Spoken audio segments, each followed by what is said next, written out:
Chapter 5:15. Why aren't you singing? Wang Zijin glanced sideways with a teasing smile on her face. How about singing a song? I'll sing crabs in the sky, flowers smile at me, for you.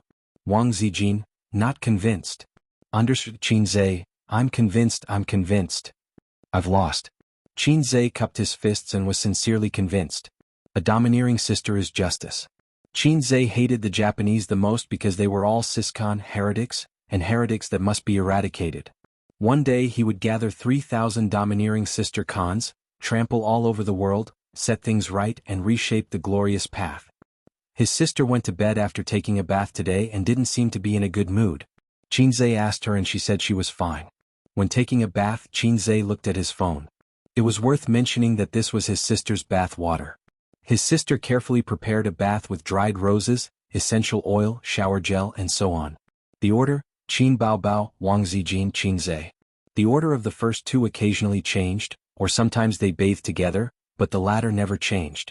After all, one bath had to sprinkle half a bag of dried roses. It was too wasteful for everyone to change. In fact, this bathing method was very common in Japan. A family in Japan would take a bath. If a guest came, they would let the guest take a bath first. In Japan's bathing culture, before taking a bath, they would take a shower and wash their bodies. And when taking a bath, they wouldn't rub their bodies, let alone pee in the pool. Qinzhe and his sisters were like this.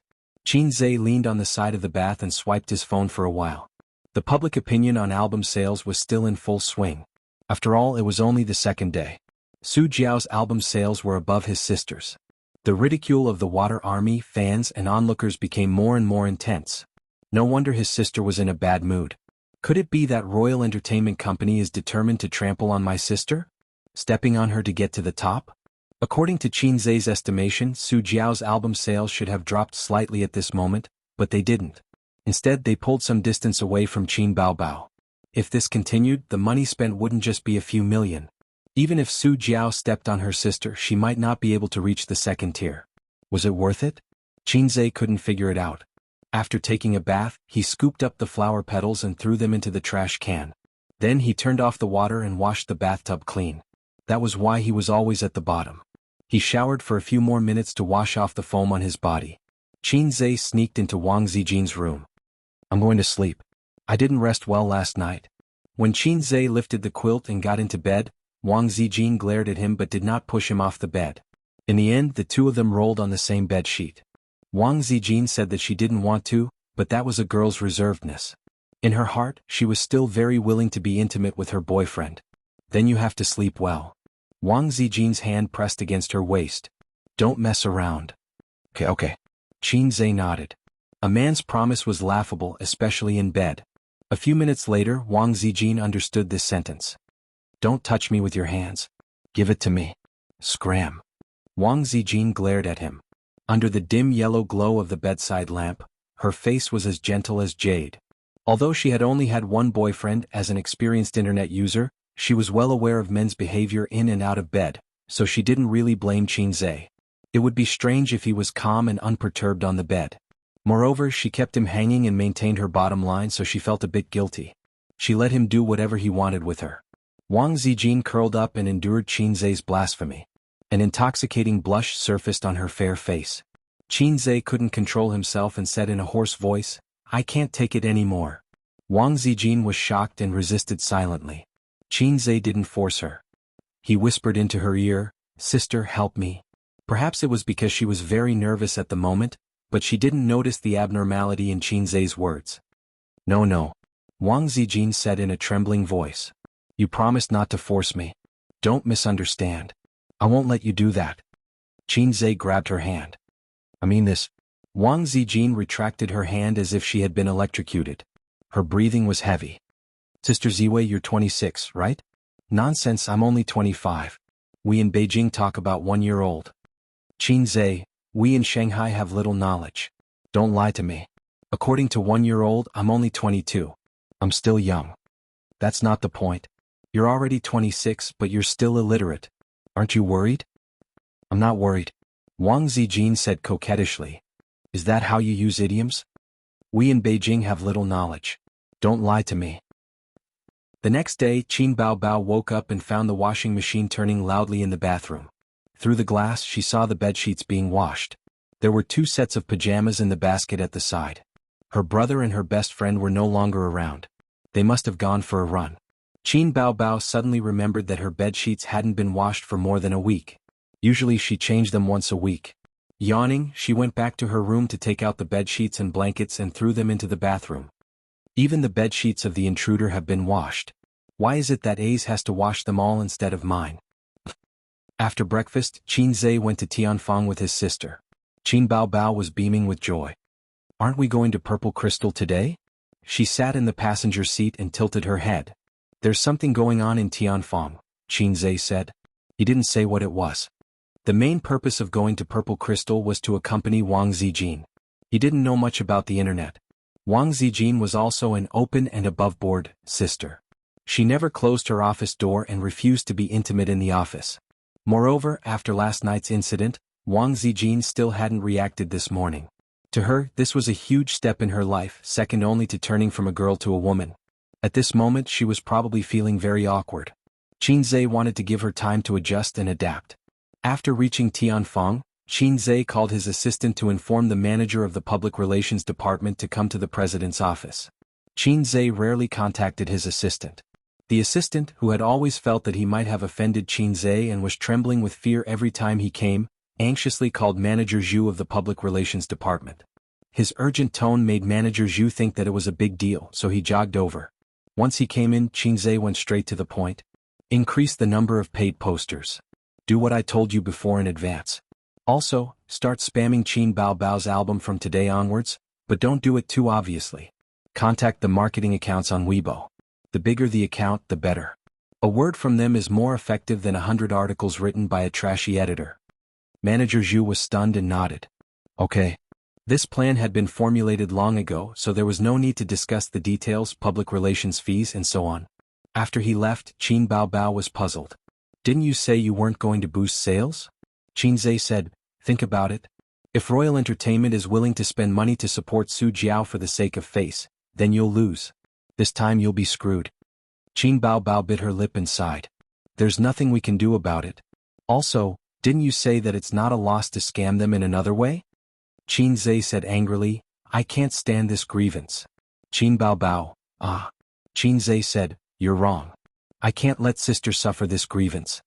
Qin Baobao's eyes seemed to sparkle.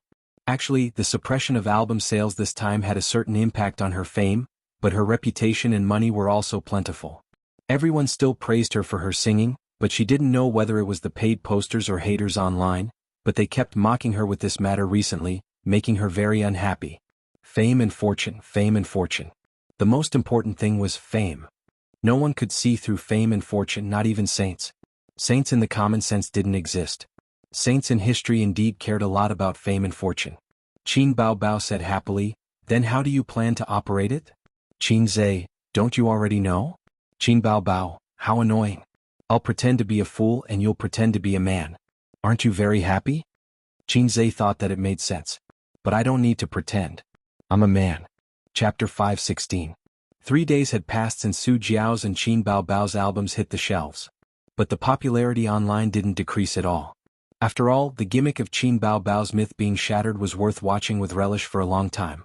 On the day the album hit the shelves, Su Jiao beat Qin Baobao. The difference in sales between the two was about 10,000 copies. On the second day the album hit the shelves, Su Jiao still beat Qin Baobao. The difference in sales was more than 20,000. On the third day the album hit the shelves, which was today, the difference between the two was 40,000. So far it was 40,000.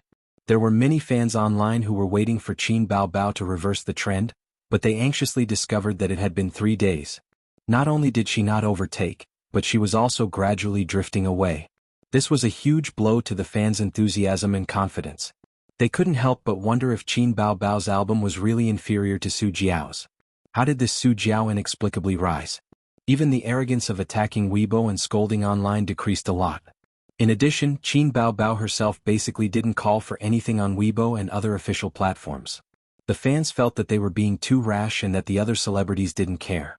Gradually, the enthusiasm for boosting sales and scolding online decreased. She pulled out so many sales in 3 days. 40,000. An ordinary small-time singer's album probably only sold this much. Qin Bao Bao is powerless to reverse the situation. Look at her Weibo fans.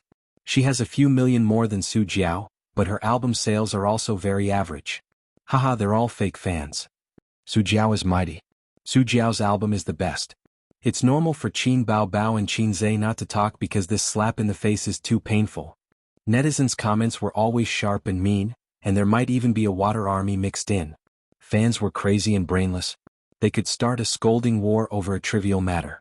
For example, if two female celebrities appeared on the same variety show, and one of them had less screen time, the fans would start a scolding war. If two female celebrities joked with each other, the fans would start a scolding war. Celebrities weren't familiar with each other and didn't talk much to each other.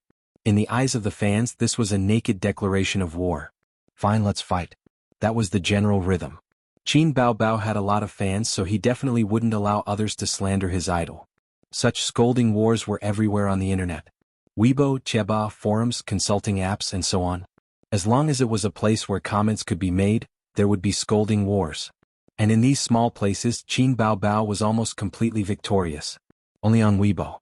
Su Jiao's fans seemed to only gather on Weibo. The truth was that the Water Army made up more than half of them. Qin Bao Bao's album sales were considered normal. Within 3 days, more than 400,000 copies were sold, which was better than the sales of her first digital album. If it weren't for Su Jiao, she would have broken the record again. Although a year had passed, her elder sister's fame couldn't be mentioned in the same breath.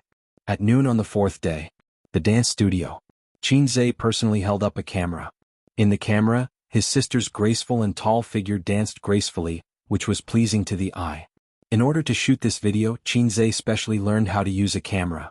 After all, he had no experience and had never even used a DSLR before.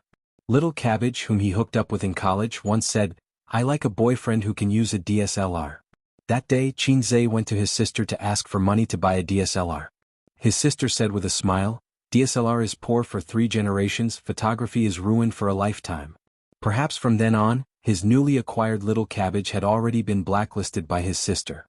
He had been eating his sister, using her and playing with her for 3 years. Now, his wife's money was all controlled by his sister. This was retribution. In order to shoot this video, Qin Bao Bao also specially bought a dance costume with a high neckline. "Stop, stop, stop." Qin Zhe suddenly called for a stop. His sister's breasts were trembling, which was too unsightly. Qin Bao Bao stopped and crossed her long and slender legs. She was slim and elegant as she looked over. "You're your omen?" Qin Zhe gestured in front of his chest. Qin Bao Bao rolled her charming little eyes. Who wears that when wearing a dance costume? The dance costume was very tight, so if one wore an omen, it would immediately be outlined. Not only would it be tacky, but it would also lower the class. "You haven't worn it before?" "Yeah, why didn't I notice?" Qin Zhe was stunned. "Don't you know there's something called a breast patch?" Qin Bao Bao disdainfully said. "I feel like I'm losing out." Qin Zhe muttered. Qin Bao Bao giggled. "Then why don't you just not let your sister go out?" "Are you raising me?" "Didn't I raise you?" "I've always been the one raising you," Qin Zhe said. "Good boy, when you have a brother-in-law in the future, I'll let him raise me. You don't need to raise me anymore." Qin Bao Bao giggled. "What the hell is a brother-in-law?" Qin Zhe's face darkened. "Damn, who wants to be my brother-in-law? Come out, I promise I'll beat you to death. You'll beat the shit out of me." Qin Bao Bao seemed to be very satisfied with Qin Zhe's reaction, and a series of bell-like laughter rang out. "Hey, where are you going? We haven't finished filming." Qin Zhe called out to his sister who was walking towards the door. Qin Bao Bao turned around and smiled. "Change the breast patch lest some people get jealous." "Breast patch? What is a breast patch? Please enlighten me." Although he didn't know what a breast patch was, the effect was better than breast patches. After his sister came back, she spun on the spot and her chest stopped shaking. In this way, other people would at most sigh at his sister's big chest and good figure. This was the difference between trembling and not trembling. The most despicable thing in the world was Duk, such as TikTok. The most despicable thing in the world was fast, such as fast hands. After a 10-minute dance, Qin Bao Bao stopped and walked in front of the camera. She smiled sweetly, waved and said, "Hello everyone, was my dance good? The new album has been on the shelves for 4 days. I hope my Bao fans don't mind the late meeting." Qin Bao Bao's fans called themselves Bao fans. Because she felt ashamed, Qin Bao rarely mentioned this title. This time, in order to increase album sales, she went all out. The sales of this album are better than the previous one, but it's not enough, far from enough. In the past year, more and more fans have joined the big family of Bao fans. I've always been grateful for your support. Thank you everyone. This dance is a return gift to everyone. Very few people have seen me dance. This is the first time I'm dancing for everyone. In the future, I will bring you even better works and even more beautiful songs.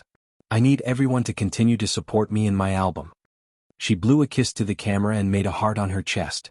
Love you all. She looked up a few centimeters at Qinze. Love you too. After the video was shot, Qinze handed it over to the technical team. Not long after, his sister returned to the office after taking a shower. She opened the drawer of the coffee table and rummaged for snacks. Eating snacks right after exercise, aren't you afraid of becoming a fat pig? Qinze said. Ace, do you want to eat Mimi? Qin Baobao rolled her eyes and smiled slyly. No, don't trick me. Qinze said angrily. He remembered that once he was tricked by his sister like this. At that time he was so excited that his sister turned her head and threw him a bag of Mimi shrimp chips. Damn it. Qin Baobao opened the drawer and showed him the snacks, revealing 2 small canine teeth, and smiled. You see, there's no Mimi here, so, Qinze said, I suddenly want to eat again. Qin Baobao laughed. Too late. Who cares? I ate shrimp chips for a long time last night. Sister Ziwei is generous. By the way, let's talk about something. Qin Baobao was eating potato chips. Say it. Su, you said you asked Uncle to help you find a factory? Is it reliable? Not very reliable, who knows? What about after you find it? Let Uncle manage it? I have this idea, but I won't let him hold the power. After all, he has too many criminal records and I'm worried. Then just ignore him. If he wants money, give him money. We can even support him in his old age. But we can't give him too much power and resources. People like Uncle are terrible when he squanders. Qin Baobao frowned. Have you thought about it? If he squanders, then so be it. Why does he have to go through so much trouble? Qinze put his arm around his sister's shoulder. She leaned on his shoulder and ate potato chips. Uncle is actually not good at gambling, nor is he lecherous. He's not keen on drinking branded cigars and so on, but he keeps going through so much trouble. He loses a lot of money. What? Why? Qin Baobao looked up at him. Why do you want to be a boss? Qinze said, a son's obsession will go through many stages in a person's life, from childish to mature, from simple to deep, from snobbish to indifferent, but they will never change in front of one person, and that person is their father. Whether it's shrewd or simple, every man wants to hold his head high in front of his father, to become his father's pride, and to be recognized by his father. Qin Baobao asked, what about you? Qinze said, I used to think the same way. When I was young, every time Dad beat me up and made me face the wall in the study room, I secretly swore to myself that one day, I would become a man that you would look up to. I would make you regret beating me all these years. I would make you cry and beg for my forgiveness, but you would be shocked all day long. Then I really did it now. You see, how long has it been since Dad lectured me? Because he knows that my achievements have made him look up to me, and I am no longer that useless son. But Uncle didn't even have this chance, and Grandpa died a long time ago. Ouch, don't hit me, Grandpa died many years ago. So Uncle can only be obsessed and not have a wish. Qin Baobao reached out and stroked the corner of his eyes and eyebrows, and said in a rare gentle tone, yes, my Ace has finally grown up. You don't have to steal your parents' pocket money to buy popsicles for your sister, and you can take care of your sister by yourself. Before touching me, don't you remember to wipe your hands first? Qinze snorted, you can spend as much money as you want before I get married. When your sister-in-law returns, quickly return the money. Qin Baobao said angrily, what the hell is a sister-in-law? Do you believe that I will hang her up and beat her? Who wants to be my sister-in-law? Come out, I will beat you to death. The assistant knocked on the door and said respectfully, Boss Qin, the video is done, I have sent it to your email. Chapter 517. Qin Baobao said, got it. She opened her laptop, logged into her email and played the video. Qinze leaned over and watched the video with her. The assistant glanced at the siblings and tactfully retreated. How did I offend Mr. Qin? He didn't even look at me. In the future, when Mr. Qin comes to the company, I have to keep a low profile so that I won't be fired. But how did I offend him? With deep confusion and doubt, the assistant closed the office door. The video started with a dance studio. The curtains were lowered and the warm sunlight shone on the elm floor outside the floor-to-ceiling windows. It was quiet with a hint of fairy tale-like romance. The dance studio, the train tracks, and the Ferris wheel were the most romantic scenes. Romance had three treasures: the train tracks, the Ferris wheel, and the dance studio. Men had three treasures: sausages, meatballs, and a pile of grass. Women also had three treasures: pearls, dried scallops, and mimosa. The video was edited and the lighting effects were beautified. Otherwise it wouldn't have that fairy tale-like romantic atmosphere. Then the music started. Qinzhe's Dusk. Any song, as long as it was accompanied by a video, would become extraordinarily sentimental. Any video, as long as there was background music, would become extraordinarily attractive. Qin Baobao's figure danced along with the song. She had a good figure to begin with. After the video was edited, it became even more attractive. Her dance was graceful and not vulgar. There were no seductive movements, but every movement was seductive. The video is well done. Posted on Weibo. Qinzhe nodded with satisfaction. Not bad, right? Full marks? Qin Baobao smiled. Her eyes were like crescent moons. She was very beautiful. I'll give it 87. After pondering, Qinzhe gave a score seriously. What? Is there anything wrong? Qin Baobao asked nervously. She felt that she was beautiful and was a fairy. The video was okay. Qinzhe thought to himself, because I haven't seen 13 yet. Qin Baobao logged into Weibo and uploaded the video. Thus, Qinzhe's counterattack began. After the video was released, it immediately attracted the attention of the fans. They all clicked on it. A beautiful dance studio scene appeared in the video, accompanied by the background music. It was the song Dusk Yellow that had been popular recently. The music was played through the loudspeakers of countless mobile phones. In the video, Qin Baobao stood tall and slender, wearing a tight-fitting dance costume. Her devilish figure was once again displayed in front of her fans. She began to dance like an elf, with the warm sunlight behind her and the haloed elm floor behind her. It was picturesque. The new album has been on the shelves for 4 days.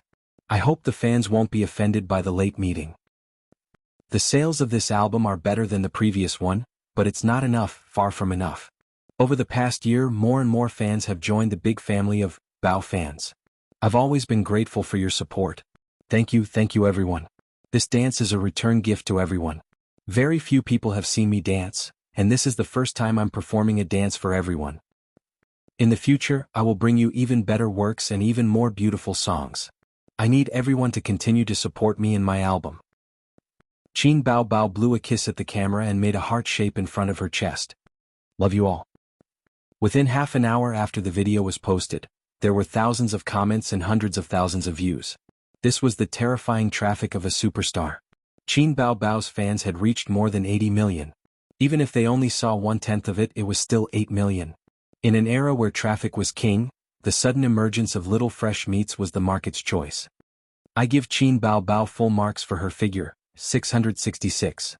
The video is too beautiful. I really didn't chase the wrong person. Whether it's her figure or looks, Qin Baobao is one of the best.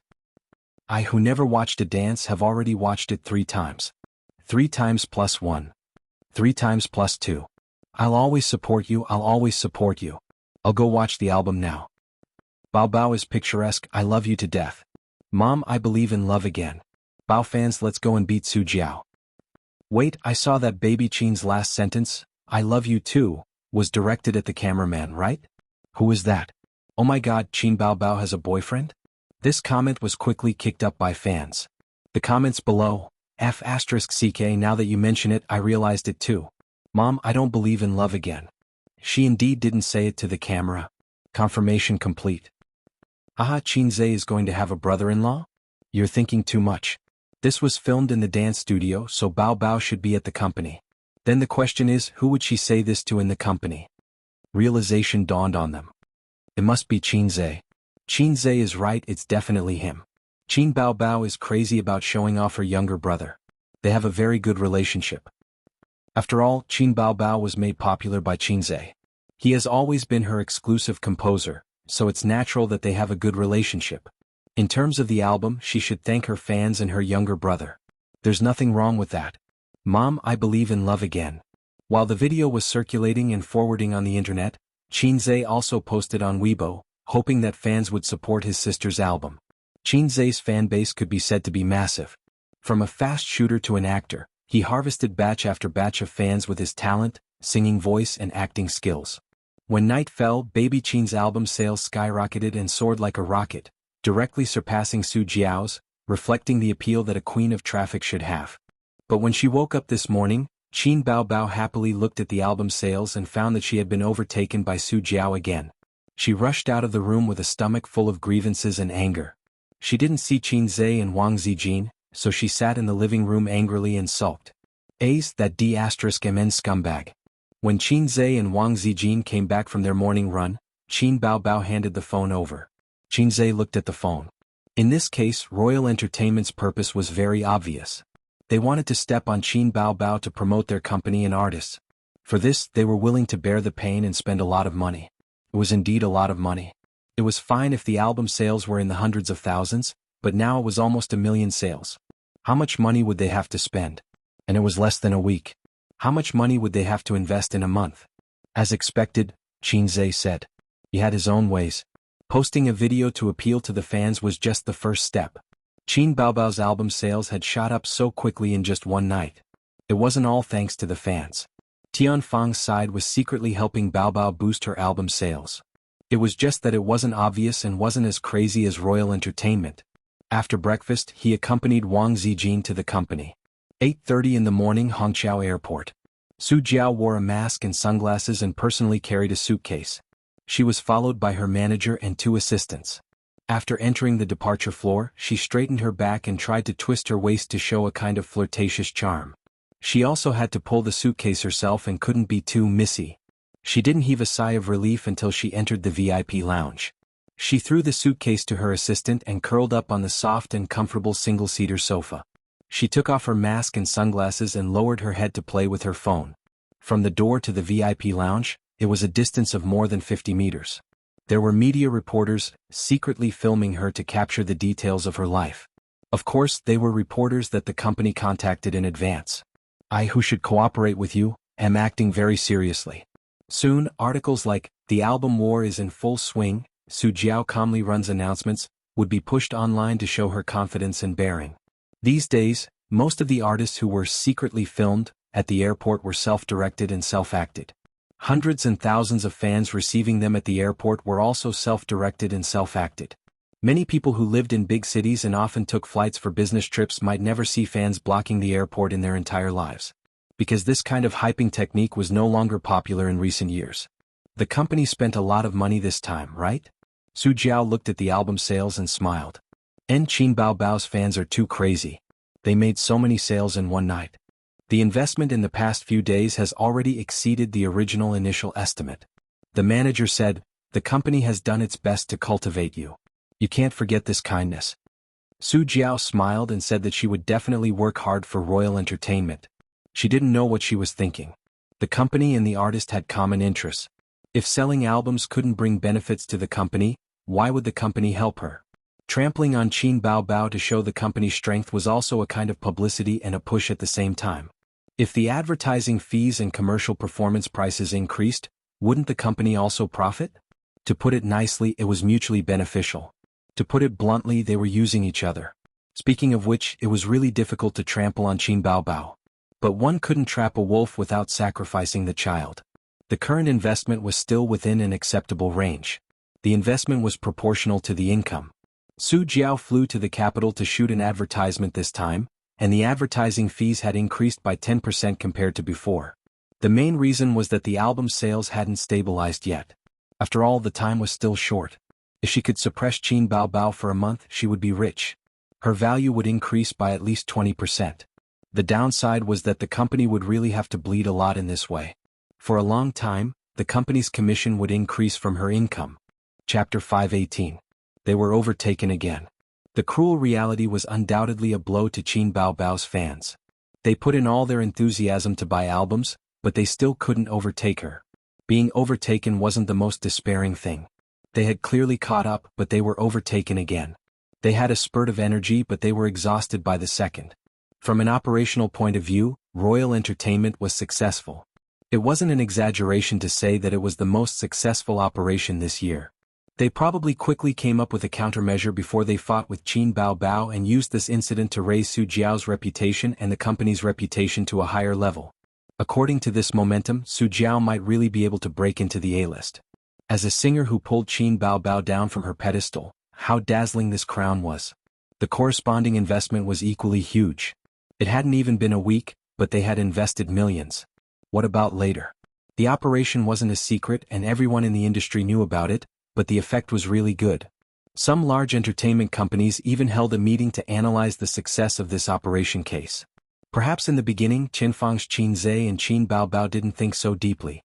After all, few people would spend so much to buy albums unless they wanted to promote a newcomer. Royal Entertainment seized on this oversight and succeeded in one fell swoop, the marketing director of an entertainment company said with assurance. Then why don't we look forward to Qin Bao Bao's next album? His subordinate's tone was hesitant and doubtful. The same method won't work a second time. Qin Bao Bao and Qin Zhe probably won't take the initiative to fight in the future, and after so many times, even a fool will know that it's fake and fake. Advertisers, investors, commercial performances. They won't care about you at all, the marketing director said. But this incident can give us inspiration. It's a good idea to seize the opportunity to step on Qin Bao Bao in the future. There's no hope in music, but what about movies? TV series? There might be a chance in these areas. Such statements and analysis were very common in the major entertainment companies. But in this atmosphere, a group of paid posters suddenly popped up on the internet. A kind of opinion spread wildly and then became a hubbub. Eris's chest is padded? Bah. Su Jiao's sales were boosted. Similar comments had already been around for a long time. From the first day the album was on the shelves, there were already people who questioned Su Jiao's ability to buy the album.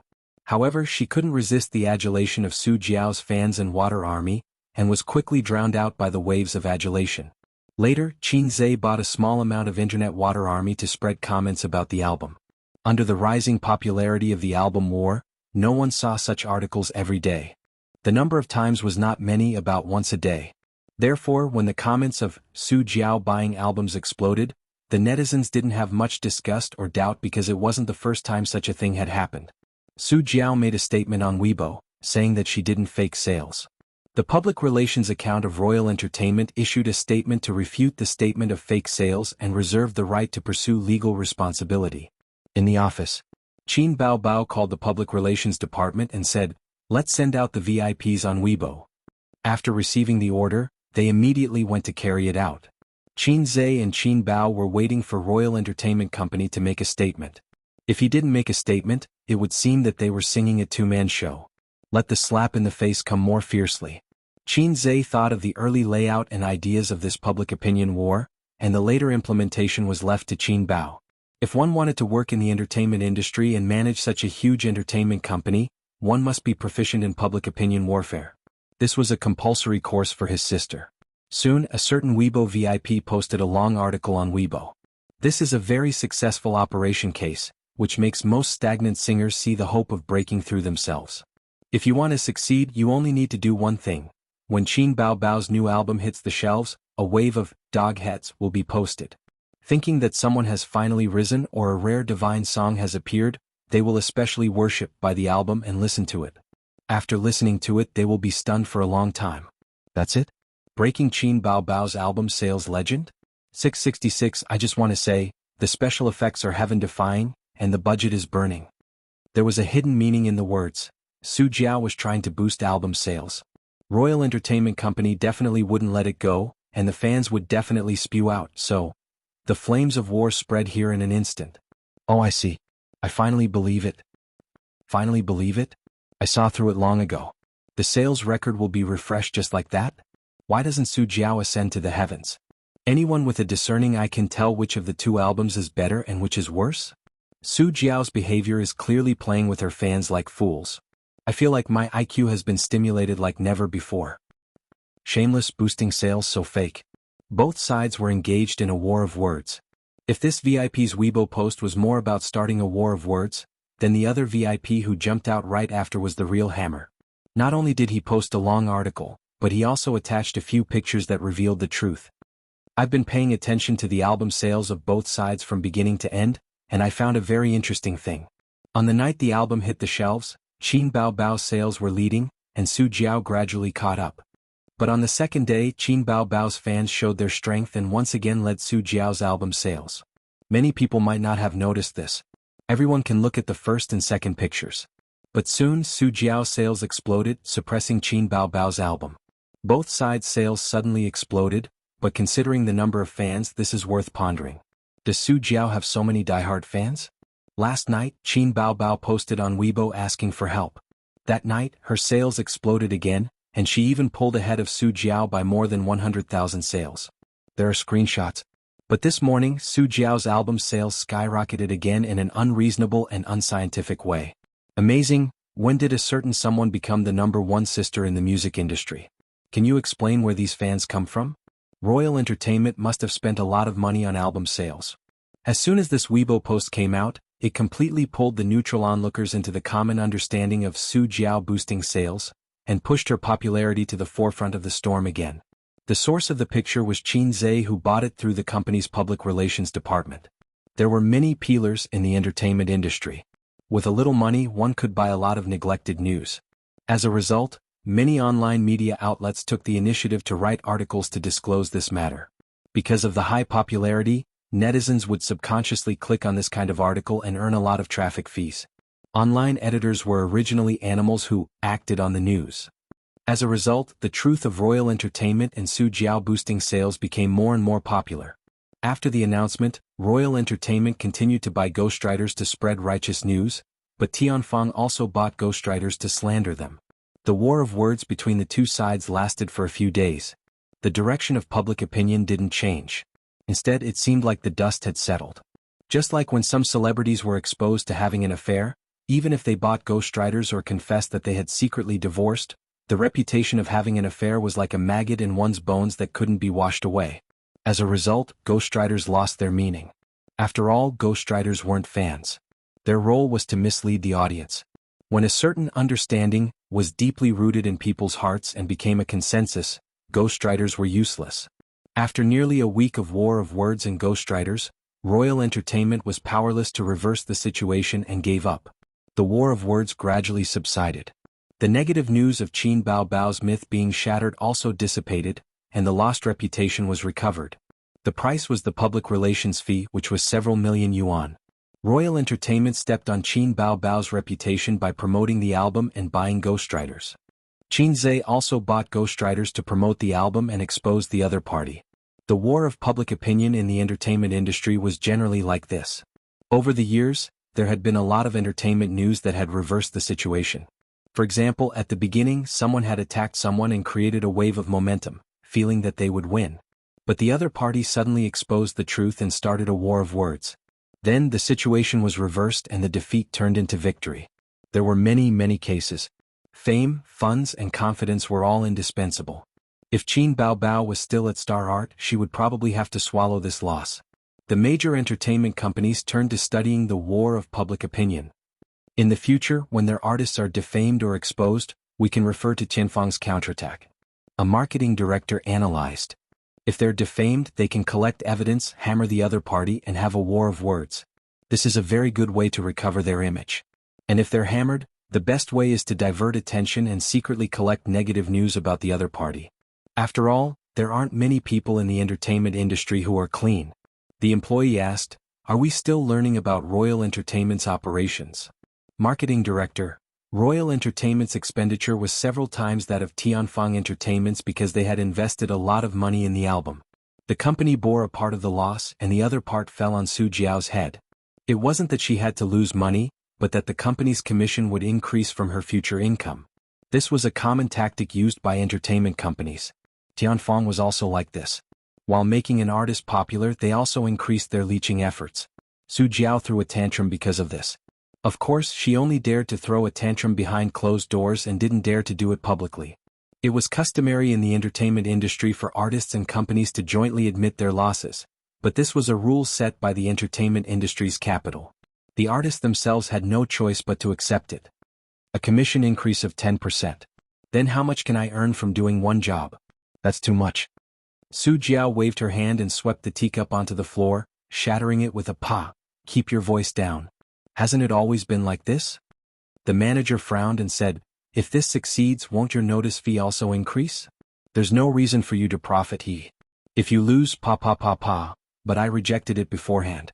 I didn't want to do this. If my sales aren't as good as Qin Baobao's, then so be it. Which singer is more popular than her now? It's the company that insists on doing this, Su Jiao argued. The company also had no choice. Qin Baobao took the initiative to pick a fight, but the company passively accepted it, the manager retorted. Su Jiao was unconvinced because she knew that as long as the company didn't pay attention, this matter wouldn't have developed to this point.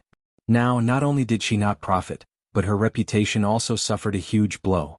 This would be a stain on her acting career. When the audience mentioned her in the future, they would say, "Isn't this the Su Jiao who boosts her sales?"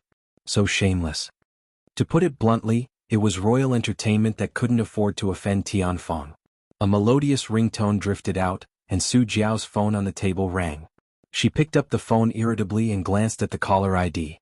Her eyes darkened slightly, but her expression was very calm as she expressionlessly said, "I'm going out to take a call.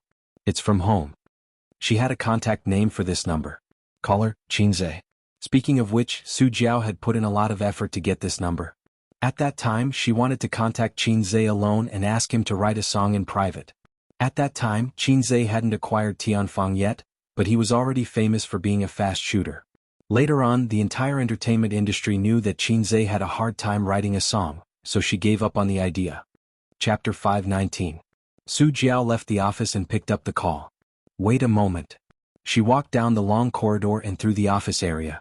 Instead of going into the toilet, she went past the toilet and entered the corridor. If they wanted to talk about something private, the toilet wasn't safe at all. Those secret phone calls in the toilet on TV were pure nonsense. The toilet was crowded and noisy. Even if it was temporarily empty, if someone suddenly came in while you were talking, would you continue talking or hang up? The corridor was usually empty. Only the cleaning auntie would regularly clean the trash cans along the corridor in the morning, afternoon, and evening. After Su Jiao confirmed that there was no one around, she lowered her voice. "Hello." A magnetic voice came from the other end. "Is it convenient now?"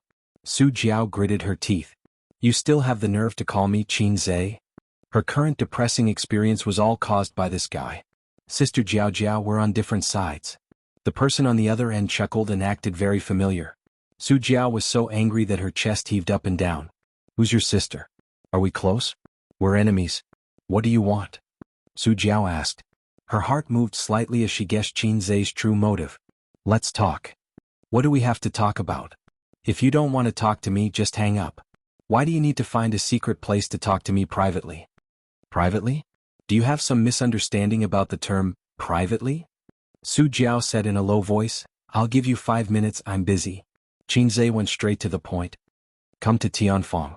I'll pay for the breach of contract and we'll take care of the lawsuit.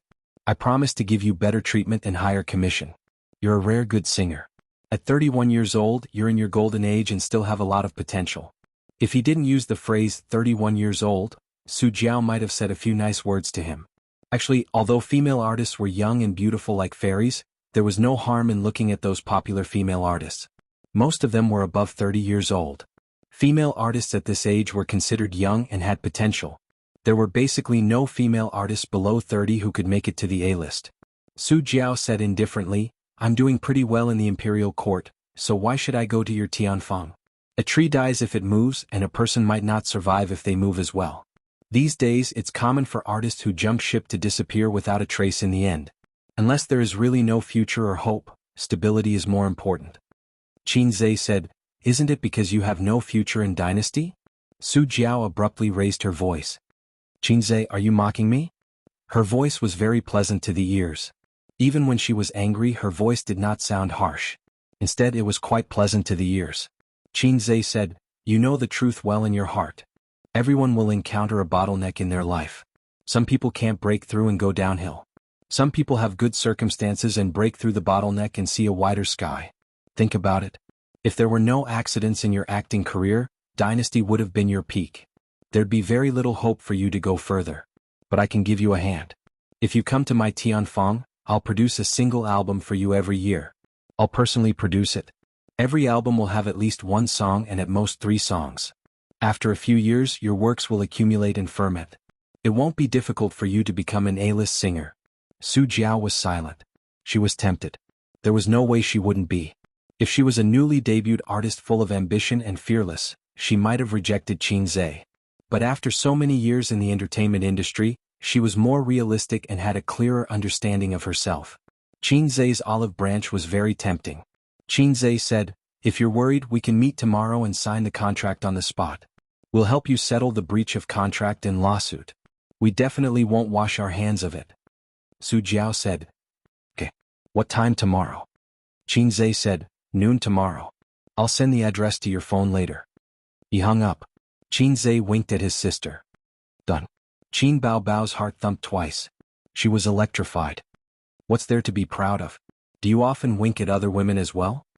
His sister rolled her eyes. Qin Zhe. What nonsense are you talking about? I've settled Su Jiao. If nothing goes wrong, I'll be able to get her when we meet tomorrow. What did it have to do with flirting? Compensation and a lawsuit. Most importantly, you still want to sign the contract with her. Qin Bao said grumpily, "What are you doing? Do you value her so much? Isn't it better for our company to nurture our own artists?" Qin Zhe, time is too slow. The profits are slow and the effects are slow. It's already not bad if 1 in 10 can produce some results. How can it compare to the joy of poaching? Plucking the fruit was the easiest and most convenient method. Qin Zhe wasn't interested in nurturing newcomers because the system didn't leave him much time. There was about a year left. At this rate, he could complete the mission ahead of time. The premise was that he could wield the hoe vigorously.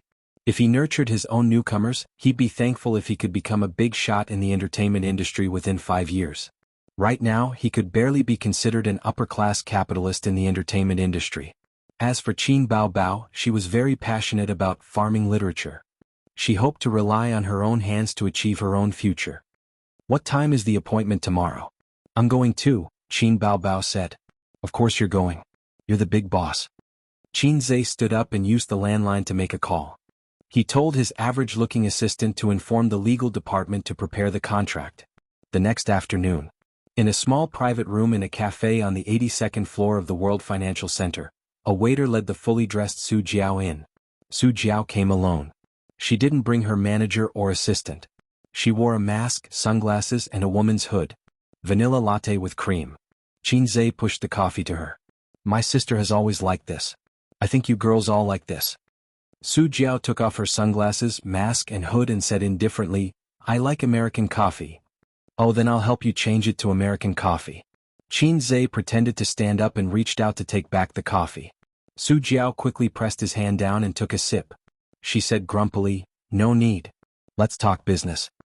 As she spoke, her gaze swept past Qin Bao, who was sitting by the floor-to-ceiling window. Qin Bao rested her chin on one hand and stared out the window in a daze. She only turned her head to look when Su Jiao came in. Su Jiao was slightly surprised to see Qin Bao in person for the first time. Whether it was in the movies or on the album cover, Qin Bao was gorgeous. However, that was the result of makeup and photo editing. Many celebrities were slightly good-looking, but after some editing, they could still be as beautiful as a dream. The Qin Bao in front of her had a perfect side profile. She had sharp cheeks, a handsome nose, fair skin, and long and curly eyelashes that seemed to be able to catch the light. Then she looked at her figure. She had graceful curves and was full of vitality. Su Jiao compared herself in her heart and felt exceptionally discouraged. She had a delicate oval face and was very pretty. Her figure was slim and she maintained it very well. She usually worked out and persisted in yoga. As for her skin, she was a woman in her early 30s after all.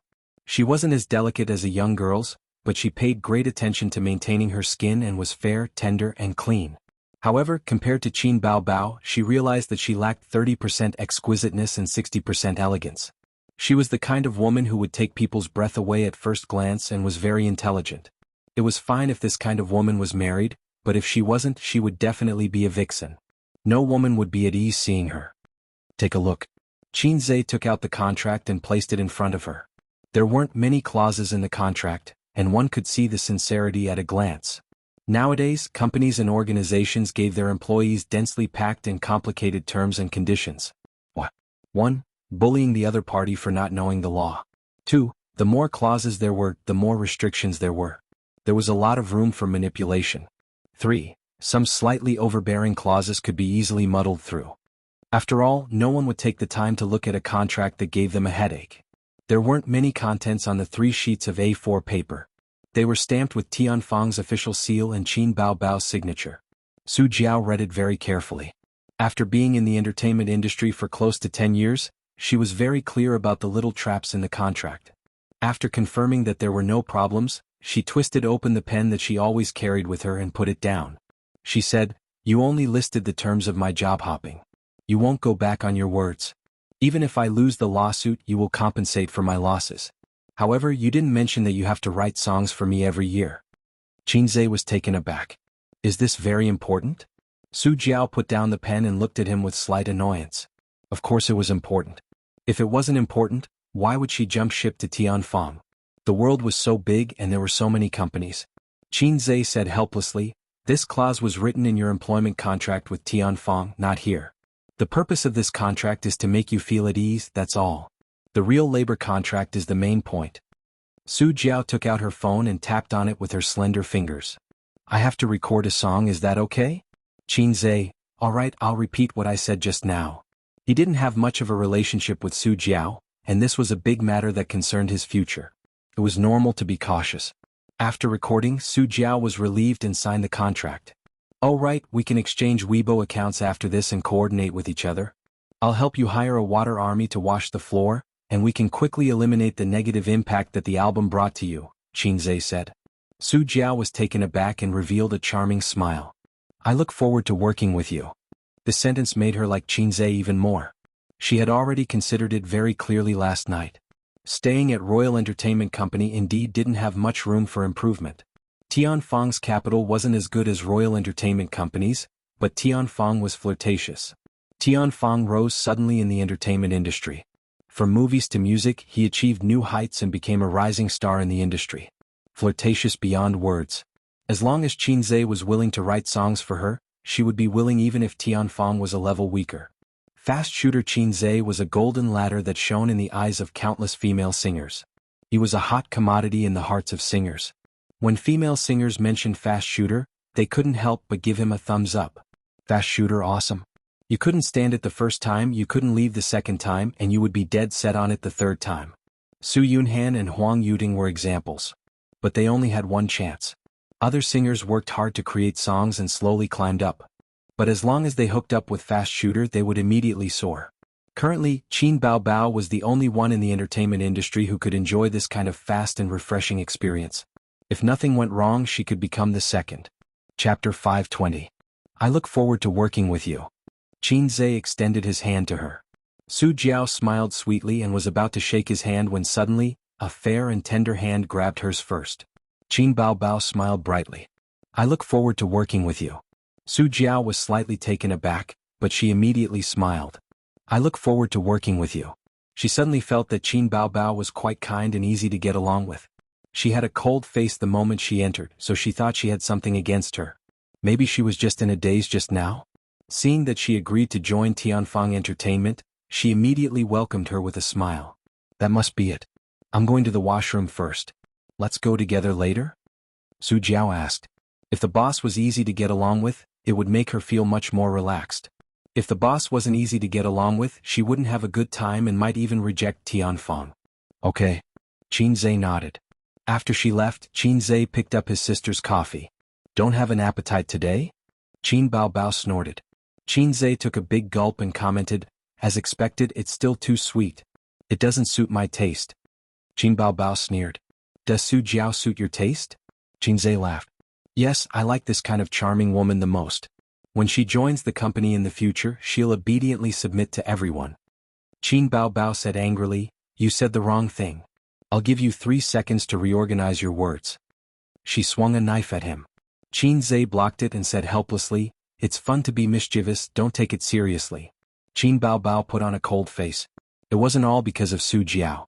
On the way here, Qinzhe said that the price for Su Jiao joining Tianfang Entertainment was that he would produce an album for her every year. Qin Baobao instantly exploded when she heard this. He actually had to share such a quick and satisfying experience with another woman? It was said on the internet that Qinzhe was her exclusive composer. They were one in the music industry and there was no distinction between them. Qin Baobao felt that this was very good, very good. She felt sweet in her heart. But once Qinzhe began to write songs for other women for a long time, her mentality exploded. Qinzhe comforted him. Okay. I'll reorganize my words. Qin Bao Bao, I don't want to listen, you bastard. Qinzhe was speechless. Aleph asterisk King beat you to death with one hit, you wailing freak. Staff techniques like the Divine Sea Swamp King who had used it before, all said that it was good. Qinzhe said, Su Jiao's fame is worth this price. Don't think that she's inferior to you. There aren't many female celebrities who are as popular as you in the music industry and even the entire entertainment industry. Right now, Tianfang only has you as a pillar, followed by Li Wei, and the remaining 2 or 3 B-list celebrities. Compared to the industry's leading companies, there were still too few celebrities on the upper echelons of the industry. Su Jiao joining our company will greatly boost Tianfang's reputation. How many years would it take for you to produce a B-lister just by relying on your own hard work? Qin Bao Bao said angrily, I understand, but I just don't want to listen. Qinzhe, do you want to be spanked again? Qin Bao Bao immediately glared at him. Qinzhe, what a joke. You're such a beautiful sister, I can't bear to hit you. Don't worry, I only write 1 or 2 songs for her every year. What's wrong with that? As long as you're willing, I can write songs for you every day. I'll only write songs for Su Jiao if she signs a slave contract. Sister's position in my heart can't be compared to those flirtatious B***cheese outside. Qin Bao Bao pursed her lips. Bah, it's all sugar-coated bullets. Wang Zijin said that I'm too gullible and often get coaxed by you like a fool. Does Sister Ziwei need to be taught a lesson? I'm too merciful to you, right? Qinzhe said righteously, nonsense. Gullible women are the kindest. I like such a kind-hearted sister the most. Sister is Snow White while Sister Ziwei is envious, jealous and hateful. She's an evil empress. Don't listen to her. There was no technical difficulty in coaxing Sister. You just had to master one trick. Do it as exaggeratedly as possible and the more mushy the better. Listen to me, everyone can give it a try. I guarantee that you'll be able to coax Sister into kissing and Qin Bao Bao was so happy that she could die. She mumbled, I don't believe it, I don't believe it. Qinzhe, I don't care if you believe it or not. In any case I believe it. Qin Bao Bao, no, I'm a fool, I'm a fool. Qinzhe angrily rebuked, shut up, you're not allowed to talk about my sister like that. Qin Bao Bao, Qinzhe, Sozi Qin Bao Bao took a sip of the coffee. Qinzhe had drunk it just now so she didn't mind at all. It was just like how Qinzhe often ate food that she couldn't eat. In fact, she didn't mind, but when there was good food she had to be the first to eat it. That way she would feel like a little fairy who liked the feeling of being spoiled. Qin Bao Bao suddenly sighed. Ace, do you know why Sister doesn't let you have intimate contact with the female artists in the company? Qinzhe nodded. I know, an iron rod can be ground into a needle. Qin Bao Bao was stunned. No, what does it have to do with grinding an iron rod into a needle? Qinzhe guessed, you're afraid that I won't be able to find my way home if I enter too many houses? Qin Bao Bao said gloomily, what does that have to do with houses? She sighed and said coquettishly, many female celebrities admire you, but you know, when a woman admires you, it's only a matter of time before she likes you. It's taboo for men to become a playboy when they're in the limelight, because they'll lose the people who truly love them. Qinzhe thought to himself, isn't this still a matter of houses? Su Jiao came back and closed the door. She carefully put on her mask, sunglasses and hood. Qinzhe and Qin Bao Bao also put on their equipment. They paid the bill and left the cafe. The 3 of them entered the car and took the elevator down. Before the Central Tower was built, the World Financial Center's elevator was known as the fastest elevator. It went up hundreds of floors with a whoosh. There were also specialized staff in the elevator. Qinzhe and the other 2 didn't take the passenger elevator. They turned into the corridor and took the freight elevator. The afternoon rush hour was coming to an end, but there were still quite a lot of people. It wasn't convenient for the 3 of them to squeeze in with too many people. The 3 of them all wore masks and sunglasses, which looked strange and inevitably attracted attention. Qin Bao Bao held onto Qinzhe's arm in the posture of a girlfriend. Su Jiao slightly distanced herself. At first she found it novel and took a few more glances, but after thinking about it she didn't find it strange anymore. There had always been rumors about the good relationship between the siblings. Qinzhe's gaze swept over Su Jiao and suddenly thought of a problem. But the elevator just happened to open with a ding. The 2 men in the freight elevator were talking loudly. Once the elevator door opened, their voices died down and they turned to look with narrowed eyes. Qin Bao Bao frowned, a little disgusted by the car that reeked of alcohol. Su Jiao went in first and she held onto her brother's arm and followed in. The 2 of them stood on the left and right, clearly separated. This feeling was like a private meeting between 2 lovers. They whispered sweet nothings behind closed doors, but they had to keep a distance once outside. Behind them, the two men's bloodshot eyes swept over Su Jiao's perky butt, and their eyes shone. In the scorching summer, clothes were originally bright.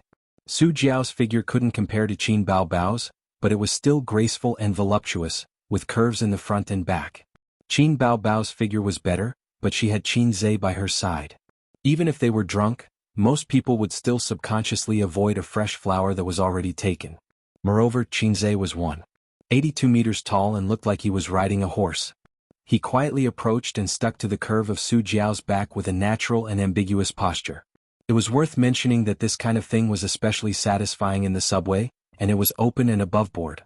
However, the price was that you would be squeezed out of your pants and thus neglect the soft curves of the girls' bodies. Su Jiao was stunned at first, and then she took a step forward as if she had been electrocuted. She turned around and glared at the man with disdain and loathing. Fortunately, she reacted quickly and immediately bounced away when she felt someone stick to her back. Besides, drunk men were really disgusting. Fortunately, she didn't bring any bodyguards with her today. Otherwise she would beat his head off. Su Jiao raised her head to look at the number displayed on the elevator. 3rd floor, arriving soon. So disgusting. She cursed. It would have been fine if she didn't curse, but once she did, the two men got excited and retorted with a chuckle. Little girl, why are you wearing a mask? It's embarrassing. Your voice is quite nice. Come, take off your mask and let brother take a look. One of them reached out to take off Su Jiao's mask. Su Jiao slapped it away. Qin Zhe frowned. Old bro, you guys drank too much. What kind of place is this? Stop fooling around. The man who was sticking to Su Jiao previously cast a sidelong glance at Qin Zhe. What does it have to do with you? The other person glared fiercely at Qin Zhe with bloodshot eyes that were warning and threatening. A man who had drunk too much was probably in such an excited and aggressive state. Su Jiao felt as disgusted as if she had eaten a dead rat, even though she hadn't been molested too much. Moreover, her identity was sensitive, so it wasn't convenient for her to have a catfight with others. Qin Zhe and Qin Bao were of the same mind. It was already very good that Qin Zhe could say a few words, so he definitely couldn't be expected to quarrel or reason with the other party. Fortunately, the elevator had already reached the 1st floor, and it slowly opened with a ding. Someone bumped into Qin Zhe's back. The man who was glaring at him and sticking to Su Jiao deliberately bumped into him and walked out of the elevator first. At the same time, he reached out to grope Su Jiao's butt. Su Jiao shrieked. The man let out a series of guffaws. His companion behind him gave him a shove and also walked away, afraid of causing trouble. But before he could take a step, his collar tightened and a strong force came over. His entire body was forcibly pulled back. Qin Zhe said to his sister, "Block the elevator door." Qin Bao and Su Jiao tacitly flashed out of the car and reached out to block the elevator door, not allowing it to close. Inside the car, the man staggered to steady himself and struggled a few times. Realizing that he couldn't do it, he pushed Qin Zhe's chest. "Do you want to die?" At the same time his palm pushed Qin Zhe's chest, Qin Zhe swung his hand and slapped him. The resounding slap echoed in the car, stunning him. The other man threw a punch at Qin Zhe without warning. Before his fist landed on the other party's face, he was fiercely kicked in the abdomen and slammed into the wall of the car with a bang. He clutched his stomach and slowly slumped to the ground. There was no one outside the elevator, but there were cameras in the elevator. Qin Zhe fiercely beat up the two men as fast as he could, his punches and kicks so fast that the two women at the elevator were speechless. If there was a mirror and they looked at it, they would find that their gazes were the same, starry eyes. Sometimes, violent men were hated by women, but sometimes, violent and domineering men made women feel safe and even idolized them. Su Jiao felt that Qin Zhe was different from the one she knew. Even though they had just met, it didn't seem bad to follow such a boss, whether it was out of the standpoint of a man acting bravely for a just cause or the mentality of protecting his employees. Qin Bao's mental activities were much simpler. Her salted fish's occasional display of strength and dominance intoxicated her. She thought that regardless of whether she hit or was hit, she should leave a few words of courtesy. In traditional fighting culture, it wasn't good for her to stand out. Hence, she spat in an imposing manner. "The country owes your dad a condom." With that said, she pressed the elevator button for the top floor and exited the elevator in a flash. The elevator door slowly closed and the two men lay on the ground. "Let's go, security will be here soon." Qin Zhe pulled his sister's hand and quickly left. Chapter 521. They smoothly passed through the lobby and stepped out of the gate of the World Financial Center without encountering any security guards. Qin Bao Bao said, "We should call the police to arrest them." Qin Zhe said, "It's not as refreshing as beating them up." Qin Bao Bao kissed Qin Zhe's cheek through two masks and giggled. "Brother, you're awesome." Sister's kiss reward. The pair of limpid eyes under the sunglasses must have turned into beautiful crescent moons when she smiled. Qin Zhe was in a trance for a moment. How long had it been since he enjoyed Sister's kiss reward? From this year onwards, Sister rarely kissed him as a reward. In the past, when Sister was intimate with him, she would find excuses such as, Sister's chest is uncomfortable, help me rub it. For example, in fact, Qin Zhe had never rubbed his sister's chest. He couldn't bear to think about this kind of chicken dinner. Then, after Qin Zhe helped Sister rub, Sister would reward him with a kiss. After all, it was open and above board. Other siblings didn't kiss all day long. Qin Bao Bao and Qin Zhe couldn't get over the hurdle in their hearts, but with the excuse of reward, it was easy for both parties to accept it. Later, their relationship was like a runaway wild dog running further and further away from the European continent. They didn't need to find reasons or excuses for kissing anymore. "Qin Zhe, thank you." Su Jiao stood beside the siblings with a smile on her lips, her eyes overflowing with light. Qin Zhe nodded and said seriously, "And remember to work hard to make money for me." Su Jiao, "I was so touched just now for nothing. Don't you know how to speak? No wonder you don't have a girlfriend with your net worth." According to the gossip in the entertainment circle, although Qin Zhe claimed to have a girlfriend and was photographed strolling in the rain with a mysterious woman, there were paparazzi squatting outside Royal View Mansion 24/7. They had never seen Qin Zhe go out with a strange woman other than Qin Bao. Of course, paparazzi were not surveillance cameras and couldn't stick the camera on Qin Zhe. They recognized the license plate number, and when Qin Zhe accompanied Wang Zijin to work, he drove Qin Bao's little red pony. "Anyway, thank you. Please take care of me in the future." Su Jiao reached out her hand to Qin Zhe again. "Let's take care of each other." Qin Zhe shook hands with her. Su Jiao withdrew her hand and entered a very low-key small Audi. She started the car and waited for a moment at the intersection before merging into the traffic. Through the rearview mirror, she saw that Qin Zhe waved at the car from afar. He was a very interesting man. Su Jiao laughed briskly. The best way for an ordinary person to deal with a conflict in the elevator was to call the police, but her identity was different. She would rather endure it than call the police and expose it. Many female celebrities, even if they were protected by bodyguards, would inevitably be taken advantage of when attending events. They were even more unsafe than ordinary women. If she encountered someone she couldn't afford to provoke, she would endure it. If she encountered fans, she would also endure it. At most, she would turn around and scold the bodyguards. She didn't expect that Qin Zhe would hit people.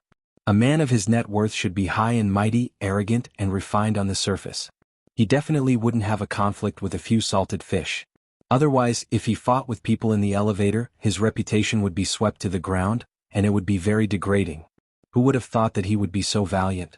Even if the two big men were drunk and not so drunk that they couldn't stand properly, he still KO'd them with just a few punches and kicks. Was this still a Sanda practitioner? Was he so fierce? "Sis, you drive." Qin Zhe went around to the other side of the car and sat in the front passenger seat. "Oh." Sister got into the driver's seat, took off her high heels and threw them to Qin Zhe. She, who hadn't driven for a long time, threw them very naturally. Qin Zhe, who hadn't been his sister's shoe boy for a long time, also caught them very naturally. "Low-class system, are you there? Come out." Qin Zhe fastened his seatbelt, closed his eyes and summoned the system in his mind. The system ignored him. "System, great sir system, are you there? Please answer if you receive." Qin Zhe continued to summon. "Call me great sir again and I'll answer you." The system's voice sounded in his mind. Speaking of this voice, it was said to be some kind of infrasonic sound. Other than Qin Zhe, other humans couldn't hear it. "You're so happy to be mischievous?" Qin Zhe said helplessly, "Great sir system.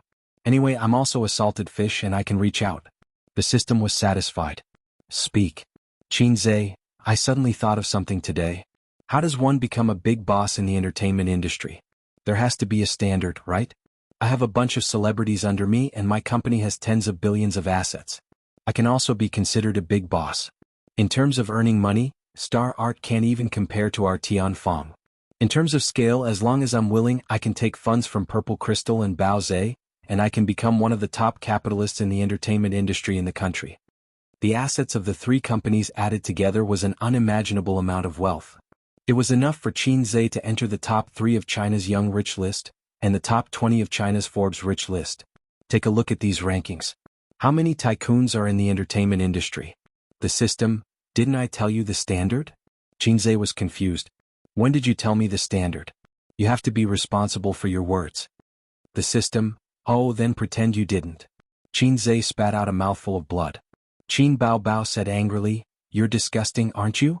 Wipe the saliva off the windshield. Qin Zhe quickly took out a tissue and wiped his saliva. Ying, you're being unreasonable. If you're disgusted, why would you eat my saliva? The low-life system finally had some integrity. When the mission was first triggered, there were no detailed rules. Because your level was too low then you could only see the mission but not the details. Now you can announce it. Qin Zhe asked suspiciously, you really didn't forget? The system, of course not. Qin Zhe, I've played online games for so many years and I've never seen a mission that only triggered the name of the mission. I graduated with a bachelor's degree, can't you at least respect my IQ? The system, you talk too much. Here's the mission, accept it. A 3D projection popped up in front of Qin Zhe's eyes. It was similar to a game's personal homepage. Name, Qin Zhe. Gender, male, age, 23. It showed his age. There were 2 rows of words on the left, point store and mission. Clicking on the point store allowed him to listen to songs, watch movies and criticize Japanese educational films from the parallel world. In fact, Qin Zhe could see anything in the point store, but he could not transfer it to reality in any way. For example, if he sang a song on a whim it was fine, but if someone heard it, 30 points would be deducted automatically. It was a pain in the ass function. It was even more of a pain in the ass than when 3G had just entered the market. After redeeming the VR design blueprint, he only had 1,000 points left. There were 2 missions in the mission list. Become a big shot in the entertainment industry within 2 years. Create a new type of VR equipment within 1 year. Below both missions, there was a time display that moved like an electronic watch. The mission to become a big shot in the entertainment industry had been running for more than half a year. In half a year he went from a stinky salted fish to Hei's king. Qin Zhe clicked on the first mission, and as expected, a detailed description popped up. 1. Company funds reached 30 billion. 230+ artists, A-list, 1 person, B-list, 5 people, C-list, 9 people. I'm so stupid. The criteria to become a big shot are money and people. A pile of cash and a basket of followers. Isn't that a big shot? After seeing the criteria, Qin Zhe was excited. The 2 conditions were not difficult. He had 30 billion and he could recharge it to Tencent. Recharge it to Tianfeng Entertainment. As for stars, he could just poach them. As long as he could complete this mission, Hei's king, would be able to pass the next tribulation without any worries. Even if the VR equipment mission failed, he would not have to die. It did not seem to be death. After the points were reset to 0, the lowly system would use the talent skill it was proud of, leave him and find a new host. At that time, Qin Zhe's body was weak and could not withstand the system's energy extraction. Now it was no problem. At most, he would be beaten back to his original state. Oh, you think the mission is easy? The system said, look carefully, there is a time limit. Qin Zhe immediately glanced at the mission details. Oh, maintain the above status. 1 month. What was this? It was not difficult at all. This girl, it's awesome. Qin Zhe howled excitedly. Which girl? Qin Bao Bao's tone was cold. There was a murderous aura in the car. Qin Zhe hurriedly explained, no, this is a song. Qin Bao Bao sneered. What song? Why haven't I heard of it? The song was called. What was it called again? Qin Zhe hurriedly went to listen to the song record. He suddenly found that his points were not reduced at all. What does it mean? I clearly sang it. Why weren't my points deducted? Did the system change the rules? Qin Zhe was dumbfounded. What was the song called again? The lyrics were, this girl, it's awesome. That's how it was sung, right? In order to deal with the situation of writing songs that could occur anytime and anywhere, he had been trying to listen to the songs in the point store. When he listened to too many songs, sometimes he would forget the name of the song. Qin Zhe looked at his sister. This girl, it's awesome. That's right, the lyrics are definitely like that. It doesn't fit the situation. I believe that when the original lyricist wrote the song, it should be like me now. Qin Bao Bao snorted. Forget it. If I give you 5 more minutes, you can already come up with the lyrics and the tune. Who doesn't know you're a fast shooter? Sister, you're hurting my heart. When others say that I'm a fast shooter, I'll bear with it. You also say that I'm a fast shooter? The last Teddy who teased me like that was crying and singing about being conquered. Qin Bao Bao restrained her anger and said sweetly, Brother, did you hook up with a little cabbage? Qin Zhe started coaxing his sister. Stop talking nonsense. Don't kiss me. Which cabbage out there is prettier than you? If I don't meet a woman as beautiful as you, I won't hook up with her. His sister sneered. I'm not a cabbage. Cabbages are naturally green. Whoever is stupid is a cabbage. Qin Zhe. He was suddenly speechless. Why did his sister suddenly become so flirtatious? Qin Zhe could no longer look straight at the word, cabbage. If he went to Beijing another day, what if Father Wang said, the cabbage that I've been raising for 26 years was taken by this pig? Qin Zhe would spit at him and say, your cabbage is naturally green. Qin Bao Bao smiled seductively. Tell me, I'll help you check. Qin Zhe gave her a sidelong glance. Then you'll say, hubby, is this the flirtatious B*T you've been messing around with outside? Qin Bao Bao laughed 3 times. I'll hang her up and beat her up. Qin Zhe, I can't be bothered to talk to you. His OCD was acting up. What went wrong? Why didn't his points get deducted? He asked the system in his mind. The system ignored him. Qin Bao Bao freed a hand and chopped his head. Damn it, are you trying to drag me down with you? Qin Zhe said, watch where you're going. I'll tell you slowly and you can listen. Qin Bao Bao said in a low voice, go on. Qin Zhe, don't worry about me hooking up with this and that. Let me tell you a story. A golden key was inserted into a lock. It couldn't be opened no matter how hard you tried. Then an iron key came in and opened it easily. The iron key said proudly, do you know why you opened it? It's because I'm the first wife. No matter how rich you are, you won't be able to win her heart. The golden key said, are you crazy? I'm just poking it for fun. Why would I want her heart? Qin Bao Bao was stunned. She felt that it made sense and asked doubtfully, so what are you trying to say? I'm saying this so you don't have to worry. Qin Zhe smiled. I'm just poking it for fun. Chapter 522. Qin Zhe was just joking with his sister, but he didn't expect her to take it seriously. The car kept changing lanes. Regardless of the surveillance and weather points would be deducted. The female driver, Qin Bao Bao, showed her superb lane-changing skills. She didn't even care about the number of cars and directly stopped by the side of the road. The car was silent and the noise outside was blocked. Qin Bao Bao turned sideways and stared at Qin Zhe without saying a word. In the silent stare, the little red guy was scared. Sister, dear sister, we were just joking. Qin Zhe said in a weak voice. As he spoke, he stared at his sister's expression, like a primary school student who raised his timid face in front of an angry teacher. Is it funny? Qin Bao Bao said coldly. I think it's funny. Actually, it's not funny really, Qin Zhe said. When did you become so flirtatious? Qin Bao Bao said in a low voice. I've always been like this. Maybe I've been a little naughty recently? Qin Zhe said something that didn't mean.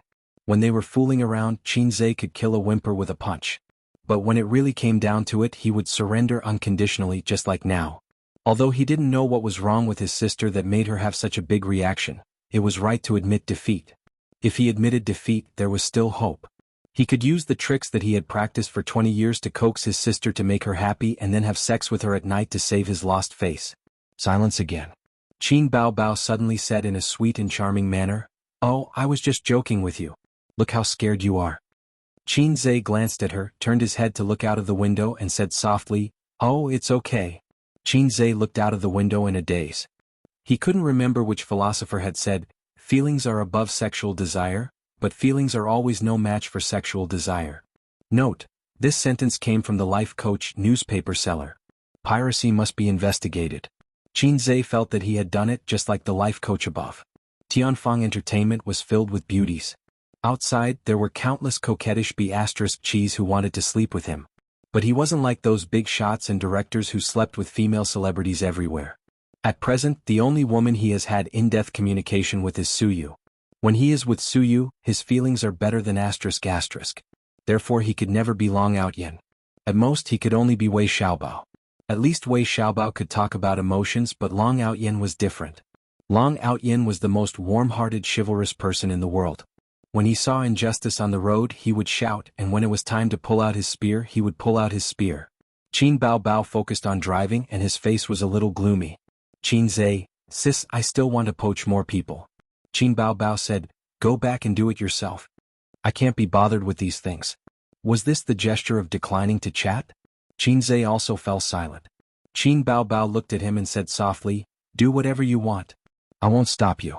Since we were young, when didn't I go along with you?" Qinzhe was stunned for a moment.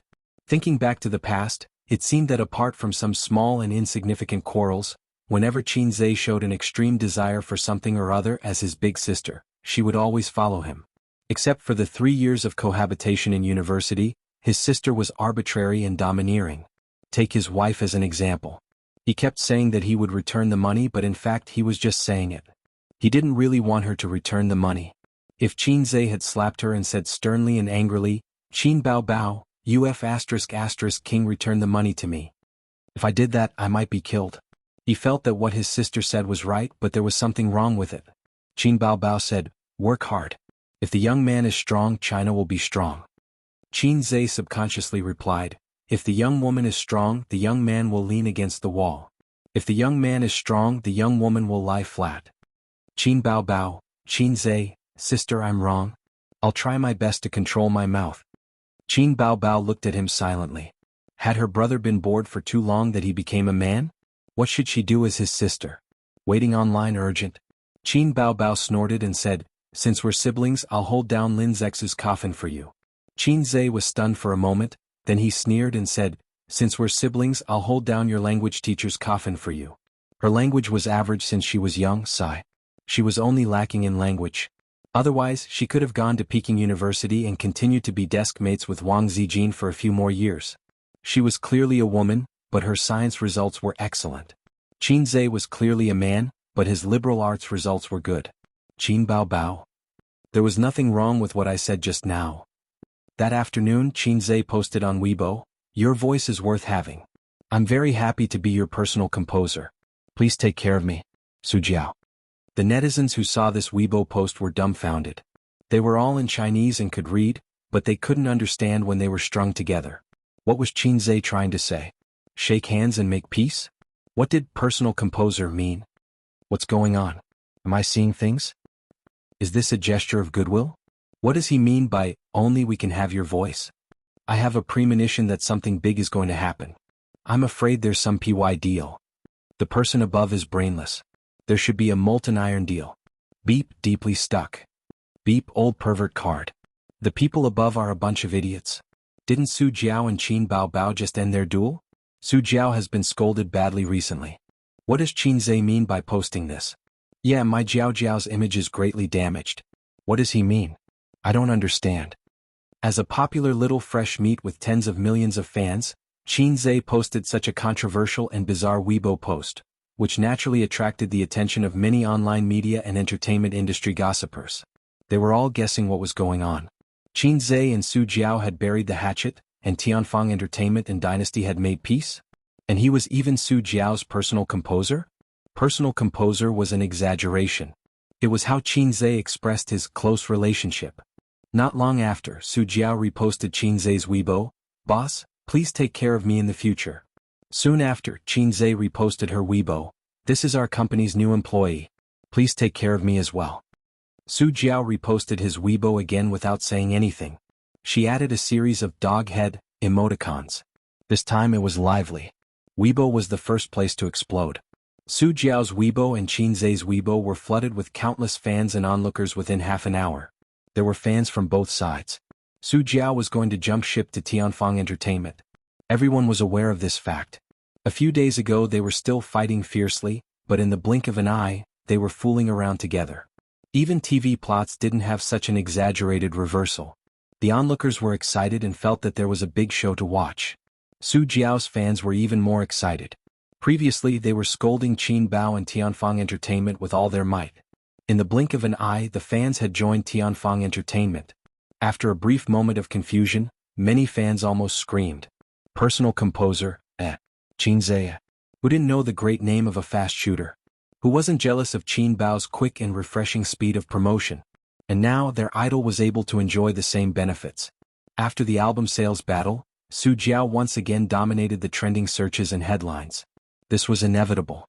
The internet media would definitely not miss such a big piece of news. It wouldn't be long before pieces of gossip articles would be pushed to the internet and mobile phones. A large number of singers liked it, including Su Yunhan, Huang Yuding, and Ge Ling. Actually, there was another word in their hearts: envy? But it wasn't good to say this out loud, as it would cause their own entertainment company to have second thoughts. While the internet was abuzz with discussions, Royal Entertainment. Su Jiao handed in her resignation letter and unilaterally tore up the contract. The company's higher-ups were furious. They rejected Su Jiao's resignation letter and said that if she insisted on going her own way, not only would she have to pay for the breach of contract, but she would also have to face a lawsuit. Su Jiao's manager, Sister Zhang, was the first to take the lead and persuade her in the office. How did it end up like this? How did it end up like this? There was a steaming cup of tea in front of her. Sister Zhang clapped her hands with a pained expression. Sister Zhang, this is my decision. Su Jiao sat opposite her with a faint smile. Jiao Jiao, have you lost your mind? How is our Royal Entertainment inferior to Tianfang? What benefits can Qinzhe bring you by poaching you? Yes, the company's decision to increase the commission makes you uncomfortable, but the entertainment industry is like this. If it's Tianfang Entertainment, it'll be the same, Sister Zhang said loudly. Qinzhe can bring me opportunities. Sister Zhang, I've been stuck here for many years. You know very well that my acting career has reached a bottleneck and I want to break through. Qinzhe can give me opportunities, but Royal Entertainment can't. Su Jiao said in a low voice, trees die when people move. Sister Zhang persuaded earnestly, Jiao Jiao, I brought you from a young singer to where you are today, and Royal Entertainment has nurtured you for so many years. If you jump ship to Tianfang now, don't you want your reputation? Su Jiao frowned. Whether I want my reputation or not is my own business. Besides, it's not a big stain. There are many artists who jump ship during the contract period, and I'm not the only one. What negative impact can it bring to me? Maybe it won't be as negative as hiring the internet water army to flood the album. Her tone was slightly heavy when she said the last sentence. Sister Zhang looked at her deeply. Those artists, there are indeed some who can become famous, but there aren't many. Do you think you can be like them? Sister Zhang taught you before that stability is the most important. As long as you can stabilize, sooner or later you'll have a hard time. It's too risky to jump ship. You have to think carefully. Su Jiao smiled and took a sip of tea. She said in an exaggerated tone, Qinzhe, a fast shooter. Sister Zhang, do you know what a fast shooter is? With him writing songs for me, why should I worry about not becoming famous? She changed to a worshipful tone. I'm too greedy. 2 songs a year is enough. That way I can step into the ranks of A-list singers before I turn 35. As long as I step into that rank, the shelf life of a singer will be extended for many years, and I'll be remembered by the audience. Even if I'm old and weak, I'll still be a famous senior in the music industry. I won't be like other singers who used to be popular but lost their youth. After they left the peak, their value plummeted. Sister Zhang said with a straight face, think about how to get through this first. The company won't agree. The taste of a lawsuit isn't good. You're a veteran, so you should know. Su Jiao faintly smiled. Qinzhe will help me. Sister Zhang sneered. Which poacher doesn't say that? How many celebrities were abandoned after losing a lawsuit? Do you believe him? I believe him. Su Jiao nodded, a sly glint in her eyes. I have a contract and a recording. In the office, there was also a female assistant who stood silently not far away, watching the 2 big shots' conversation. Su Jiao said, Sister Zhang, the tea is cold. Sister Zhang ignored her. She couldn't be bothered and looked at her assistant. Although I'm destined to be unhappy with the company, I'm still an artist of dynasty. Don't just stand there, help me pack my things. The assistant looked at Sister Zhang cautiously. Sister Zhang's face was dark and she didn't say anything. Su Jiao shrugged. Do it yourself. She packed her personal belongings as if no one else was around. Her persuasion failed. Su Jiao was determined to leave. Sister Zhang left with a dark face. Chapter 523. After Sister Zhang left, news of Su Jiao's decision to leave Royal Entertainment spread throughout the company. For a time, it attracted all kinds of discussion. Ever since the news came out on Weibo, all the employees in the company paid attention to this matter. They were nervous, angry, and expectant. Su Jiao was the mainstay of Royal Entertainment. At her peak, she could be ranked in the top 5. Now she could be ranked in the top 10. And now she was about to jump ship to Tianfang Entertainment. This was undoubtedly a blow to the company's employees. For example, if a few of the company's executives suddenly jumped ship, the ordinary employees would definitely have thoughts, and it would greatly affect their morale. So many times when you resigned, the boss didn't really want you to stay, but considered the feelings of the other employees. Royal Entertainment quickly responded by condemning Su Jiao on Weibo. They also posted a lawyer's letter to sue Su Jiao. Royal Entertainment had already filed a lawsuit for breach of contract, demanding 100 million renminbi in compensation. Royal Entertainment's post pushed this matter to the climax. The 100 million renminbi breach of contract replaced the topic of Su Jiao joining Tianfang Entertainment as the headline and trending topic. Countless people looked forward to seeing how Tianfang Entertainment and Su Jiao would respond. Busybodies muttered that Su Jiao was done for. Tianfang Entertainment and Su Jiao remained silent and ignored Royal Entertainment. The rumors on the internet were rampant, but Su Jiao, who was in the middle of this matter, stepped into Tianfang Entertainment amidst cheers of welcome. At night, Qin Zhe held a welcome banquet for Su Jiao. Almost all the company's executives were present. Tell the legal department to get ready. Whatever Royal Entertainment does, we'll deal with it. Qin Zhe said, let's try to settle this matter as soon as possible. It's too much of a loss if we don't serve such a great Buddha. Everyone roared with laughter. Su Jiao glared at him and raised her wine glass. Co Qin, a toast to you. She was wearing a graceful and elegant black dress with 2 shiny platinum earrings. She was bright and beautiful. The marketing manager asked, Co Qin, aren't you going to say something online? Royal Entertainment's Weibo? Qin Zhe shook his head. What do I say? Do I have to prove myself offline? You tell me how, it's meaningless. Just ignore it. When the contract dispute is over, we'll post on Weibo and announce that Jiao has officially joined Tianfang Entertainment. Entertainment companies were used to such lawsuits and disputes, and they were all experienced. However, Qin Zhe still asked, are you confident? I've heard of a case before where a certain celebrity had a falling out with his company and sued the company in court. However, he didn't win the case and the court ruled that the contract was not allowed to be terminated. I saw it a long time ago. I don't remember who it was. Anyway, it's already dead now. The manager of the legal department was well informed and immediately guessed which case he was referring to. He explained, I've studied that case before. At that time it caused quite a stir. According to the court's judgment in the past, they would order the payment of liquidated damages, but allow both parties to terminate the contract. At that time, the court considered the interests of the management company for the first time.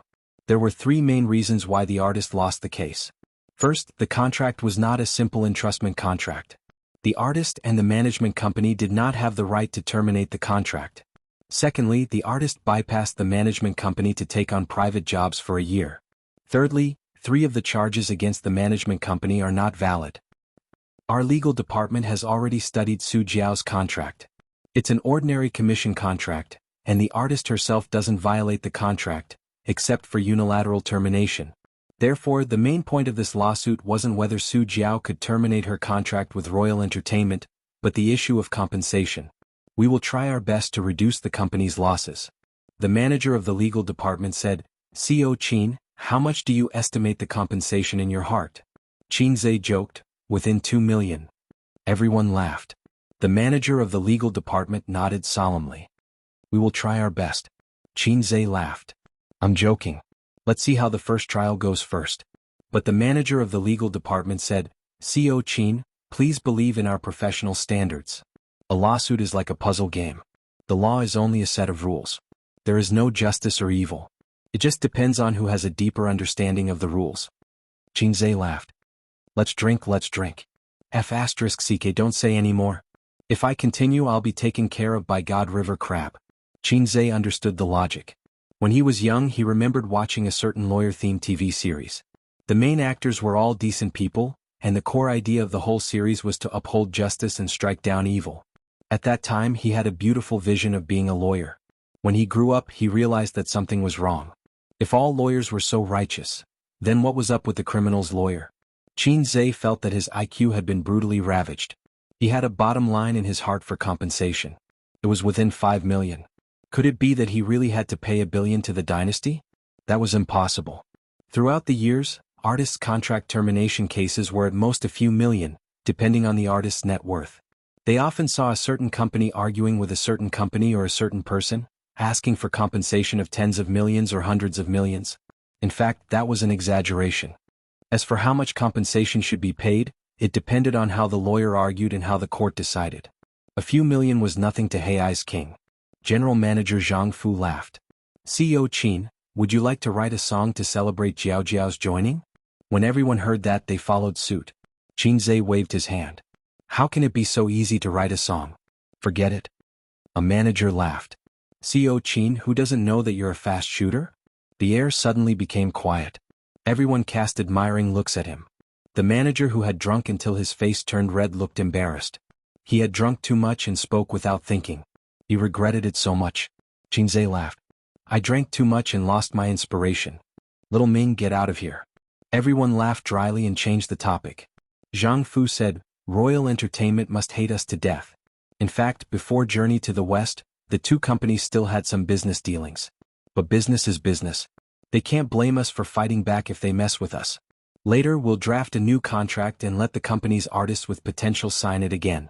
We have to prevent them from poaching. These words were not appropriate at the dinner table. Everyone present was in management, but Su Jiao was not. Everyone laughed and naturally skipped the topic. Su Jiao said, Actually, there's another reason why I'm determined to leave Royal Entertainment. When everyone looked over, she continued, Huang Yuting's contract is about to expire. He decided to jump ship to Royal Entertainment. Royal Entertainment contacted him in private a long time ago. Probably in July or August last year, when Huang Yuting participated in I Am a Singer. His current entertainment company is quite capable, but it can't compare to Royal Entertainment. Royal Entertainment can give him more resources, so it's normal for him to choose Royal Entertainment. If he comes over, as we're both singers and my reputation just happened to be damaged, the company will definitely put him ahead of me and give him more resources. Qinzhe was taken aback. Who did you hear that from? Su Jiao pursed her lips. I've been in Royal Entertainment for so many years. Of course, I have my ways to know about the company's operations and information. The banquet ended and everyone dispersed. Walking out of the hotel, the stuffy air hit them in the face. Qinzhe drank a little and walked side by side with his sister. They went to the small plaza behind the hotel to get their car. Qin Baobao took out the car keys from Qinzhe's trouser pocket, unlocked the car and got into the driver's seat. At the banquet, she didn't drink and asked the waiter for 2 cans of coconut juice. Watching the men chatting and bragging, she felt like a wife accompanying her husband. Demure, gentle and obedient. I think what Jianghu said at the banquet is very thoughtful, Qinzhe said. Qin Baobao looked at him with her beautiful eyes, waiting for him to continue. They chatted too much at the banquet, and her mind wasn't on other men, so she didn't remember. It's time to change the contracts of our artists. It's common for artists to jump ship. It's too frequent. This isn't good, but there's nothing we can do about it. Leaving after becoming popular is a risk that all entertainment companies have to face. Our company is the same. If we do this, others can do the same. When Su Jiao becomes popular in the future, can you guarantee that she won't be poached by other companies? There's also Feng Rue, who just became popular in the company. That little girl with big boobs and perky buttocks. Someone might have already contacted her in private. Because our country's entertainment companies are generally a combination of film and TV and management. For an entertainment company, take Star Art for example. How many movies do they produce in a year? How many TV series do they produce? This isn't enough to split among their artists. Artists want to stand out and become famous, but they can't get too many resources. At this time, when someone promises them high salaries and resources, jumping ship is the inevitable result. But this is our country. Hollywood's system is more complete and healthy. They separate the two major businesses, film and TV, to promote the positive and healthy development of the entertainment industry. But there's a prerequisite. The labor unions in America are very powerful. There are labor unions in every industry. They're very impressive and powerful. What about our country? Take the Writers Association for example. What's that? It's just a false reputation. Qin Baobao tilted her head and looked at him. It's a good idea to bind them with contracts, but it's hard to guarantee that the artists won't make conditions. They'll have to make promises or else they won't agree to change the contract. Don't mess it up. Qinzhe chuckled. Then promise them that we'll film a few more movies and TV series and strive to give them more opportunities. Qin Baobao rolled her eyes charmingly. You say it as if it's easy to film and TV series. Qinzhe smiled proudly. Who am I, a fast shooter? Before he could finish, his sister beat him to it. After saying that, she held her stomach and laughed. She leaned on the steering wheel and hit it with her little hands. Qinzhe, one day I'll King change this ridiculously low nickname. I want to poach Huang Yuting, Qinzhe suddenly said. Qin Baobao turned her head. He was lying on the seat with his eyes closed. His face was slightly red, and the intoxicating aroma of alcohol wafted out between his breaths. That's too much. We've only just poached Su Jiao. You have to consider public opinion. Qin Baobao frowned. Hey, I didn't say that I'm going to poach Huang Yuding during the contract period. Su Jiao just said that Huang Yuding's contract is about to expire, and he intends to jump ship to Dynasty.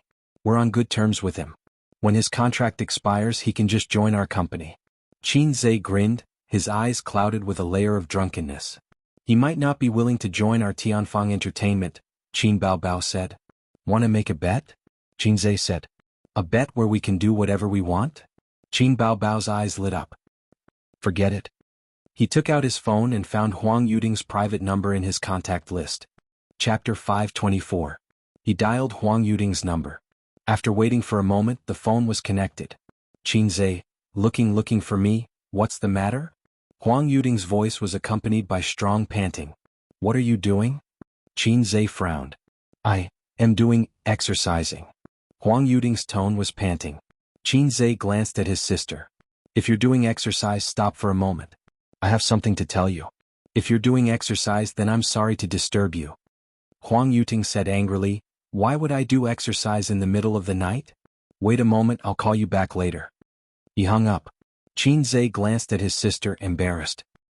His sister turned her face to the side, and her crystal earlobes seemed to be red. Qin Zhe lowered the car window and bit a cigarette. Just as he was about to light it, he turned his head and asked his sister, Can I smoke a cigarette? Qin Baobao said softly. The air conditioner was blowing in the car, and the hot wind outside the window blew in. It felt like ice and fire. Qin Zhe lit the cigarette and puffed. Qin Baobao also lowered the car window. She didn't like the smell of cigarettes very much, but she wasn't like other women who frowned and waved their hands as soon as they smelled cigarettes, showing extreme disgust. But if Qin Zhe finished smoking, she wouldn't kiss Qin Zhe. So every time she went home, she would smell his mouth to see if there was any smell of cigarettes. Although they didn't practice kissing much, what if they had a whim? He thought that it would only take a few minutes, but in the end, 15 minutes had passed. A little bored, Qin Zhe turned his head and admired his sister's graceful side curve. She was dressed more casually today. She was wearing a black close-fitting t-shirt that clung to her small waist. It was so thin that he felt like he could wrap his hands around it. There was no belly and it was tight. Qin Zhe had experienced it before. It was a pleated short skirt, light blue in color, which was Qin Zhe's favorite. She wasn't wearing any stockings. Her legs were fair, straight and slender. He wore a pair of white running shoes. A few minutes later, Qin Baobao glared at him. What are you looking at? Huang Yuding's phone call made her feel weird. Why was her brother staring at her after the phone call? What was he trying to do? Qin Zhe looked around. I'm looking at the scenery. He was suddenly startled when he saw that someone was secretly taking pictures of them in the darkness outside the car window. At a distance of 30 to 40 meters, using the green belt and darkness as cover, ordinary people couldn't see it, but Qin Zhe could. As his practice of times are calling deepened, Qin Zhe's various senses and skills became more and more perfect. In the future he would be able to *ck a bird in the sky, a turtle in the sea or even a hole in the ground. Realization dawned on him. It should be the paparazzi or something. He and his sister were big shots, and many paparazzi dreamed of digging up their secrets. Whether it was exposing them or demanding a huge sum of hush money. In recent days, Su Jiao's sky-high compensation for jumping ship to Tianfang Entertainment and Royal Entertainment had become a hot search and headline. Who knew how many pairs of eyes were watching and how many people were looking forward to the aftermath of this incident? It was normal for him and his sister to be targeted by the paparazzi. They were probably followed when they left the house. Then this welcome banquet couldn't be hidden. Entertainment news would probably report tomorrow. Tianfang Entertainment's top management invited Su Jiao to a banquet. It didn't matter and there was no need to hide it. Su Jiao jumping ship to Tianfang Entertainment was already an established fact. Paparazzi were very annoying. No celebrities would like them, but they were like annoying little demons that couldn't be shaken off. The best way was to treat them like air and try not to do anything private in public, such as kissing his sister. Qin Zhe pretended not to see the paparazzi taking pictures. He waited for another 5 minutes. He finished his second cigarette. He waited for another 10 minutes. He finished his third cigarette. After waiting for a total of more than half an hour, Qin Zhe got impatient and dialed Huang Yuding's number again. What's going on? Huang Yuding also has a low-level system? F*CK, it's almost going to last longer than me. At a certain high-end residence, Huang Yuding was lying on a spacious double bed. In the luxuriously decorated bedroom, the curtains were tightly drawn, and there was only a table lamp emitting an orange halo at the head of the bed. A woman with wavy curls was lying on the bed, revealing her snow-white, round and fragrant shoulders. She blinked her languid eyes. Yuding, why aren't you returning my call? When Qinzhe called just now, they were already almost done. In the end, Huang Yuding leaned against the headboard and stared at his phone for a long time without returning her call. Huang Yuding glanced at the time and shook his head. Let's wait a little longer. He had a girlfriend, and it was the woman on the bed, a young model born in the 90s. That was not right. Young models born in the 90s were already approaching their 30s. Only young models born in the 90s could be considered young models. Qinzhe called you. Maybe it's about a song? His girlfriend urged. Hurry up and return his call. Don't you always want him to write songs for you? Huang Yuding was silent. This was a matter of a man's dignity. He could not compromise. He waited for another 10 minutes. I still want to love even in death. I won't be happy if I don't thoroughly and vividly. A loud voice sounded. Caller, Qinzhe. Huang Yuding took a deep breath and picked up the phone. He was panting. What now? Didn't I say I'll call you back? There was a long silence. F*C, my waist is not convinced. Huang Yuding panted. I'm gifted. There's nothing to be surprised about. His girlfriend, I'm not convinced either. Then you continue. We'll talk another day. Don't. Since you called, I'll stop for a while. Stop for a while. Is that okay? Hey, it's not a critical moment. It's okay to stop for a while. I'm still early. Qinzhe screamed in his mind. Hey, low-life system, what's going on? You're selling fake kidneys, aren't you? The system ignored him. Huang Yuding was full of arrogance. What's the matter? Did you agree to my request for a song? Qinzhe said, asking for a song is a small matter. Let me ask you, is your contract about to expire? Huang Yuding said, it'll expire next month. Qinzhe, you don't plan to renew your contract and jump ship to Royal Entertainment? Huang Yuding was shocked. How did you know? Don't spread this. Qinzhe said, Su Jiao told me. So what if it spreads? It's not jumping ship. You and the company both know this, don't you? Huang Yuding said, my company is not big. If I stay here, my prospects are definitely not as good as Royal Entertainment. There was a company in the capital that wanted me, but it's too far away. I don't want to fly between two places and settle in the capital. There's nothing to stay in that shabby place. And the music director of Royal Entertainment is my classmate. He has been persuading me for a long time, so I plan to go there. Qinzhe said, and Huang Yuding continued, originally, I wanted to ask you for a song in the future and shamelessly ask for a few more songs. But you and Royal Entertainment have a feud. I'm afraid there's no chance now. He said in a tentative tone. Qinzhe snorted. Definitely no chance. I won't give you a single song. Huang Yuding said dryly. Don't be like this. After all, we're friends. If he listened carefully, he could actually guess Qinzhe's intentions. But when a man vented, not only was his body drained, his mental acuity would also decrease. Qinzhe said, it's actually very simple to ask me for a song. As long as you promise me one thing, not only will I give you a song, I can do it every year just like Su Jiao. This time Huang Yuding understood. He was not surprised, not excited, nor did he refuse. A moment later. You want to poach me? Qinzhe corrected him. I'm not poaching you. I'm waiting for your contract to end.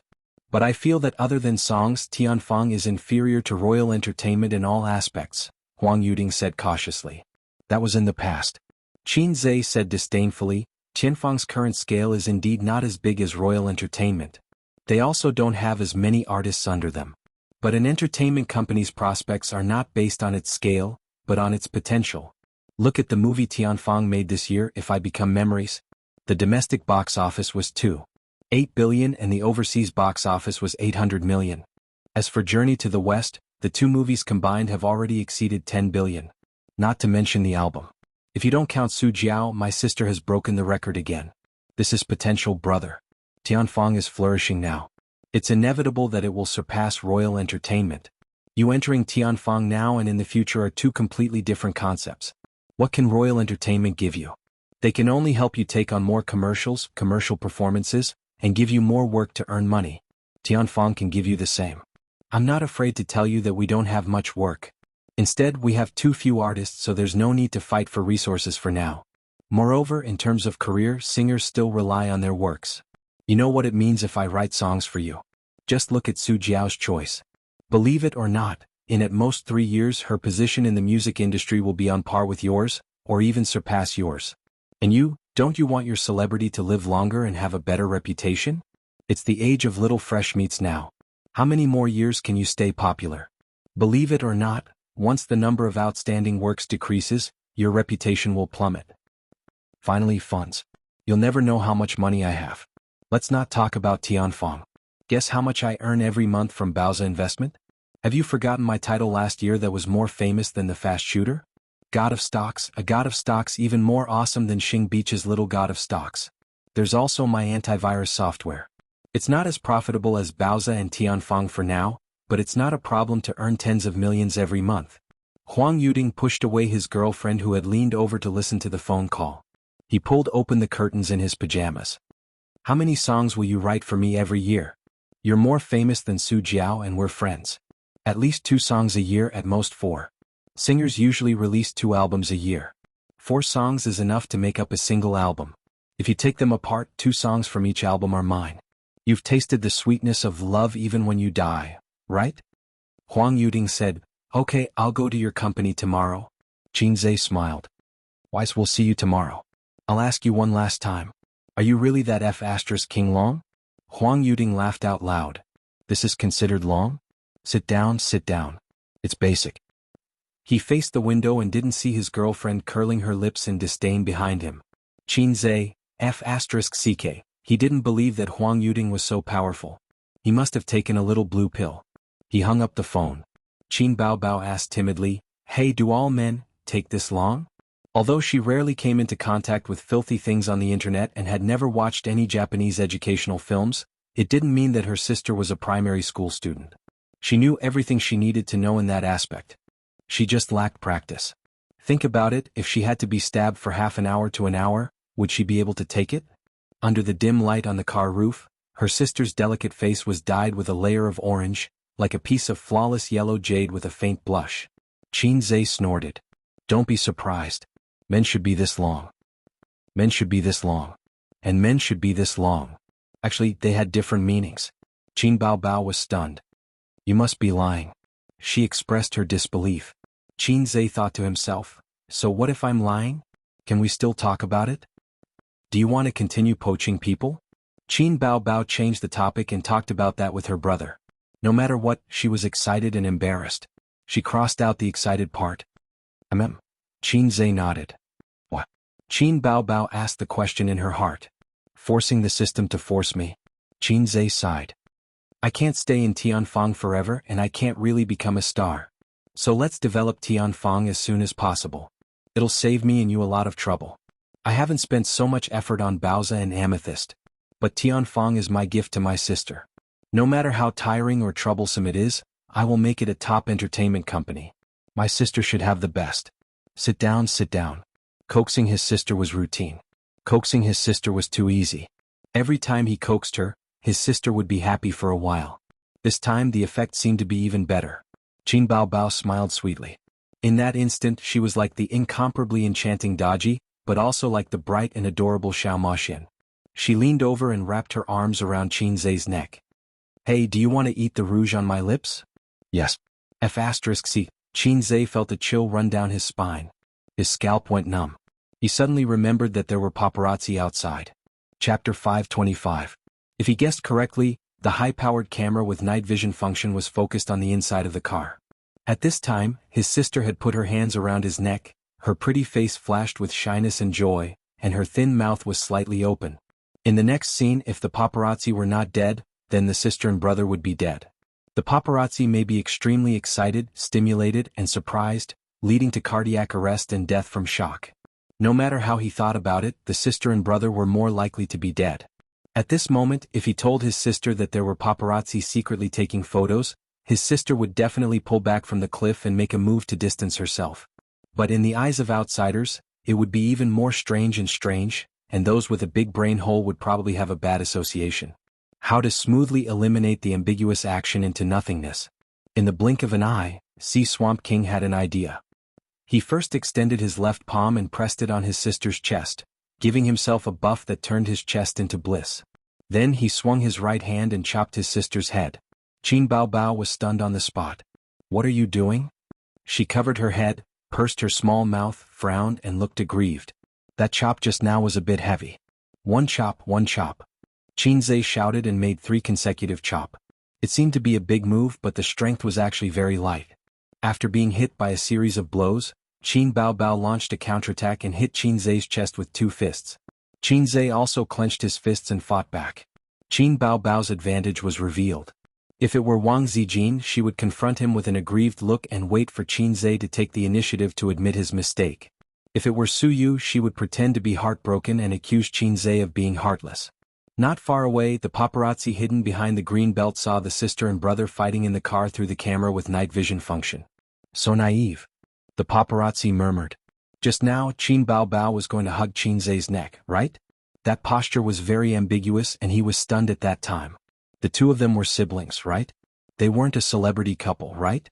Soon he found that he thought too much. The fast gunman waved his hand knife and shot Qin Baobao 3 times in a row. Qin Baobao angrily fought back. The siblings punched each other for half a minute. So, Qin Baobao was going to strangle Qin Zhe's neck instead of hugging his neck? As expected of a female celebrity who was known as a natural seductress, her every move was ambiguous and seductive. The paparazzi watched from the camera as the siblings messed around for a while.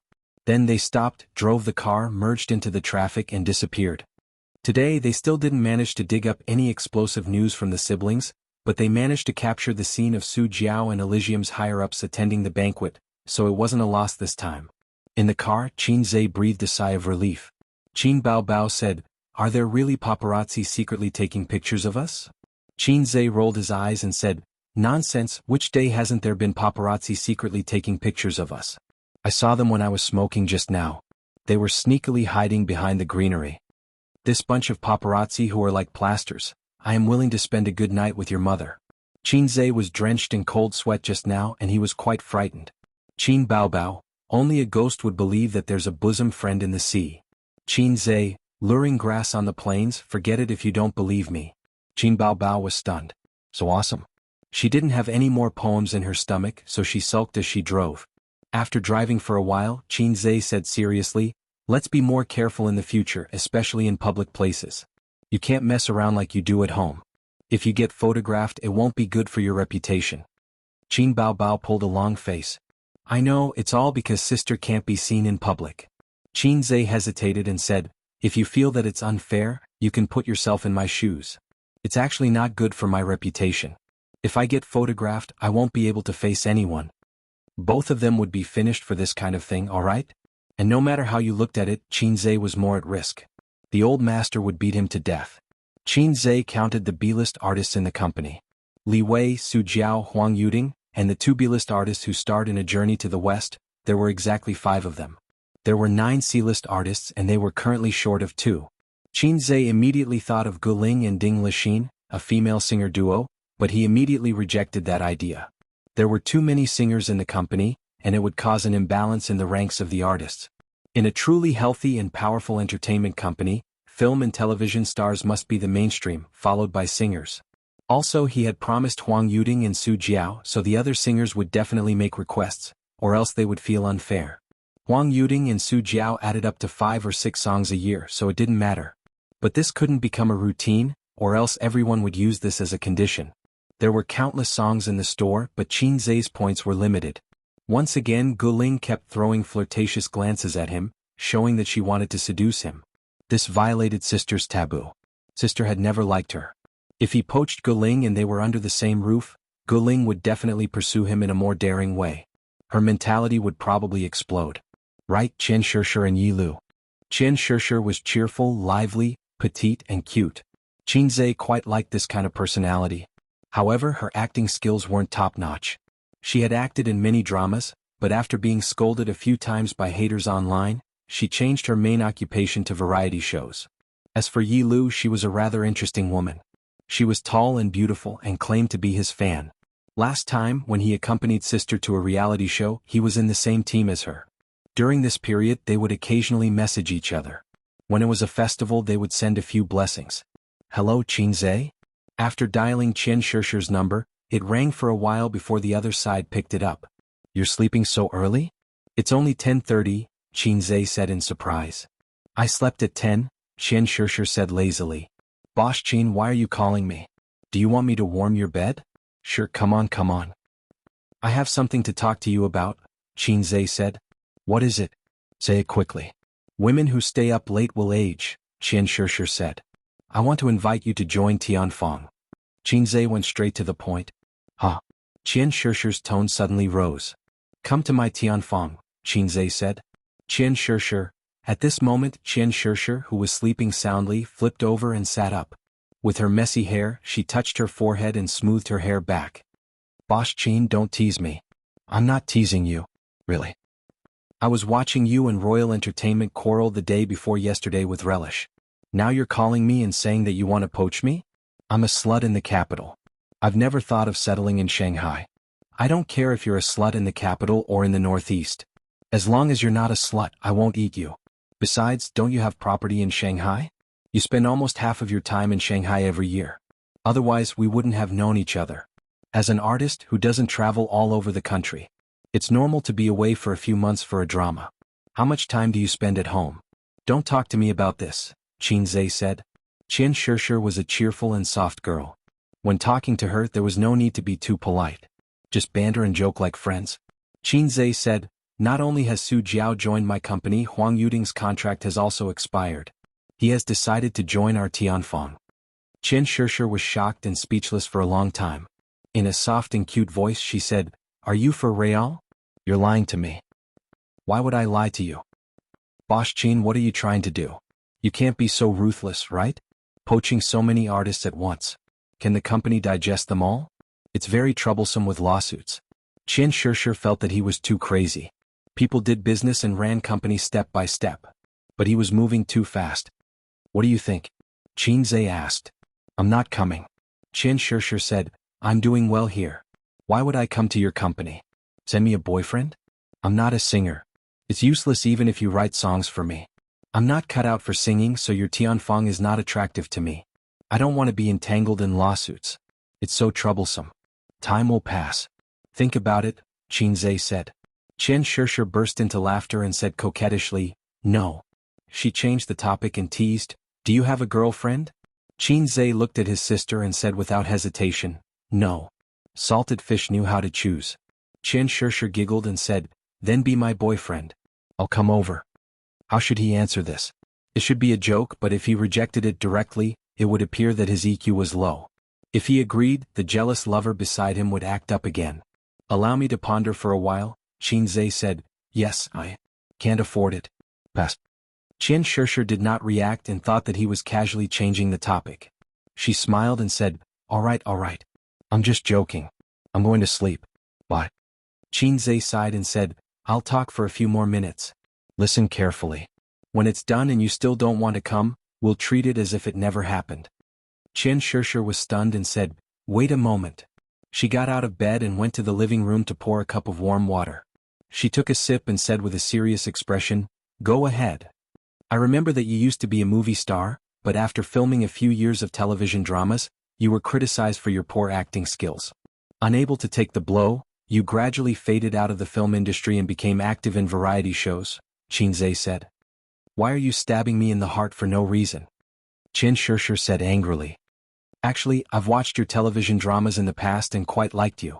You're beautiful and your acting skills are good. Why were you criticized to this extent? Indeed, your acting skills aren't top-notch, but there's nothing wrong with it. Why were you criticized as an actress with no acting skills who would never become popular? Qinzhe asked. Yes. I also think that my acting skills are not bad. Qian Shishir felt the same way. But it's not up to the artist to decide what kind of show to film. Back then, all kinds of film companies would help me accept. There were many lousy shows, but I just gritted my teeth and acted in them. What could I do? I was helpless too. However, I'm doing quite well now. Variety shows are much more relaxed and cheerful. Qinzhe said, No matter how popular variety shows are, you're just like that. Qian Shishir was silent. Qinzhe guided her patiently. I can give you a chance. I can give you a chance to return to the film industry. Don't you envy those celebrities who become popular overnight? Don't you want to prove yourself? Are you really willing? Stay in variety shows forever and never leave? How many years have you been in the industry? Have you won the Best Actress award? You haven't even won the Best Supporting Actress award. How many red carpets have you walked? You even feel embarrassed to walk the red carpet, right? That's because you're not filming anymore. You're just slacking off in variety shows. Chapter 526. Chen Shishir pretended to be relaxed and laughed. Mr. Qin, you really have a glib tongue. But we're friends, right? Don't paint a big picture for me. Variety shows are useless, but at least it's comfortable and there's no risk. If I agree, what if I lose the bait and lose the bait? How many years can you stay in variety shows? As you get older, there will be fewer and fewer shows looking for you. Qin Zhe said calmly, do you know why Su Jiao agreed to jump ship? It's not just because of the song. Our Tianfeng will also take care of the lawsuit, compensation and one-stop service. As long as you agree, we'll leave the rest to Tianfeng. You just have to obediently rest at home for a while and then happily come to my embrace. You won't believe me even if I tell you. We can sign a contract. Tianfeng guarantees that we won't give up on you and will help you settle these things. Chen Shishir didn't say anything and seemed to be thinking about it. I know you're worried that you'll jump ship, or will it be the same as before? Don't worry, it won't happen. I promise to give you better film and television resources. It's not like you haven't seen my movies before. Which one of them isn't popular? Think about it, if you came over earlier, If I Became Memories and Journey to the West, would definitely have a role for you. Those who became popular because of Journey to the West, like Feng Rue. Those whose fame rose again like Li Wei. Can your current entertainment company give you such conditions? Chen Shishir was bewildered. You'll really give me better film and television resources? Qin Zhe, we can sign the contract first. Later you'll officially join us and we'll write it in the contract. Chen Shishir, take care of the lawsuit? Qin Zhe, Chen Shishir, hey Qin Zhe, why are you doing this? First it was Su Jiao, then Huang Yuding, then me. How can you do this? I feel like you're just messing around. Qin Zhe, so I'm the big boss and you're a small artist. Go. Chen Shishir said angrily, then I'll come to Shanghai another day. Let's talk business. You have to write those promises in the contract. Qin Zhe, no problem. Before hanging up, Chen Shishir suddenly said, what do you mean by A? Are you mocking me? Did I say that? I'm hanging up. I'm driving. Qin Zhe hung up. On the other side, Chen Shishir glanced at her phone screen, lowered her head, and looked at the outline of her breasts that were faintly discernible under her pajamas. She muttered unwillingly, I'm in to be okay? Neon lights illuminated the skyscrapers, and cars converged into a sparkling river. Qin Baobao straightened her back, clenched the steering wheel with both hands, and looked ahead attentively. She looked very cute when she was driving seriously. Did Chen Shishir agree? Sister asked. That's true. With me around, who can't handle it? Qin Zhe chuckled. Yes. Brother, you'll definitely have a bright future if you work in MLM. You're also good at bewitching people. Qin Baobao said seriously. Qin Zhe was too lazy to argue with his sister. It's over now, right? Is there anyone else? Qin Baobao said. Also, I plan to poach Lu too. However, it's too late this year. Let's talk about it tomorrow. You still want to poach people? Are you crazy? Of course, Qin Baobao didn't know that her little brother was a cheater. She couldn't understand Qin Zhe's actions. Even if he wanted to make good food for her, he didn't have to do it like this. He was like a hungry ghost who ate 3 days' worth of food. If he didn't die of bloating, he would vomit. It's just a basic operation. Don't be surprised. Qin Zhe couldn't explain the reason to his sister, so he bragged, when have I ever done something that I'm not confident in? Qin Baobao chuckled. When have you ever been outstanding in anything since you were young? Qin Zhe's scar was exposed and he said angrily, I'm a late bloomer. How can a golden carp be a fish in a pond? It will turn into a dragon once it encounters the wind and clouds. Yesterday I was already dead. Today I'm Hei's king. Hei's king, what do you plan to do next? It's easy to poach people, but it's not easy to run a business. Writing songs isn't a problem. After all, my little brother is a fast shooter. I'm proud of him. I believe that you can satisfy Huang Yuding and Su Jiao. However, what you and Chen Shishir promised, is it really not nonsense? Don't go back on your word when the time comes. If you can't give them good resources, there will be disputes again, Qin Baobao said. She finally acted like a good wife and mother, a good wife and sister, a good sister and sister. Qinzhe didn't criticize when he did things. He would always give careful warnings after the event. She was so virtuous, she must be an older sister. Because his girlfriend couldn't be virtuous. His girlfriends were all juicers. Don't worry, it's not a problem. As long as I complete this task, I can have as many movies as I want, Qinzhe said. He could do whatever he wanted with points. In other people's eyes, Qinzhe's actions were childish and stupid. To use a fashionable saying, if you take too big a step, you'll easily pull your balls. However, Qinzhe was a cheater. As long as he completed the task of Entertainment Circle's big boss, he would get tens of thousands of points. It wasn't a problem to exchange as many movie and TV scripts as he wanted. Qin Baobao pursed her lips. Regardless of whether her younger brother was bragging or not, since it was already like this, she couldn't just stand by and watch. Ace, go online and see which movies have the highest box office recently. Let's go watch some other day and gain some experience. Qinzhe turned on his phone and logged onto the ticket purchase website. He read from his phone, the box office is ranked first in America's Women's Federation. The second is Thailand's Wrestling I'm the Best. The third is our country's You're Embarrassed I'm Embarrassed. Qin Baobao asked, what's your D? Qinzhe couldn't help but glance at his sister's proud and perky chest. Visually estimated to be 36D. Qin Baobao looked at him blankly. When she met her younger brother's gaze, she was both embarrassed and angry. She freed her right hand and hit his head. You're so annoying. You don't have to worry about the movie. I'll handle it myself. You just have to practice your singing or film, and occasionally manage the company. As for the concert, I'm sorry. I'll probably be very busy in the next few months. The key is the issue of funds. The compensation for these celebrities and the acquisition of Purple Crystal's factory will all cost money. Qinzhe said, when Journey to the West is taken off the shelves and the money comes in, we'll hold a concert. It's like a national tour, okay? Qin Baobao said in an indifferent tone, okay. Anyway, she wouldn't run if she could. It was enough for her to release albums. Wasn't it tiring to run around? She also had to worry about the intruder taking advantage of her absence and eating the pig she had raised for 24 years.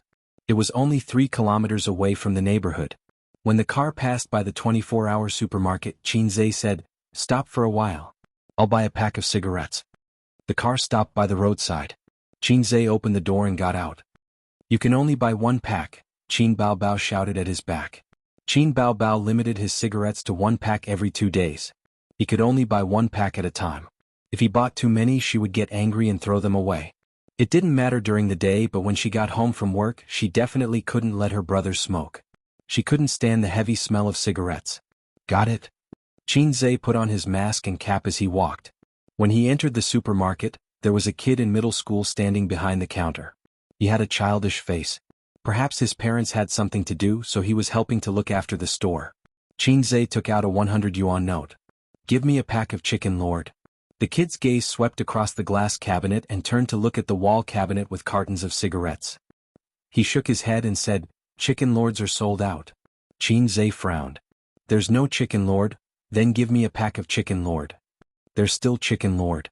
The kid took out the cigarettes and handed them over, keeping the 100 yuan note.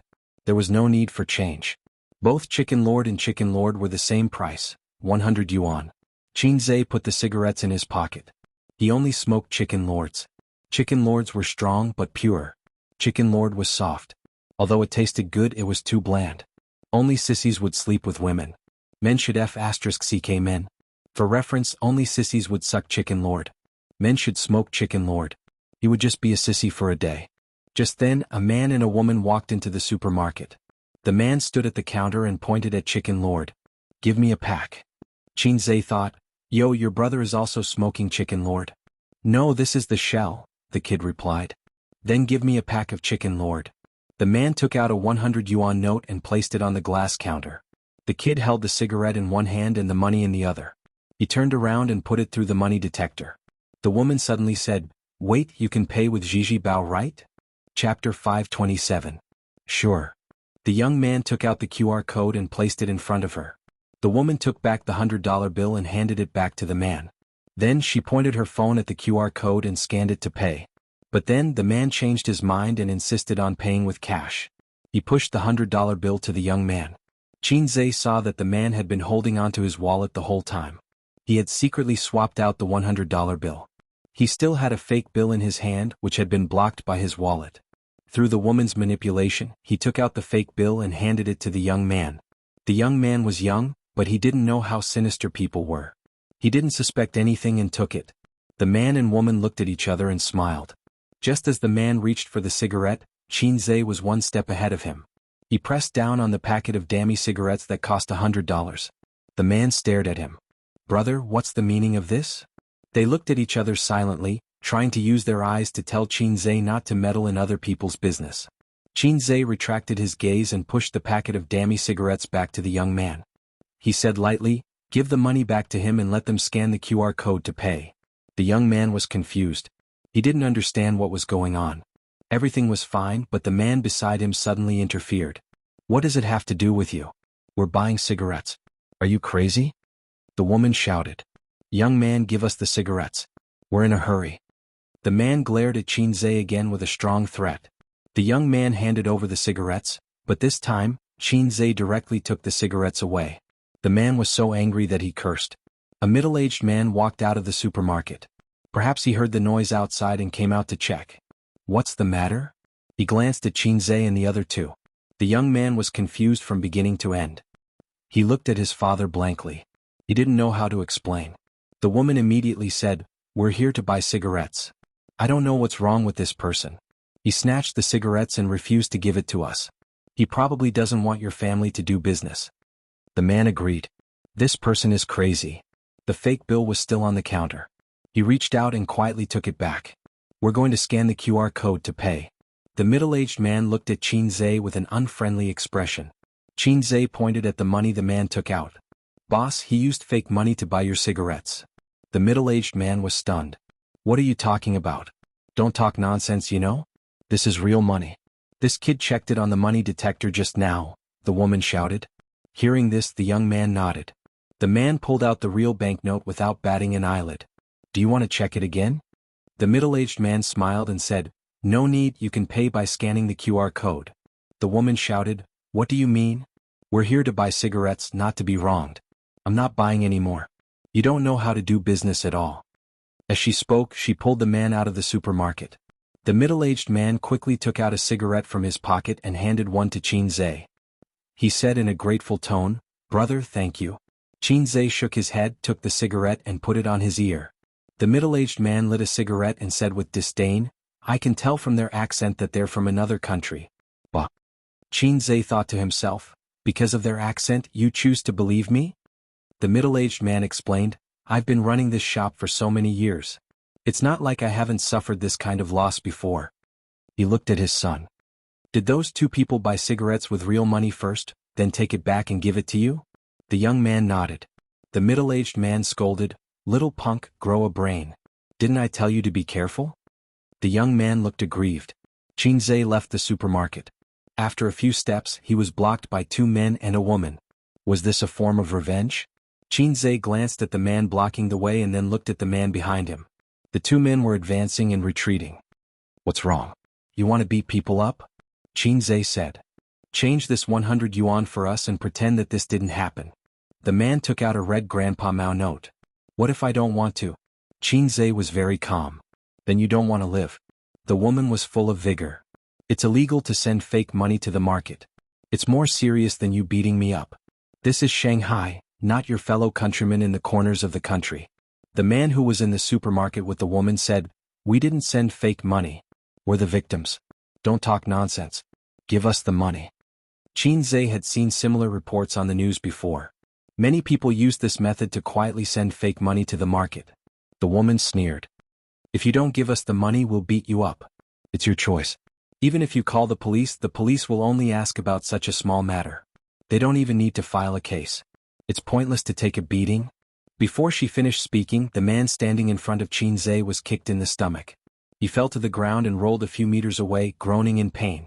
After dealing with one easily, he turned around and swept his leg, sweeping the man behind him to the ground.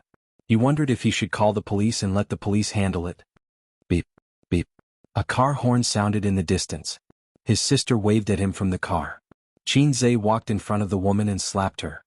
"Lianshan is a local. I have 100 ways to make your life difficult, but you can't do anything about it." He jogged to the car, opened the door and got in.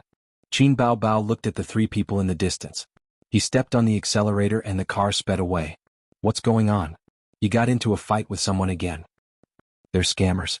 Qin Zhe briefly explained the situation. It's something that was announced on the internet, the kind where fake money is exchanged for real money. That's crazy. We actually encountered them. Qin Bao Bao was shocked. Well, it's happening all over the country. It's not surprising. Qin Zhe said. Many people who saw the news would scold the people for not being in the old days. Gangs, similar cases all over the country. The methods were the same. Considering the source of the fake money, it was terrifying. First, where did so many fake money come from? Ordinary people don't have many chances to see fake money. There must be a gang that makes fake money. Second, how did they train their hand speed? It was more like group training. Third, XX almost didn't crack down on such incidents. When encountering this kind of situation, and he had the ability to do so, Qin Zhe didn't mind pulling out his blade when he saw injustice. For Royal Entertainment, Su Jiao's departure was undoubtedly a very bad thing. Losing money was a small matter. The key was that their reputation was greatly damaged. Hiring a water army to slander, A Journey to the West, was malicious competition. Although this kind of thing was common in the entertainment industry, tacit understanding and exposure were two different things. Boosting album sales and false hype. In the end, not only did it not succeed, but it also had a very negative impact on the company's image. After losing the company's money to boost sales, Su Jiao's album sales were very weak. On the other hand, Qin Bao Bao's album had been selling well. Then the person involved, Su Jiao, suddenly jumped ship to Tianfang Entertainment. It was even more absurd than a melodramatic drama. Royal Entertainment had lost all face. The face they had lost in the past few years was not as much as the face they had lost recently. Today, a few executives took advantage of the break after lunch to have a simple meeting. Tianfang Entertainment has gone too far. We must fight back. Wei Tong slapped the table. Use all the connections that should be used. We must win the lawsuit. Even if we can't win, we must drag it out for a year or so. Actually, we don't have to go head-to-head with Tianfang, someone said. No, I can't stand this grievance. Royal Entertainment can't stand it either. Wei Tong said, contact Huang Yuding and let him announce the news of him joining Royal Entertainment as soon as possible. Su Jiao left, so be it. Huang Yuding is much more famous than her. Chapter 528. In the last meeting, the higher-ups had made a joint decision. Should we attack Tianfang Entertainment? The result was attack, ruthlessly. The experienced higher-ups even came up with a plan to beat them at their own game, in a very short period of time. After analysis, there were two reasons for the failure. First, Tianfang Entertainment had a lot of money and could afford to wage a war of trolls and sales. Second, the quality of Su Jiao's album was not as good as Qin Bao Bao's. This was an ironclad fact, so when the trolls from both sides fought, the audience was more willing to believe in their own feelings. This meeting was still discussing Tianfang Entertainment and how to deal with the relationship between both parties in the future. Most of the higher-ups thought that since the grudge had been formed, they would just wait and see. Sooner or later they would get back at them. A small portion of the higher-ups thought that there was no need to harp on Tianfang Entertainment. They would attack when it was time to attack and cooperate when it was time to cooperate. What if they couldn't defeat them? Wei Tong said, Huang Yuding joining Dynasty, the PR department must remember to publicize it.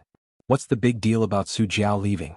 Let the outside world know that our company doesn't lack talent. Our company is still a giant in Shanghai's entertainment industry. Also, have you poached any artists from Tianfang? Are there any who are willing to jump ship? Manager Zhang said, we've tried to contact artists from Tianfang Entertainment. There are a total of 6 of them. 2 of them are male stars with more potential who are willing to jump ship to Tianfang. There's only 1 female star for now. Also, they're all movie stars. It's too difficult to find singers. Those singers dream of Qin Zhe writing songs for them. If they continue to stay in Tianfang, who knows when the opportunity will come. Wei Tong said, what about that Feng Rue? Her potential is quite good. Manager Zhang shook his head. I didn't get a definite answer. After all, Tianfang personally made her popular, and it hasn't been long. If she leaves after becoming popular, it will have a very negative impact on her reputation. If Tianfang manages it well, they might even destroy her. So they must have this concern. Suddenly, Vice President Li Guangzhao's phone buzzed. Because it wasn't a formal meeting, he picked up the call. What did you say? Li Guangzhao shot up from his seat, his eyes wide and filled with shock and surprise. Everyone couldn't help but look at him. Wei Tong asked curiously, What's the matter? Li Guangzhou said, I'll go take a look myself. He hurriedly hung up the phone and opened Weibo. He searched for Huang Yuding, and quickly clicked in. The first Weibo that caught his eye was, My voice has always been there, just waiting for Xiao Qin to pick up your noble pen. Hashtag Qinzai, welcome to Tianfang Entertainment, Guru Huang. I have good songs here, do you have a good voice? The Weibo post was posted 5 minutes ago. The person who called him was one of his employees. He said that Huang Yuding had posted on Weibo that he had officially joined Tianfang Entertainment. Li Guangzhou wondered if his ears were playing tricks on him. He might not know if his ears were playing tricks on him, but his eyes were definitely not playing tricks on him. That was the truth. Li Guangzhou raised his head, pushed his glasses and said with difficulty, Something big has happened. What is it? Everyone started asking questions at once. Li Guangzhou said bitterly, Huang Yuding has been poached by Tianfang Entertainment. At first there was silence, then a commotion broke out. Don't let it be some unreliable gossip. Give old Yao a call and let him communicate with him. No one believed this. They were shocked and doubtful. Li Guangzhou waved his phone. It's posted on Weibo. The executives hurriedly picked up their phones and logged into Weibo. What's going on? Didn't they say it was a done deal? Where's old Yao? Isn't old Yao his classmate? Is it reliable? Who did you hear it from? Ask him what he wants. Our Royal Entertainment will try our best to satisfy him. Seeing the truth, they were shocked and angry. Everyone started discussing. Wei Tong personally called the music director, Old Yao, and asked him to communicate with him. 10 minutes later, Old Yao helplessly called back. President Wei, Huang Yuding said it's a pity that he can't join Royal Entertainment. He's made up his mind. Wei Tong said angrily, ask him to state his conditions. Anything is negotiable. Old Yao smiled bitterly. I did. I even played the card of being classmates, but it was useless. He said that what Qinzai can give him, Royal Entertainment can't. Although we're classmates, when it comes to our future, being classmates is useless. Even so, I still pestered him for 10 minutes before he hung up. Wei Tong punched the conference table. After a moment of silence, someone said in a low voice, Then regarding Tianfang, should we fight back? Everyone didn't know how to answer such a sad question. Inexplicably, things had developed to this point. From the most normal box office battle, to the album sales battle, and finally Su Jiao's departure and Huang Yuding's loss. From a small loss, it had evolved into a huge loss. What exactly went wrong? Why did a rising newcomer in the entertainment industry make Royal Entertainment suffer again and again? Why did the Water Army lose again and again? Why did the celebrities get poached again and again? Was it the loss of morality or the distortion of human nature behind all this? After pondering for a while, many higher-ups of Royal Entertainment came to a sad conclusion. They really couldn't go against Qinzai. Using their connections in the entertainment industry to ban Tianfang Entertainment? It wouldn't work. Tianfang's best-selling movies and albums were all independently produced. Unless Royal Entertainment could make director Guangming a scapegoat. After Huang Yuding and Qinzai's Weibo interaction, the internet was in an uproar. Secondly, before the popularity of Su Jiao joining Tianfang dissipated, there was another singer who was even more famous. From the album sales battle until now, Tianfang had participated in almost all the headlines and trending searches in the entertainment industry for more than a month. Huang Yuding joined Tianfang Entertainment? F***, I'm shocked. Tianfang Entertainment suddenly exploded. In my impression, shouldn't Tianfang Entertainment be a third-rate entertainment company propped up by Qinzai and Qin Baobao?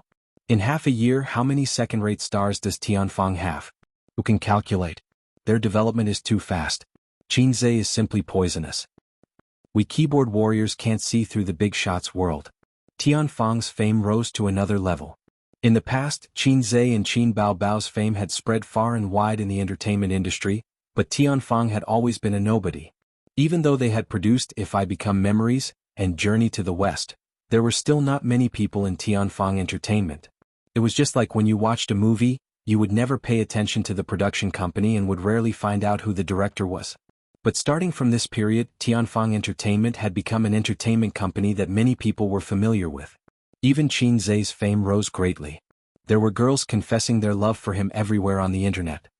Sister Yi, I sincerely invite you to join us. Qinzai said, don't worry about the lawsuit. Tianfang will also take care of the compensation. I can write clearly on the contract for you. It's best if there's a movie or TV series every year for you to be the female lead. You're worth this price. Qinzhe, don't paint a pie in the sky for me. I don't want to jump ship, Yilu said. Reality proved that it wasn't easy to poach people. Su Jiao and Huang Yuding both happened at the right time. Even Qian Shishir wasn't too immersed in her role, which was why she was poached by Qinzhe.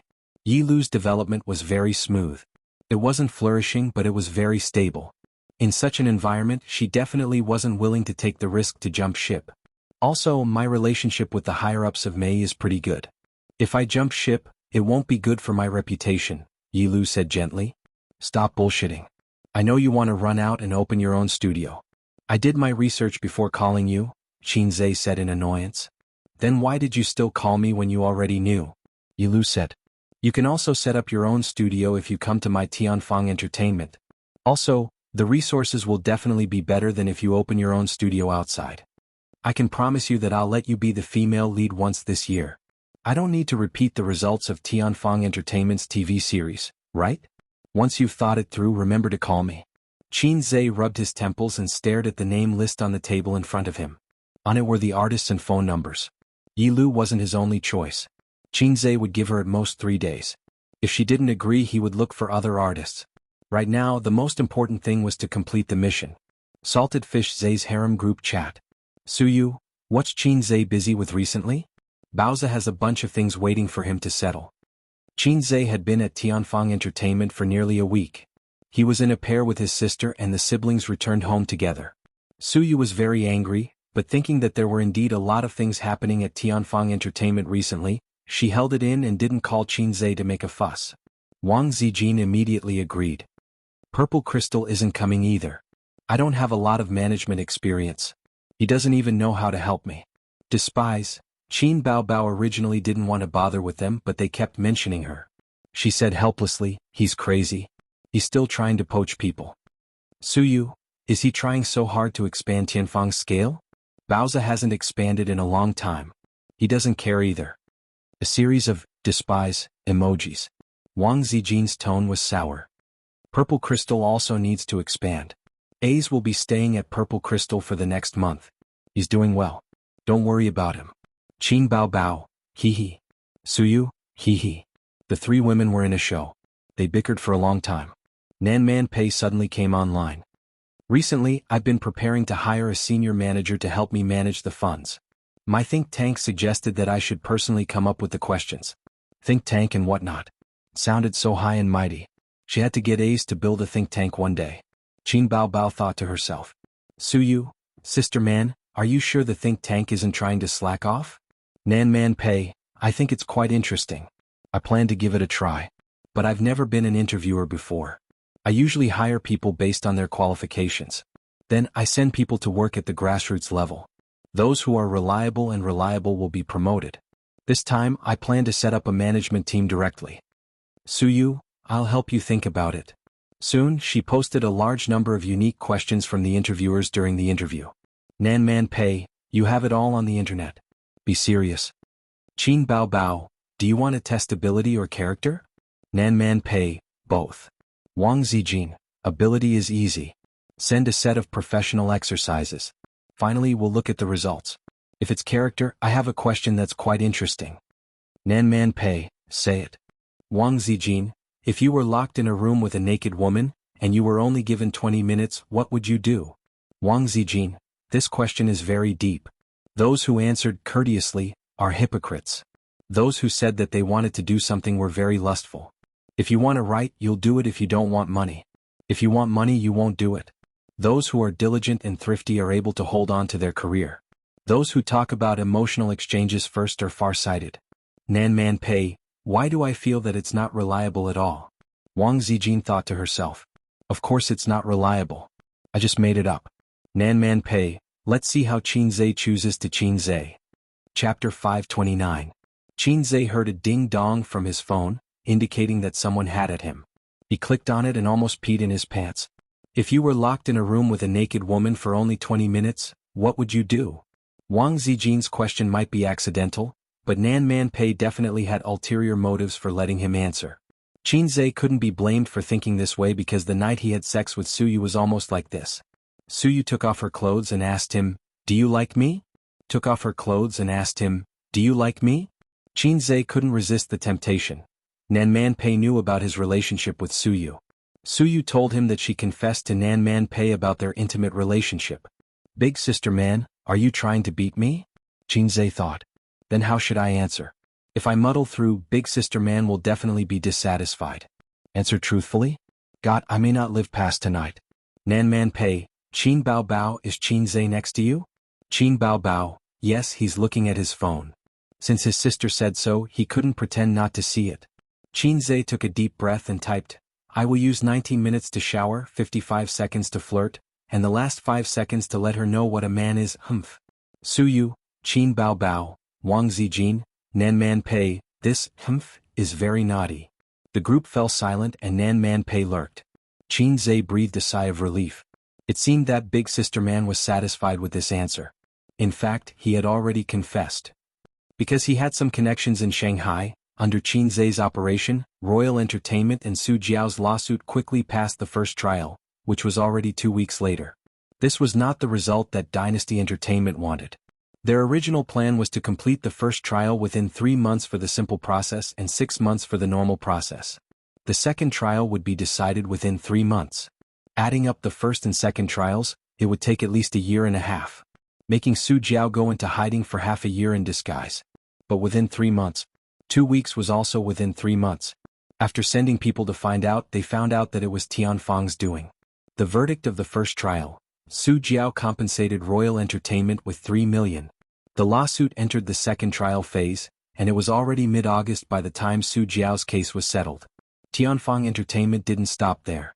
Soon, news of Chen Shishir and Yi Lu joining Tianfang Entertainment was released. Once again, it caused a huge sensation on the internet. To Tianfang Entertainment, all they had to do was fight a few more lawsuits and lose a few million yuan. But to the onlookers, Tianfang Entertainment's continuous absorption of big shots and crazy expansion was simply insane. Everyone had a premonition that a huge capital of the entertainment industry was about to rise. Qin Zhe's mission progress had reached a bottleneck. Other than the number of artists, there was another requirement: 30 billion yuan in funds. Tianfang Entertainment could still take out 30 billion yuan, but their cash flow wasn't that terrifying. Various investments such as albums and movies hadn't been paid back yet. What should they do? Borrow from Purple Crystal and Bao Zhe and inject funds into Tianfang Entertainment. I need a month really. I'll return the money after a month, Qin Zhe swore solemnly. After a month the money will be cold. No, Su Yu replied. After a month, do you believe that Purple Crystal would have already gone bankrupt? Wang Zijin replied. The two women had the same firm attitude on this matter. No money, no life. Money? No scram. Even though Qin Zhe kept saying that he would return the money, as long as Tianfang Entertainment wasn't at the end of its rope, the two of them weren't willing to lend money. Because Qin Zhe's reason wasn't convincing. Why did Tianfang need so much money for no reason? Did they want to expand again? Not only did they want to expand, they even King used their money to expand. Could it be that Tianfang Entertainment was their biological son, while Bao Zhe and Purple Crystal were free gifts? At night, while his sister was bathing, Qin Zhe slipped into Wang Zijin's room. He gave her a flattering smile first. Sister Ziwei. Wang Zijin was sitting at the head of the bed reading a book. Under the light of the table lamp, her face was crystal clear. Wang Zijin ignored him. Qin Zhe slipped on the bed and chuckled. Wang Zijin still ignored him. Qin Zhe teased her with all his might, moving his hands up and down. Wang Zijin said angrily, You want money again? Qin Zhe said, 8,000 mountains and 10,000 rivers are always love. Can you just give me 1 billion yuan? Wang Zijin said, No scram. With that, she crawled under the covers and showed him the back of her head. Qin Zhe harumphed and said, Hey, I'll try peaceful means before resorting to force. Since you're so disobedient, don't blame me for using the family law. Wang Zijin giggled. The family law of a little pervert? What kind of family law could a cowardly little pervert have? Other than that one time when he confessed to her and when they were intimate in bed, Wang Zijin had always considered herself as the big sister. She felt that Qin Zhe would definitely be a henpecked husband in the future. In a woman's eyes, a capable man who was also henpecked husband could be said to be perfect. Wang Zijin held the initiative from beginning to end. Even in bed she actually held the initiative. If she wasn't prepared, Qin Zhe wouldn't be able to get through. Qin Zhe chuckled and said, You've seen my family law. I often use it on Qin Bao. Wang Zijin was taken aback. What family law? Slap. A heavy slap landed on Wang Zijin's little butt. She screamed, covered her butt, and looked at Qin Zhe in disbelief. He hit me? He hit me? Such a beautiful and cute girlfriend. How could he do that? Wang Zijin said angrily, even if you kneel on the keyboard, I won't forgive you. Qin Zhe smiled and waved his hand. Slap, slap, slap. Slap, slap, slap. Accompanied by the loud slaps and Wang Zijin's screams, the bedroom was filled with a happy atmosphere. Wang Zijin resisted at first, just like Qin Bao's fierce resistance, but the two best friends couldn't escape the fate of being beaten. I'll give it to you, I'll give it all to you. Wang Zijin pleaded. Qin Zhe stopped. Wang Zijin kicked him under the quilt and said angrily, Get out, you don't love me at all. Qin Zhe said with a straight face, You're sensible. I'll go out first. Go to sleep. He was afraid that if he stayed any longer he would soften again. Wahahaha. I finally toughened up in front of Sister Ziwei. Women don't take a beating for a day, the ancients didn't lie to me. Political power comes from the barrel of a gun, the chairman really didn't lie to me. Qin Zhe spent a little effort to coax and pester. In the end there was no problem. Suyu had always been in charge. Wang Zijin may be arrogant for a while, but Qin Zhe was confident that he could get money from Sister Ziwei. But occasionally think about it, I'm going to be the man of Hei's king. It's not a good thing to keep being soft. It turns out that I'm really the man who can be Hei's king. As soon as he stepped out of the door his cell phone rang. Caller ID, Uncle. Uncle, why are you calling me in the middle of the night? Qin Zhe answered, Hello, Uncle, what's the matter? Su Guang's voice sounded strange, something happened on my side. What are you up to now? Qin Zhe raised his voice. Did this guy gamble with the hundreds of thousands and get into debt again? This? Su Guang hesitated for a long time as if it was hard to say. I was caught by the police when I was helping a poor woman improve her financial situation. There was a few sneers on the other side of the phone. Qin Zhe, damn it, this is the first time I've heard someone talk about prostitution in such a fresh and refined way. Qin Zhe's liver hurt badly. Qin Zhe suppressed his anger. Are you asking me to bail you out?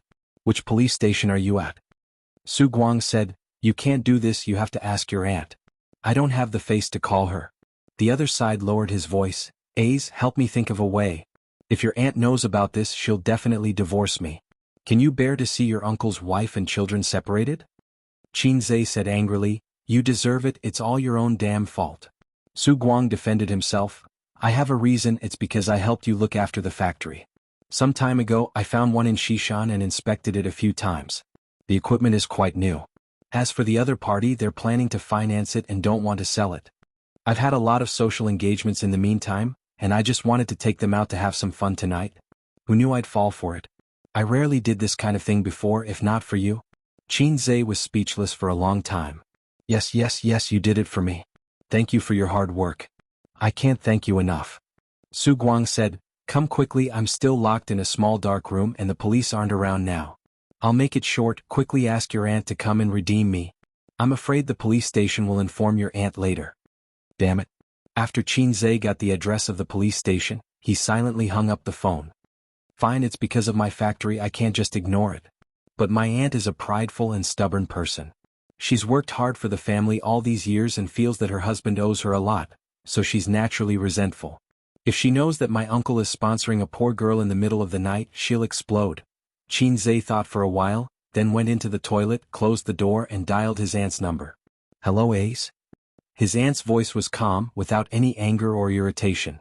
Qin Zhe exhaled slowly. Fortunately, the police station hasn't informed his aunt yet. There's still a chance to develop. Qin Zhe activated his acting skills and said, Aunt, bad news, something happened to my uncle. His aunt almost peed when she heard her nephew's panicked tone. She asked anxiously, What's wrong, what happened? Chapter 530. Auntie knew what kind of person her husband was. Her heart sank. What happened? Why did Ace call her? Didn't Su Guang say that he was helping Ace with his business? What happened? Could it be a car accident? Auntie saw that Qin Zhe did not say anything and asked, What happened? Just tell me.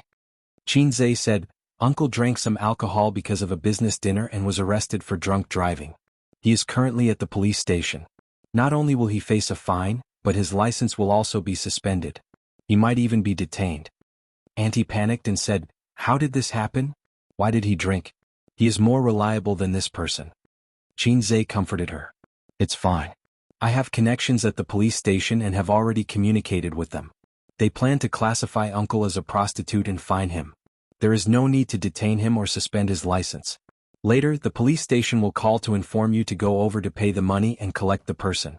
You just go over there with a peace of mind. When you get there, don't ask anything and don't say anything. Just admit that uncle is a prostitute.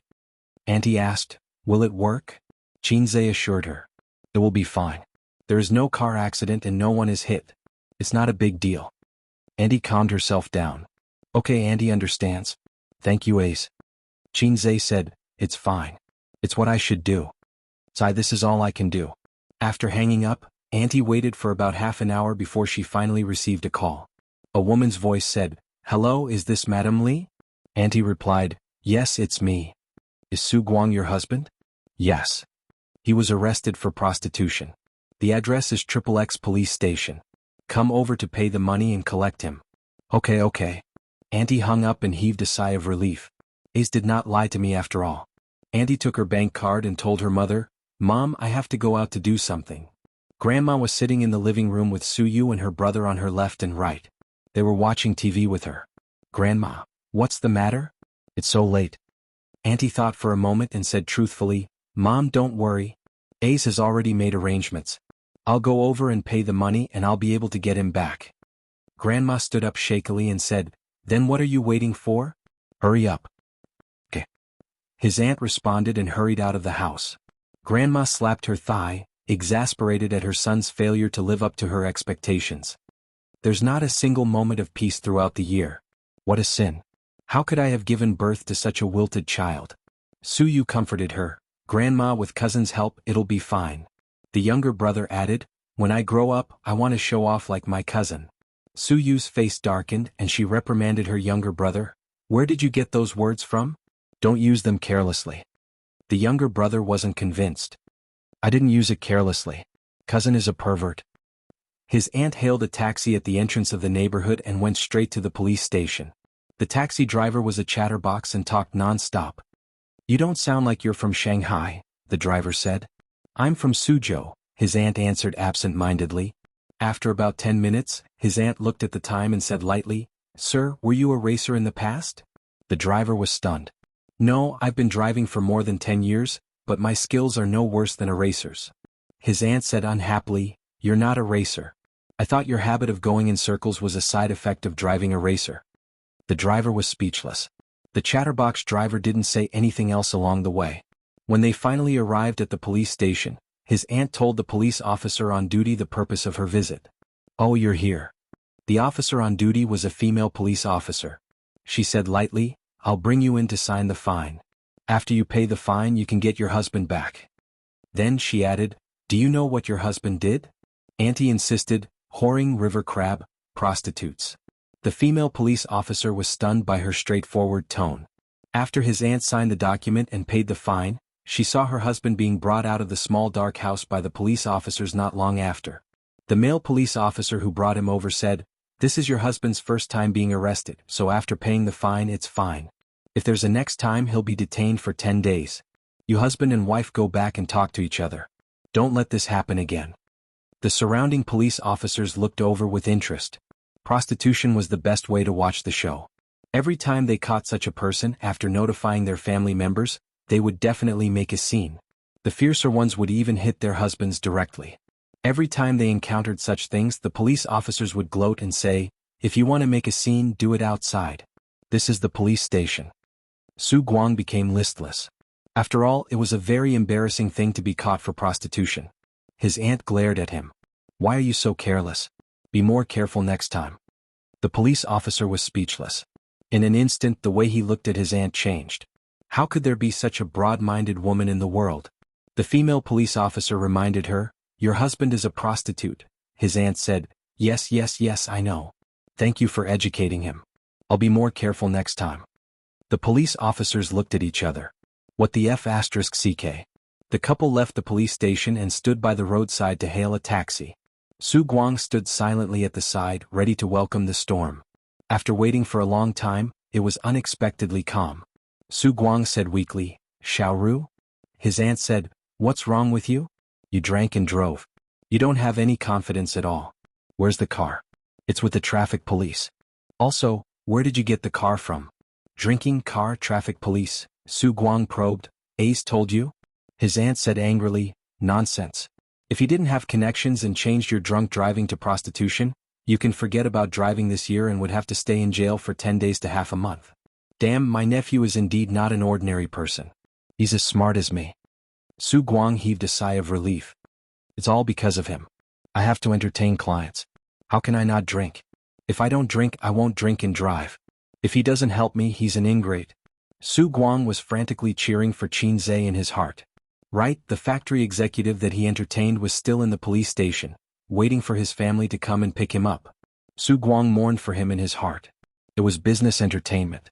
Drinking, eating, and playing with women was an ironclad culture in the business world. Otherwise, why would the big boss's secretaries be so beautiful? Although Su Guang had been doing nothing for more than 10 years, he was very experienced and had strong interpersonal skills. His aunt asked, "Where's the car?" Su Guang said, "Ace gave me the car. He'll take care of it himself. Let's not worry about it." His aunt said, "You're not young anymore. This time, Ace has something for you to do. You should do it honestly. It's better to follow him than to fool around outside. Maybe in a few years you'll be able to save up a generous dowry for Yeya. You'll also be able to save enough money for your son's wife." Su Guang replied listlessly. Follow his nephew well. Hearing that hurt his self-esteem. Right, give him a call and let him know that you're safe. His aunt remembered this. At home. Okay, I got it. Uncle, be careful in the future. Qin Zhe hung up the phone. What's wrong with him now? Qin Bao Bao sat on the bed with her legs crossed. She had just taken a shower. She used a towel to dry her hair. The best way to protect her hair was, first, don't dye it or perm it. Second, don't use a hairdryer. Having beautiful hair was a very important thing for female celebrities. After becoming a celebrity, Qin Bao Bao rarely used a hairdryer. Nothing. Uncle got caught for drunk driving. But it's settled now, Qin Zhe said. He definitely couldn't tell the truth. My uncle was caught with a prostitute, and I managed to fool my aunt with a phone call. I can brag about this to my friends. But he couldn't brag to his girlfriend or sister. His image would collapse at any moment. You can't do anything right, Qin Bao Bao muttered. Whenever her uncle made a small mistake, she would feel extremely disgusted. Women and men were really different. They were emotional. If they liked someone, they would give up everything. If they hated someone, they would hate them regardless of the occasion. Hey, let's continue.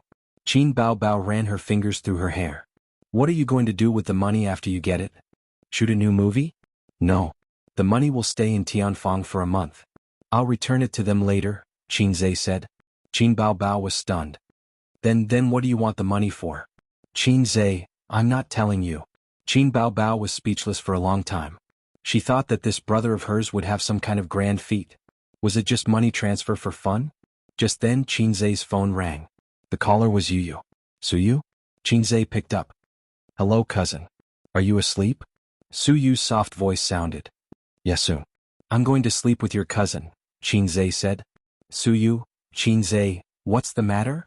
Suyu said softly, I want to find a job during the summer break. Can you arrange it for me? Qin Zhe, no problem. Suyu immediately said, then I want to go to Tianfang Entertainment. I can even run errands. If there's a show, I'd like to play a small role. Qin Zhe, you want to be a celebrity? Suyu, no, I think I'm too introverted. I don't like to communicate with others and my interpersonal skills are bad. I want to train myself. Suyu was indeed introverted. She was quiet and didn't like to talk much. Perhaps it was because of the environment she grew up in that she had low self-esteem and wasn't good at socializing. Smooth and slick people might not succeed, but those who succeeded were basically smooth and slick. Qin Zhe felt that it was good that his cousin had such awareness. No problem, but you can't say that you're my cousin. I won't take care of you too much. Otherwise it won't be meaningful, Qin Zhe said. So you thought so too. Okay, thank you, cousin. Report to Tianfang Entertainment tomorrow. I'll arrange it for you. They ended the call. It was 10:30 p.m. Wang Zijin, who woke up at 5 a.m. every day for her morning jog, was already asleep. His sister was a little later and was yawning sleepily. Qin Zhe hesitated for a moment before asking, do you want to sleep over here or in your own room? Qin Bao Bao quietly snuggled under the blanket. Since you're begging me to sleep over here, I'll reluctantly agree. Qin, then I'll have to thank you very much. Lights out. Sleep. My family has a daughter who has just grown up. Everyone knows her when she's 26. When the waiter helps her up, she feels weak and weak. She doesn't regret it. Her kidney is haggard because of him. Chapter 531. Mom, I'm leaving. Suyu was wearing a pair of running shoes, a woman's backpack, a white shirt, a woman's suit and black shorts. Her outfit was not more than 500 yuan, but it was her latest and most expensive outfit. Wait a minute, her aunt ran out of the kitchen and helped her flip out her collar and flatten it. Then she pulled down her shorts. You're just missing a pair of high heels. Your cousin owns a big company. Won't it be a little tight? She meant that it was not a good match. I can't wear high heels. No one knows about my relationship with my cousin. Suyu grinned, showing her two small canine teeth. I'm leaving. Normal high school girls had already started to use cosmetics and high heels, but Suyu did not have the qualifications, nor did she have the capital to compete with her. The 80-square-meter house was not small, but it was too cramped for a family of 5. She was 18 years old this year, but she still did not have her own room. She slept in the same room as her grandmother but on different beds. She had never worn high heels, and the only cosmetics she used were Debao Sod honey. She bought at most 2 sets of clothes a year. Other than food expenses, her daily allowance was 10 yuan. What could she buy with 10 yuan in Shanghai? Her grandmother was most afraid of getting sick. Shanghai residents had better health care than residents in other areas, but it was not like they did not have to spend money. If she got sick, she would still go bankrupt. If she had to go back to before liberation, she would still go back to before liberation. There was no room for discussion. During the new year, her cousin gave her a bank card. Suyu secretly went to the bank to check the balance. It was 500,000 yuan. The little girl was scared out of her wits. She did not even touch 500 yuan that many times. After that, she secretly called her cousin to return the money, but she was scolded. She did not dare to tell her parents. The bank card was still in her hand and she had not touched a single cent. She did not know how to spend the money. Her family was not short of money now. Her aunt gave her mother a few thousand yuan every few days, saying it was for her grandmother's nutrition expenses. Her mother did not want it at first, but her grandmother said, when a man achieves the Tao, even his chickens and dogs will follow him. She used to complain that her father was a burden to her aunt, but that was because her aunt's family was not rich and could not afford such torment. Her mother heard this and did not say anything. Suyu faced the morning sun and stepped out of the neighborhood. She was like a thriving sapling, full of vitality and thriving. Life would get better and better and she would work hard to get into a university. There was no hope for Fudan University, but there was still some hope if the University of Finance and Economics worked hard. Those who were more attentive could find an interesting pattern. When we were in primary and middle school, there were more female straight-A students than male straight-A students. Moreover, the female straight-A students were all beautiful and were the targets of the male students in the class. However, in high school and university, the number of male straight-A students would surpass the number of female straight-A students. At this time, it would be difficult for female straight-A students to find a delicate and beautiful flower. To sum it up, beautiful women don't have good grades. Suyu was a little cabbage that countless people coveted. She couldn't be described as a little cabbage anymore. She didn't even have a boyfriend. How could she be considered a natural beauty? He didn't have the right to call himself a cabbage. She was very beautiful, but her brain was indeed very ordinary. In Qin Zhe's life, Qin Baobao and Wang Zijin were not considered top students. At most, they were considered top students. After all, there were many female students in Fudan University and Peking University. The two of them were not outstanding among them, so they were not considered good-looking. The only one who can really be called a top student is probably Suyu. After taking the subway, it took 40 minutes to arrive at Tianfang Entertainment. For the first time in her life, she stepped into an office building in the CBD area. Suyu stood in front of the door and hesitated for a long time. Even if there was no access control in the office building, anyone could enter and leave at will. But for a high school student, it was a different world. She looked at it with fear. White-collar and gold-collar workers in formal suits were the elite class that she yearned for but also felt inferior to. Suyu took a deep breath, tightened her shoulder bag and resolutely stepped into the lobby. According to the address given by her cousin, she took the elevator and soon arrived at the floor where Tianfang Entertainment was located. Then Suyu made a phone call. A few minutes later, a middle-aged woman dressed fashionably came out, stuck her head out and stared at Suyu for a moment. "Are you Suyu?" Yes. Suyu responded crisply. Come in. The middle-aged woman said. Suyu was led to a small conference room, and the middle-aged woman handed her a resume to fill in. The little chick who just entered the society was ignorant step by step. The fashionable and coquettish woman didn't know that the little chick in front of her would be the cousin of the big boss. Probably only the ordinary-looking assistant knew about this matter, because Qinzhe had given her the task of handling it. After writing the resume, there was actually nothing to write. What kind of resume did a high school student have? It was nothing more than the date of birth, the talent she was good at, and the name of the school she attended. For the time being, you can run errands in the backup artist team. You can listen to the teachers when they are in class. What you can learn is up to you. After all, you are just a summer worker. The middle-aged woman said, but you look good. Remember to seize the opportunity when you encounter it. Maybe you will be rich. There was no lack of girls in the entertainment industry who were discovered when they were students and became famous. Suyu entered the company with such an identity. Can I be in a movie? Suyu asked. Our company will indeed be shooting a new drama in a while. The specific time is not set. I also heard it from the leader. If you can be chosen, it is not impossible to choose a small supporting role. The middle-aged woman painted a picture of her. Then can I act with Qinzhe? Suyu was full of hope and her eyes were shining. Dream on, the middle-aged woman warned. In the company you have to call him Chairman Qin. Is the name of the big boss something you can call directly? Since you are out of school, it doesn't matter if you are real or fake. Put it all away. It is never wrong to have more wisdom in life. Okay, go upstairs and report. At the end of August, Tianfang Entertainment's crazy poaching incident came to an end. Qian Shishir and Yi Lu officially entered Tianfang Entertainment. Qinzhe fulfilled his promise. Other than Qian Shishir, Huang Yuding and Yi Lu both had their own teams and studios under Tianfang Entertainment. If they were to use studios to classify artists, the head of Tianfang Entertainment would be Qin Bao Bao, and the three tiger generals under him would be Li Wei, Huang Yuding and Yi Lu. The three of them all had their own studios. The next level was the ordinary second tier to third tier, and the number decreased by each level. The backup artists were probably the low-level minions that charged into the front lines. Suyu had been among the low-level minions for half a month. Perhaps because there was no direct conflict of interest, she was pretty, delicate, and obedient. The backup artists all treated her quite well.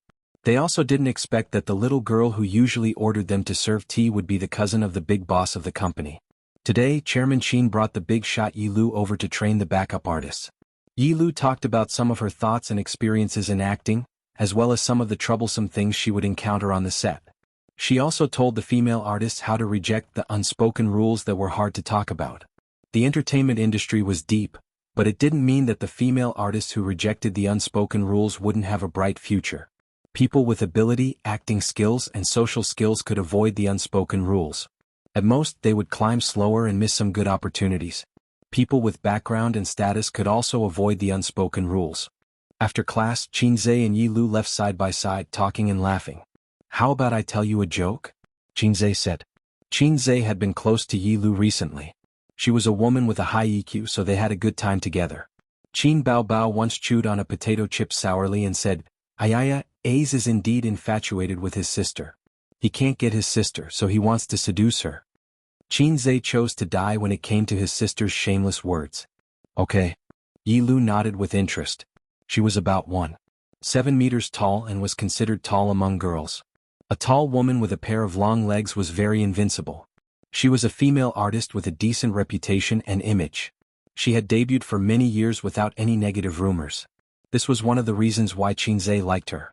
He didn't want a female artist who was too flirtatious. She would bring bad influence to the company. Even though the entertainment industry was full of evil, Tianfang Entertainment wasn't absolutely clean either. Qinzhe said, Tang Sanzang and his disciples passed by a village. Seeing the villagers' worried faces, they went up to ask.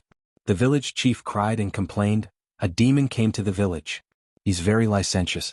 The women in the village were all ravaged and harmed. They can't walk on the ground. Tang Sanzang turned pale with fright and asked, What demon is he? Qinzhe said, Why don't you guess?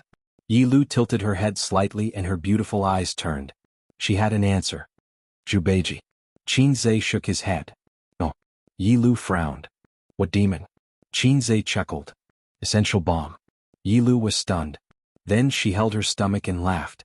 Qin Zhe also laughed, and the air around them was filled with a cheerful atmosphere. 1,000 cups are too few to drink with a bosom friend. Congratulations. I'm very comforted. Through the open door, the backup artist in the room looked at Yi Lu and Qin Zhe's back view as they chatted cheerfully. A charming girl said, "A fresh flower on a pile of cow dung." Suyu was standing beside her. When she heard that, she was unhappy.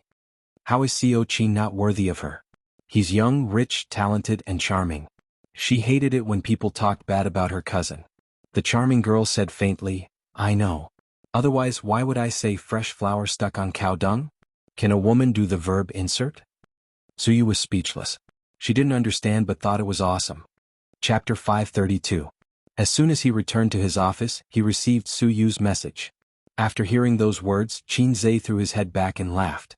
Thinking back, even if it was half a year ago when he was famous, if he was with a beauty like Yi Lu, he wouldn't be able to escape being called a toad lusting after a swan's meat. Half a year ago when he was with his sister, all the passers-by would say the same thing. A good cabbage was taken by a pig. In 1 year, Salted Fish Lake evolved, Heiai's king. When he was with Yi Lu and his sister, the words of others became, Qin Bao Bao was lucky to have such a brother. Yi Lu was so lucky to hook up with Qin Zhe. This was the difference between Heiai's king and Salted Fish Lake. Salted Fish Lake was listless while Heiai's king was not only a dragon among men, but also a dragon among men. For men, the latter gave them more pride than the former. During this time, Qin Zhe was very satisfied. The mission was completed and there were piles of points in his account. He was satisfied just by looking at them. Whenever he had nothing to do, he would pull out the point store and take a look. He looked at it again and again like a miser. He was scared of being poor. He was happier than when he earned a few hundred million. With points, Tianfeng Entertainment could develop further. For example, the TV series industry that the company had never entered before.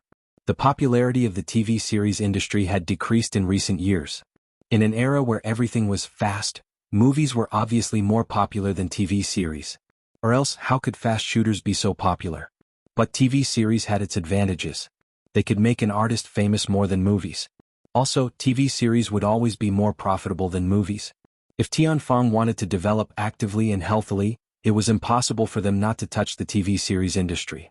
Qin Zhe had already announced a long time ago that Tianfeng Entertainment was about to start producing their first TV series. This would be one of Tianfeng's most important moves in the second half of the year. It was because of this that the middle-aged woman said those words to Suyu on the day she joined the company. Countless artists were waiting for this opportunity, dreaming of becoming famous in one TV series and becoming the next Feng Rue. As for what kind of TV series he wanted to film, Qin Zhe hadn't decided yet. To be precise, he hadn't had time to find a TV series he liked in the point store. Because they promised to let Yi Lu be the female lead this year, there was a limit to the drama they could choose.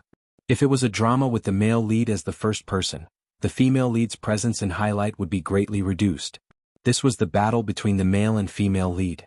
If you don't believe me, why don't you flip through the male lead's TV series? Qin Zhe was more inclined to shoot a TV series with the female lead as the first person. Moreover, it had been proven countless times in the market that female TV series were more popular than male TV series, and they also saved more money. Sis, are you going to shoot a TV series? Qin Zhe asked. He was looking forward to seeing his sister's ancient dress fluttering in the wind. Qin Bao Bao looked up at him. The female lead? Qin Zhe, no. The female lead is Yi Lu. I promised her. Qin Bao Bao, no, get lost. Qin Zhe, don't be like that. You can be the second female lead or something. Qin Bao Bao, no, get lost. Qin Zhe, why? Qin Bao Bao, shooting a TV series takes at least a month and at most 3 months. There's even half a year for crazy ones. I won't be home for half a year. Don't give birth to a wolf cub with a wolf in the house. Qin Zhe, it's up to you whether you want to shoot it or not. He ignored his sister and opened the point store as if no one else was around. He searched for TV series and summoned the system to set up a rating function.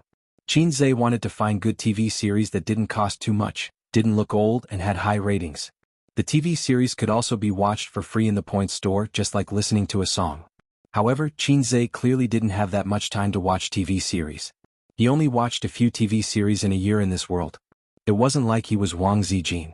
Other than eating, drinking and going to work, all he did was read and watch TV series. Hey, this TV series is not bad. Soon, Qin Zhe found a period TV series with high ratings. The title of this TV series was very naughty. It was so naughty that even Qin Zhe, who had won the second prize for his essay in junior high school, couldn't recognize this word. System, I don't read much. Can you mark it in pinyin?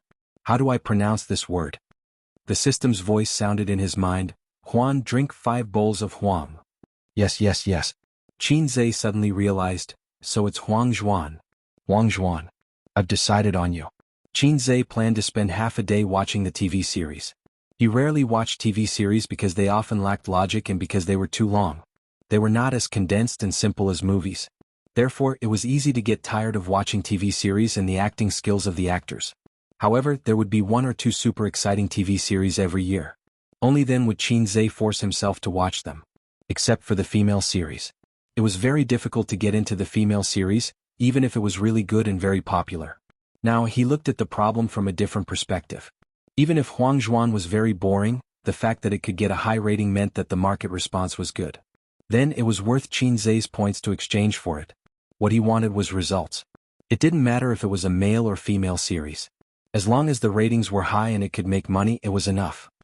"Oh right," Qin Zhe said. "Sis, does our company have any experts in TV series?"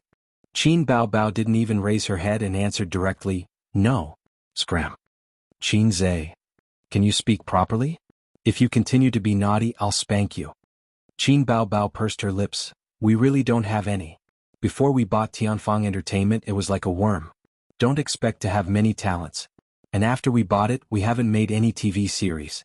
The 2 small companies we bought before did have experience in TV series, but I don't think you'll like them." The drawbacks of Tianfang Entertainment's rapid development were immediately apparent. The talents couldn't keep up. It was like suddenly becoming rich. Their wealth kept up, but their quality couldn't match their wealth for a while. "Then let's borrow some people." Qin Zhe directly called the experienced driver Huang Yitsong. The call went through. "Hello, CEO Huang. You've been having fun at the clubhouse recently?" The words came out of his mouth completely subconsciously. Huang Yitsong had a kind of indecent charm. He didn't care that his sister was beside him, so he regretted it the moment he said it. Qin Bao perked up her ears. "Haha, this question is very much to my liking." As expected, Huang Yitsong became excited. Qin Zhe coughed and didn't dare to say more. "There's something I need your help with, bro." I know. Masterpieces are common, but talent scouts aren't. Bro, you can be this talent scout." "What the hell do you know? Please stop talking. My sister's gaze is murderous." "Be serious, bro. I'm such a decent person. How can you make such a joke with me?" "I understand now." Huang Yitsong really understood this time. "I was joking just now. Then let's talk about business. I want to shoot a TV series, but the company doesn't have any talents in this field. Can you lend me a director?" Qin Zhe asked. "Sure. For a TV series, the scriptwriter is also very important. Do you have one?" Huang Yitsong agreed so readily because Qin Zhe had borrowed MOU from him last time. Although they were both directors, TV series directors and movie directors were different. In a movie, the director's position was the most important. But in a TV series, the scriptwriter's position was not lower than the director's. Because a TV series was long, there were relatively more small details and monologues. These were things that the scriptwriter had to figure out and fix. Movies, on the other hand, were more condensed and needed the director to coordinate. In addition, filming methods were different. If an inexperienced film director was to shoot a TV series, the results wouldn't be good. If one was more careful, they would realize that some famous directors either focused on movies or TV series for 20 years. It was rare for them to be in their element in both. "I don't have one here, but I have a ready-made script." It's not enough even if you have a script. It's best if you have a professional scriptwriter on the side. "Then I'll have to trouble you. Although we're brothers, don't be pretentious with me. I'll pay you every cent." "Who's being pretentious with you?" "It'd be a waste if I don't take advantage of this rich guy." The scriptwriter and the director were settled. Qin Zhe once again felt the importance of connections. The more friends one had, the more options one would have. The wisdom of the ancients was like his own. He was glad that he didn't completely fall out with star art in the heat of the moment. Sometimes Qin Zhe was very puzzled. In some novels, the protagonists were impulsive, self-opinionated, and unforgiving. Whoever stepped on them, they would kill their entire family. How did they live for more than 1,000 chapters? Did they have a low-level system like him? "I have a little donkey, but I never ride it." The phone that he had just hung up rang again. Qin Bao swallowed the line of questioning. The caller was Suyu. Qinze answered, "What's the matter?" Suyu's voice was a little anxious, a little panicked, a little angry and very complicated. She said, "Qinze, something happened at the company." Chapter 533. What happened? Qinze looked at his sister and did not stop her from eavesdropping. Zhen Yoxin, the manager of the billing department, ran away with 300 million yuan. Suyu gritted her teeth. What happened today? Qinze's tone sank. Yes, he disappeared after the bank made the payment today. Suyu said. Qinze was stunned for a while. I'll come over now. Just after hanging up the phone, Qinbao eagerly asked, What's the matter? What do you mean he ran away with money? 300 million yuan? So much money and he just ran away? This old lady's heart hurts. Qinze, Bao's billing department, the industry is relatively special. 300 million yuan is not a small amount. I'll go and see it first. In the development and operation of a company, it is inevitable to encounter many inevitable troubles. The boss Huang he ran away with his sister-in-law, and the employees' wages were gone. This is one of the crises that employees don't want to face the most.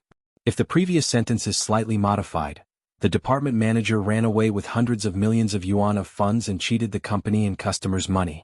This is definitely one of the crises that the boss and the company don't want to face. The company's senior executives take advantage of their positions and run away with the money. Whether it is at the beginning of the economic recovery or now that all aspects of control and supervision have been perfected, this kind of thing is common. It's just that ordinary people don't know about it. Compared with the industry, doing finance is more convenient and has more opportunities in this regard. And one time he ran away with a large amount of money. Zhen Yoxin, the manager of the billing department, cheated the bank when the bill was discounted and ran away with 300 million yuan of funds. Looking at the rise of the billing department to the dusk in just a few years of history, there are too many such incidents. It is precisely because of the disorder and chaos of the market that the government intervenes and causes this industry to become a thing of the past. The huge profits are not there, but there is still a good profit space, so Bao's investment has not given up. After Qinze received the call, he immediately rushed to the company and happened to see Suyu at the door of the company sending 2 policemen out. The 2 comrades greeted Qinze kindly. When encountering this kind of thing, it is necessary to call the police and file a case. Qinze and Suyu walked side by side to the office. What's the situation at the bank? Did anyone participate? Qinze asked. I don't know for the time being. It will be clear after the investigation. Suyu said. The money was the company's money, and Baoza helped to discount it. The bank had the right to transfer the money. After going through a more complicated process, the bank transferred the money to the company, and Baoza took a certain commission. Baoza was equivalent to an intermediary, pulling the strings in the middle. He had acquaintances in both banks and enterprises.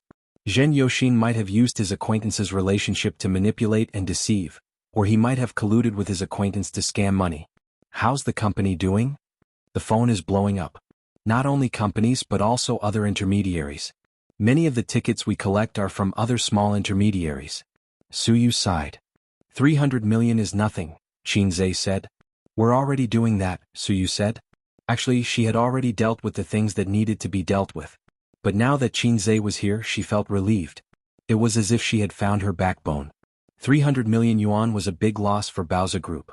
Although it was not enough to hurt them, it was still 300 million yuan. The whole company was shocked. Then, as early as this afternoon or as late as tomorrow, the whole industry would know about it. Because such things had happened before, the news would spread all over the industry the next day. This circle was actually not big. Financial fraud cases emerged one after another. Today's incident could also be classified as a financial fraud case. Qinze, who came from the finance department of the University of Finance and Economics, had seen countless related cases in textbooks. Some money could be recovered and some could not. When he set up the investment company, he had considered this aspect in his heart. Later, he handed the company over to Suyu. The two discussed it. In order to prevent the finance department from running away with the money, important things like the seal and stamp had been held in Suyu's hands. Suyu naturally had a way of doing things. For example, she let Zhen Yoxin manage the bill industry. Zhen Yoxin was one of the talents sent to Baoza by Nanman Pei. Based on the trust in Nanman Pei, that group of people could be said to be the confidants and mainstays of the company. Just as Qinze and Suyu entered the office, the employees whispered to each other. I guess the money can't be recovered. I don't know where it went. It's very troublesome. When the bank freezes the account, it will be too late. We lost 300 million yuan for nothing. This money is really easy to earn. Should keep your voice down. Don't talk nonsense. Manager Zhen has lost his mind. Where will he go with the money? He will be wanted. But this is 300 million yuan. He can't earn so much money in a lifetime. He can live a comfortable life abroad. Fortunately, our company has a strong foundation. If this was a small investment company, the boss would jump off a building. Qin Zhe muttered, "Where is Zhen Yoxin from?" Su Yu said, "He's from Huanan. Sister Man sent him here." Qin Zhe said, "Call Sister Man." Su Yu nodded. "Yes, I almost forgot to call Sister Man." Qin Zhe lit a cigarette and frowned. Zhen Yoxin, this old guy, even dared to cheat Hei's king's money. Looking back on the past year, Qin Zhe had always valued this group of old people who came from Nanman Pei. They had no shortage of benefits, wages, and bonuses. What an ungrateful person. Su Yu hung up the phone and turned his head. Sister Man said she knows. The loss is on her and will be deducted from her dividend. Qin Zhe ignored him. He knew that Su Yu would not agree. Sharing the risk was what every partner had to do. Summon all the managers for a meeting, Qin Zhe said. 10 minutes later, Qin Zhe held a simple meeting with the senior management and made a brief discussion about Zhen Yoxin's matter. Zhen Yoxin's matter makes me very sad and even angry. I don't think I've mistreated him or anyone here. Qin Zhe glanced at everyone. I don't believe that a person will change without warning. Something must have happened to him. But no matter what happened, what he did was digging his own grave. It's best to get the 300 million back. If not, he will spend the rest of his life in prison unless he doesn't come back to China. We are all wise people. If you need anything, you can tell me or Boss Su. But don't follow Zhen Yoxin's example. Boss Qin, Zhen Yoxin may have owed a loan shark outside, someone said. Gambling? Qin Zhe frowned. He seemed to know the truth about Zhen Yoxin running away with money. Yes, Boss Qin, a manager who came with Zhen Yoxin said, he's a gambling addict. He's a frequent customer of the gambling company. Last year he lost more than 1 million to buy balls outside. We tried to persuade him, but he didn't listen. Plus his income is not bad. Then, at the beginning of the year, I heard that he went to Aomen with someone. When he came back, he was in a state of excitement. He told us that he won 2 million in 3 days. After that, he seemed to go to Aomen every weekend. Just like that, last month he suddenly asked to borrow money from us. He said that he lost a lot of money and was being chased by loan sharks. He even said that he would definitely make a comeback and return the money to us after he won. Why didn't you tell me earlier? Su Yu said angrily. We didn't borrow money. We tried to persuade him. He listened to us and thought that he would settle down. Now that she thought about it, Zhen Yoxin was probably possessed. He was planning to cheat the company so that he would have enough money to repay his debt or make a comeback. Among prostitution, gambling, and drugs, gambling was undoubtedly the most dangerous. It was not rare for a multimillionaire to go bankrupt overnight. How much could a prostitute earn? A few million was enough to take drugs until you died. However, millions or even tens of millions could disappear overnight on the gambling table. Did you say that when the police asked you? So you asked. That person nodded. Yes. Qin Zhe said, then that's it. Go back to your work. Until now, Qin Zhe still did not show much anger. He was calm and collected, which made people feel at ease. Li Linfeng and a few managers, including Wang Guiqing and Jiang Jinghua, were on good terms. They closed the door and smoked in the office. Li Linfeng lowered his head and took one puff after another. Zhen Yoxin is such a person. Why didn't I see it before? Li Linfeng sighed. Maybe he lost too much money and got anxious, Wang Guiqing said. Li Linfeng glanced at him and sneered. You think you can run away with the company's money if you're anxious? When you came to Baoza, how much did you earn each month? 20,000. It's below average in Shanghai. How much is your monthly salary, bonus, and annual income? Based on what we did, the executives of other investment companies would only do better. To be honest, half of the money was due to gratitude. Yes, Boss Qin is not short of money. He has a wide range of ways to make money and has the ability. But people cannot repay kindness, but they can't bite the hand that feeds them. 300 million, if it's another company or enterprise, the boss will be worried.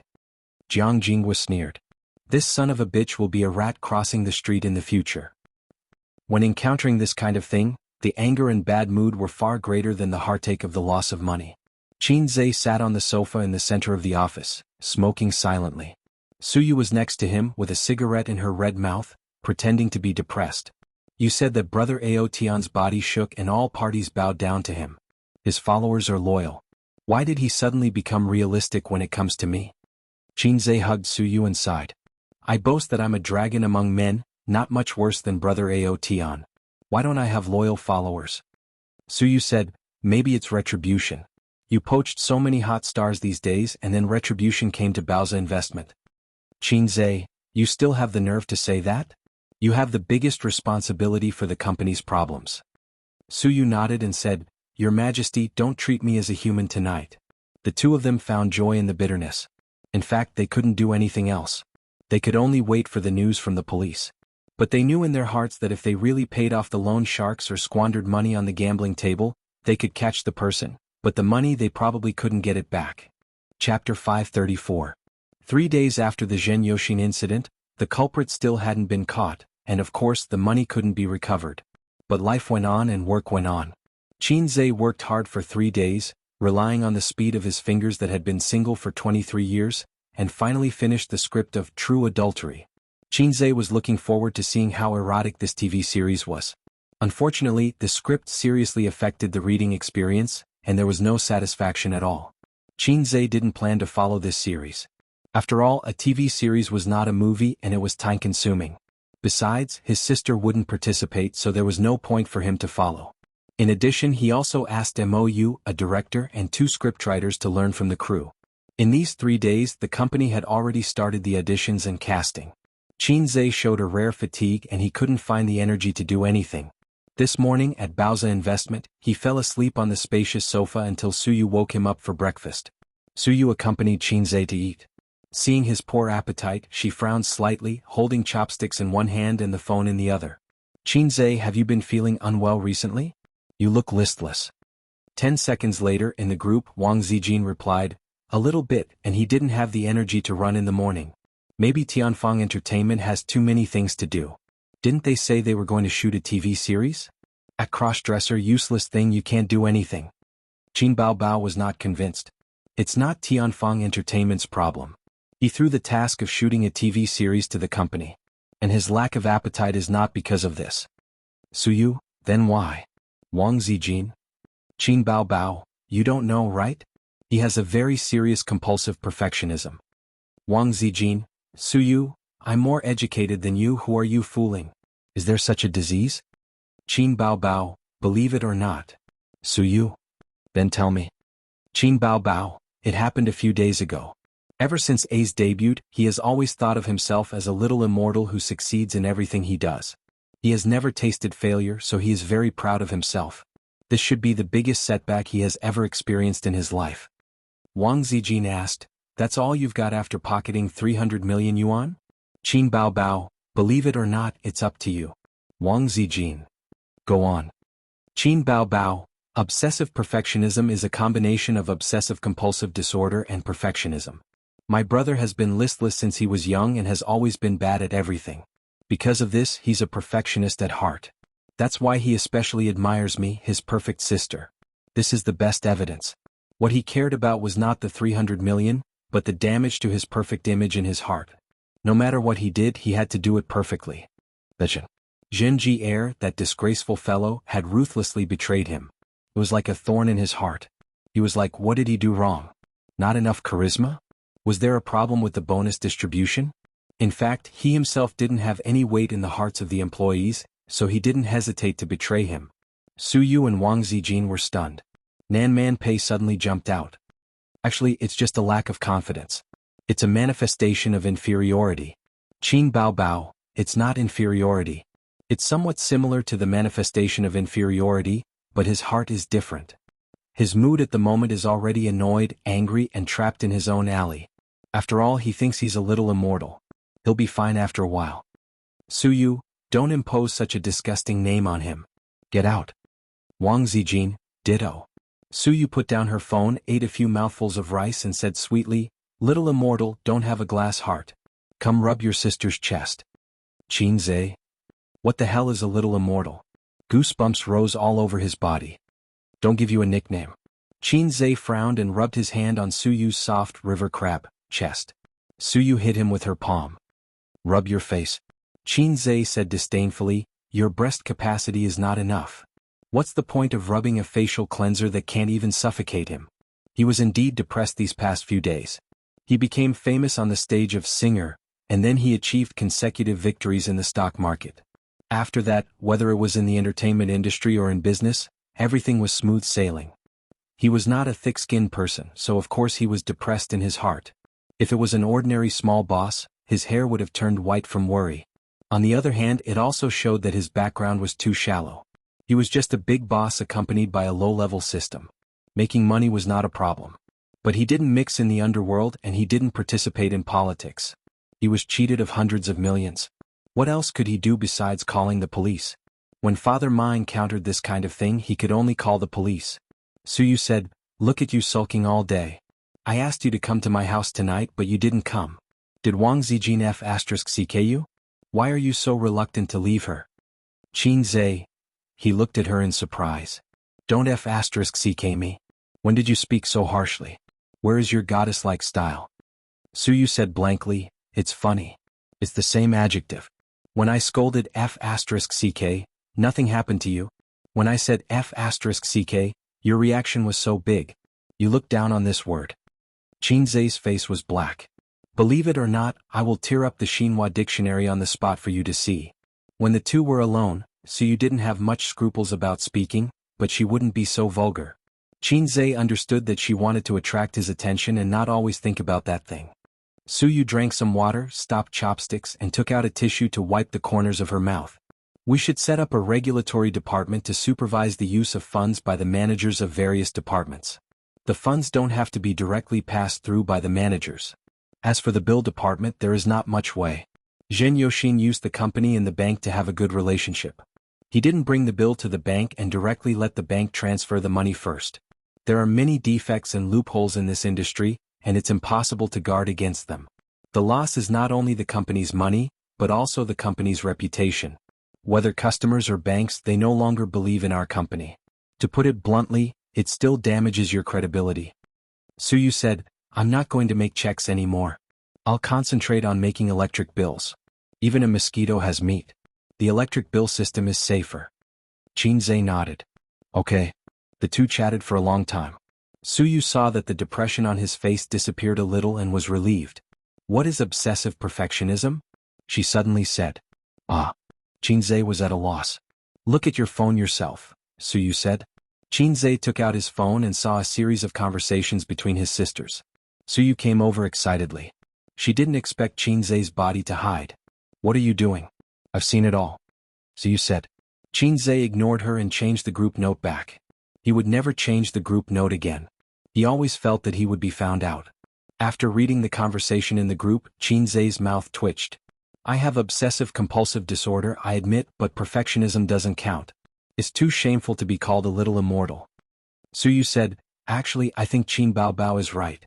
You are a perfectionist. Maybe you don't realize it yourself. It's always hard for you to see yourself clearly, but the people around you know it clearly. Let's not talk about work. For example, when we have sex." Qin Zhe knocked her head hard. "Don't talk about sex. Let's talk about sex." "Suyu, what's the difference?" Qin Zhe said, "By the way, how are PE and VC doing recently? Especially PE. I remember that last year they were preparing for the listing of Fenglin Animal Husbandry." Suyu said, "It's already in progress. The earliest is September, the latest is November. Fenglin will be listed. At that time we'll pull it up for a week and then ship it. After this, I want Qin Baobao and Wang Zijin to kneel down and call me daddy." Qin Zhe said, "Send me a report later. I'll try my best to help you this quarter." Private equity with potential mainly invested in PE and VC investments. Stock investments, wealth management, they were all just for fun. Risk investment and equity investment were the way to go. When it was almost time to get off work, Qin Zhe suddenly received a call from Nanman Pei. Still investing in Baoza? He hadn't seen Sister Pei for a long time. He missed her voice. "Yes, what's the matter?" Qin Zhe said. "Do you want to go to Chongming to have fun?" Nanman Pei smiled. "No." "Yes." "Not going." Nanman Pei pretended not to hear and said, "Old Madame Li was not in good health some time ago. She was in the hospital for half a month. She was bored. Today is Friday. My brother-in-law took her to Chongming. It's not good to go to places far away. I thought that you were quite bored recently. Let's go together." Qinze whispered, now? Nan Man Pei said, we'll be at your company in 10 minutes. Suyu said, Sister Man? Qinze nodded. She asked me to go to Chongming. The Li family is going too. The Li family from Shanghai. Qinze had heard of them for a long time. They were Li Donglai and Pei Ziqi's father. He had only seen them on TV but had never seen them in person. Ever since he became friends with Nan Man Pei, Qinze had never revealed his intention to get close to the Li family. Firstly, it was too far away. Secondly, with Nan Man Pei and the Wang family's relationship in Shanghai, most problems could be easily solved. Furthermore, he was the son-in-law of the Wang family. He should be quite famous in some circles. Qinze was confused about the relationship between the Wang and Li families. He didn't want to do anything unnecessary. Qinze sent a message to Wang Zijing. I'm going to Chongming with Sister Man today. Li Donglai and Pei Ziqi's family are going too. Wang Zijing replied quickly. Have fun but don't hook up with those flirtatious cheese outside. These words had a double meaning. Qinze smiled knowingly. Suyu leaned into his arms and said, Oh, I'm afraid you and Sister Man will be together. Qinze said, Are you afraid? Suyu rolled her eyes. Sister Man is righteous.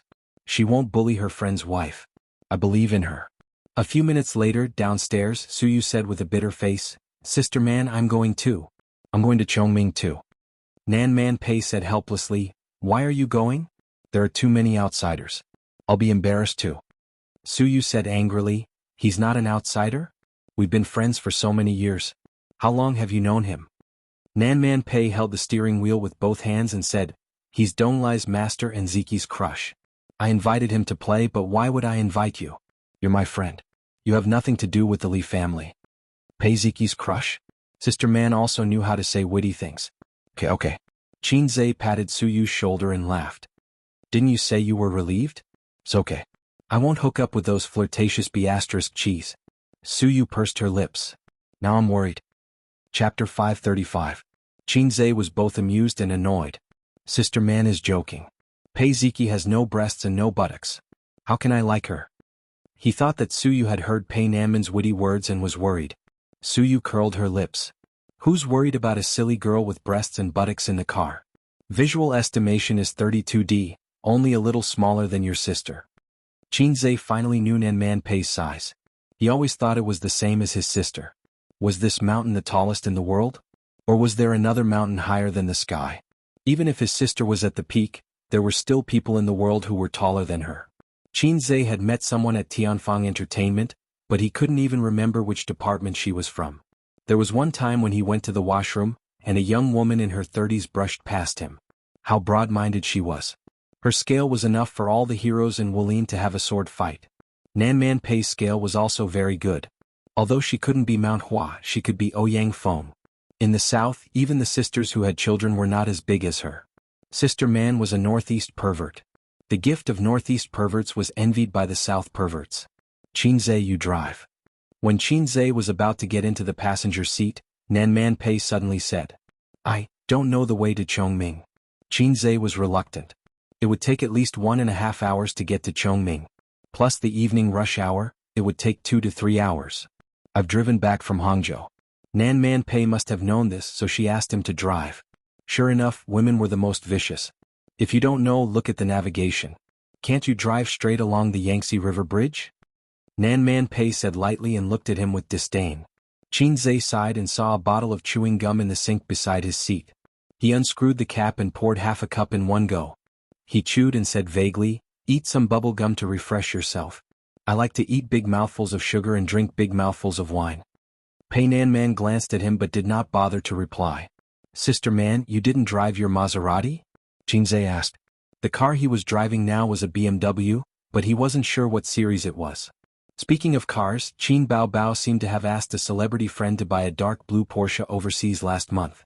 She even selected a Bentley for Qinze, but Wang Zijin joined in the fun and said that the car's appearance was too European and did not have the smooth curves of a shark, so she did not want it.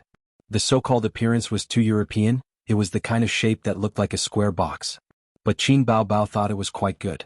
It was fashionable and domineering. Not only were they hipsters but they were also a little bit angry. Some women looked like internet celebrities, and their personalities were also like internet celebrities. They worshipped foreign things. The sister with the sharp fox face was hit 10,000 times in the heart. She laughed and said, "A certain walking steamed bun face, fight me if you dare." So the internet celebrity fought with the steamed bun. The internet celebrity won for the nth time, but Qinzhe did not buy a sports car. Maybe she forgot after the fight. Qinzhe, MMP. Qinzhe did not care much about sports cars. He was not a maverick. He hated anything that was too eye-catching in public. Because there were too many secrets and things that couldn't be exposed in his heart, he was used to moving silently in the shadows that were hard to see. But after becoming a celebrity, he paid more attention to the protection of privacy. He did not drive luxury cars, did not show off in public, did not participate in catfights, and did not let his family contact the media. Everything was to cover up the thoughts in his heart that he could not hide. After driving for about 15 minutes, a group of people gathered on the side of the road. Screams and noises came from the crowd. Qinzhe looked over and saw 3 or 4 women fighting. They pushed a woman to the ground, scolded and hit her. Through the gaps in the crowd, he saw that the woman who fell was dressed fashionably, young and beautiful. Nan Man Pei also saw it, but she did not care about it. She leaned lazily on the seat with her eyes half closed. Qinzhe asked, "Sister Man, are we in a hurry?" Nan Man Pei said softly, "Just in time for dinner, 8 o'clock." Qinzhe looked at the time. It was 5:40. He said, "Oh," and stopped the car by the side of the road. Nan Man Pei tilted her head slightly.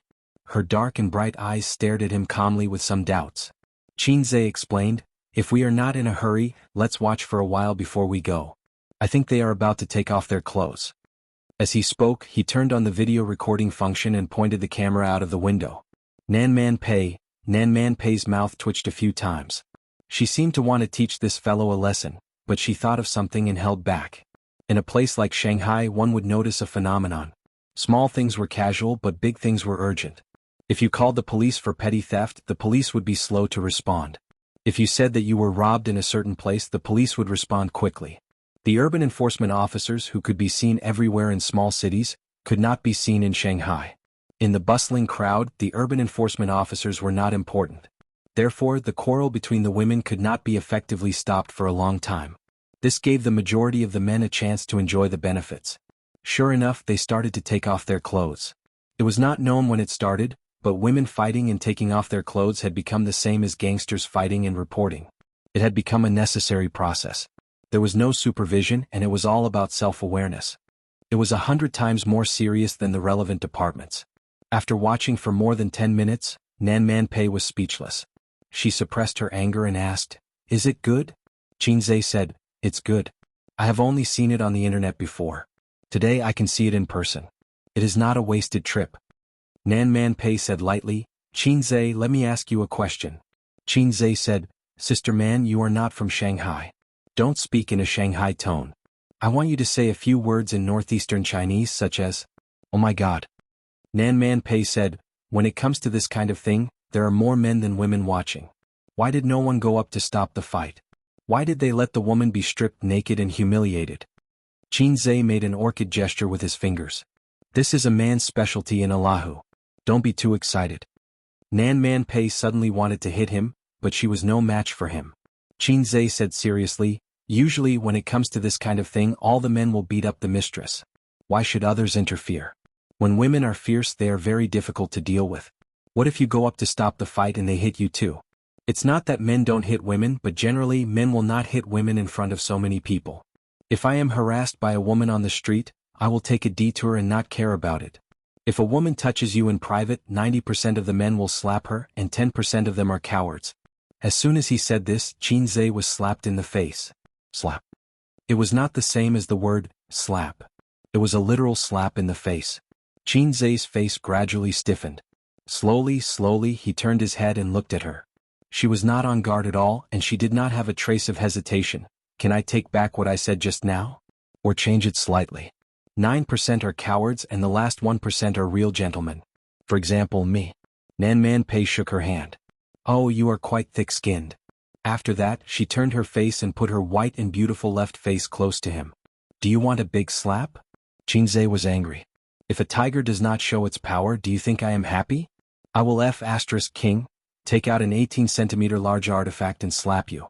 Salted Fish Lake Evolution, Sea Swamp King." Qinzhe raised his hand.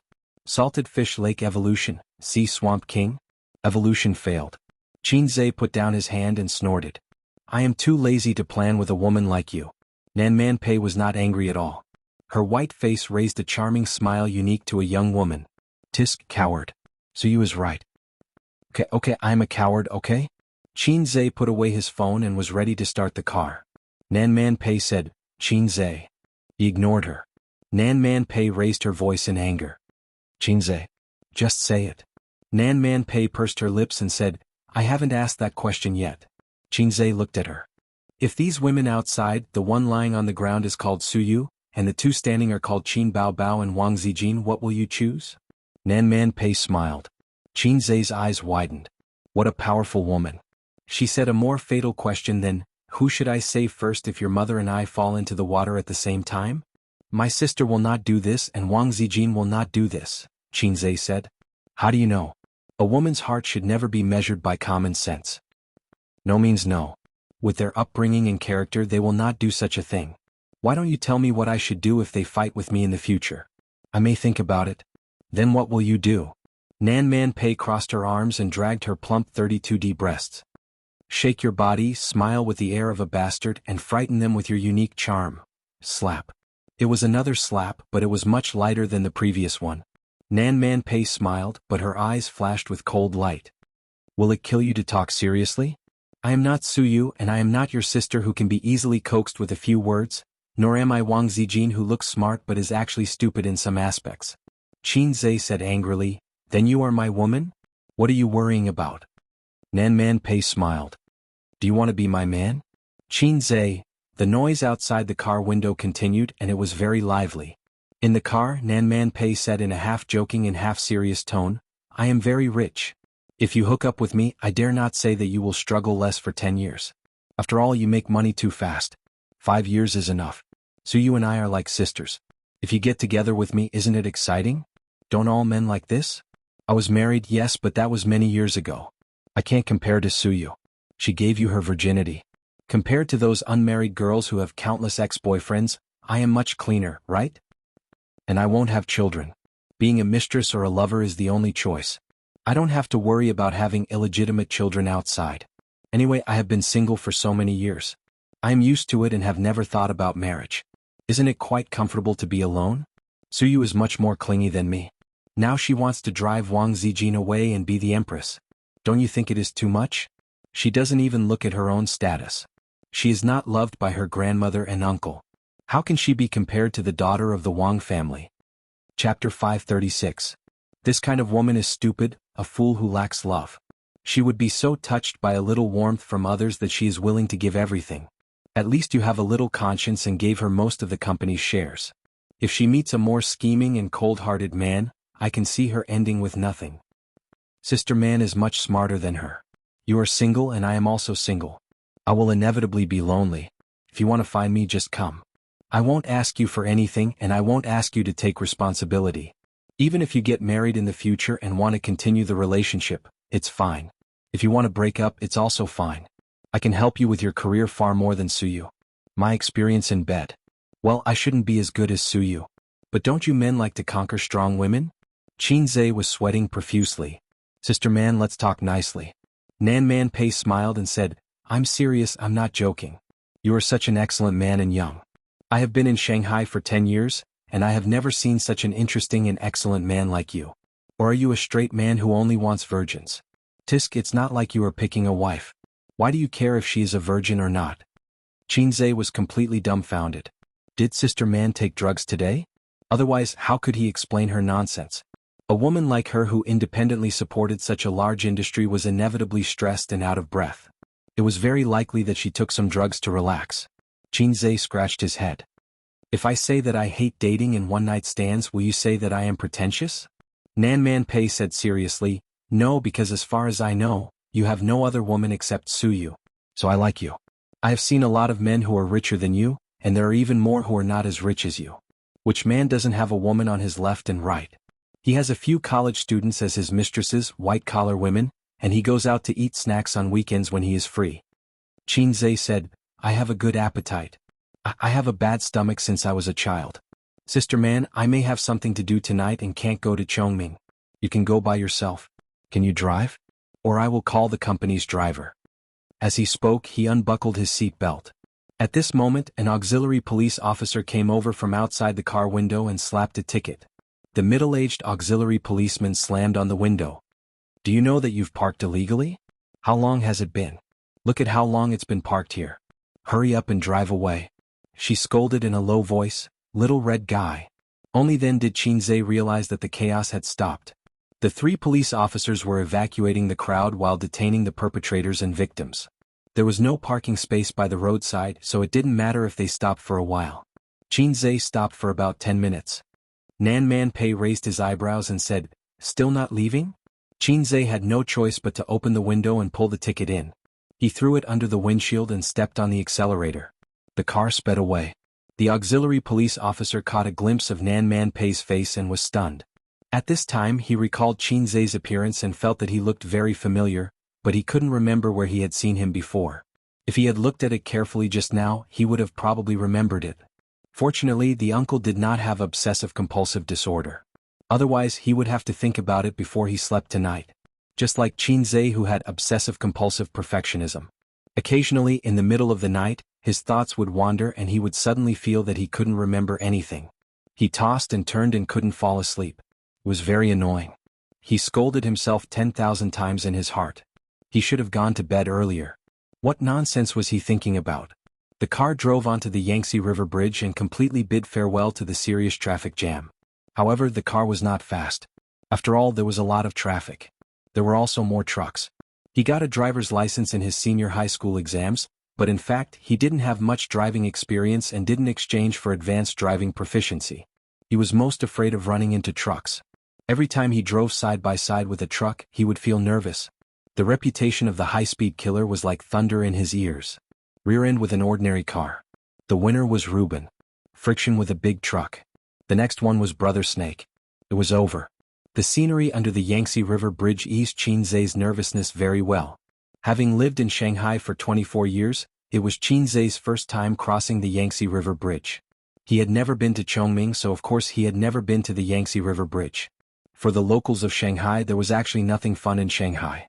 Just like the Oriental Pearl Tower, the Bund, and some other small tourist attractions, the locals of Shanghai were too lazy to go there. It was the same for the people in other places with famous scenery. There were many places that Qinzhe had never been to. He had never been to Chongming. This place was not part of Shanghai at that time.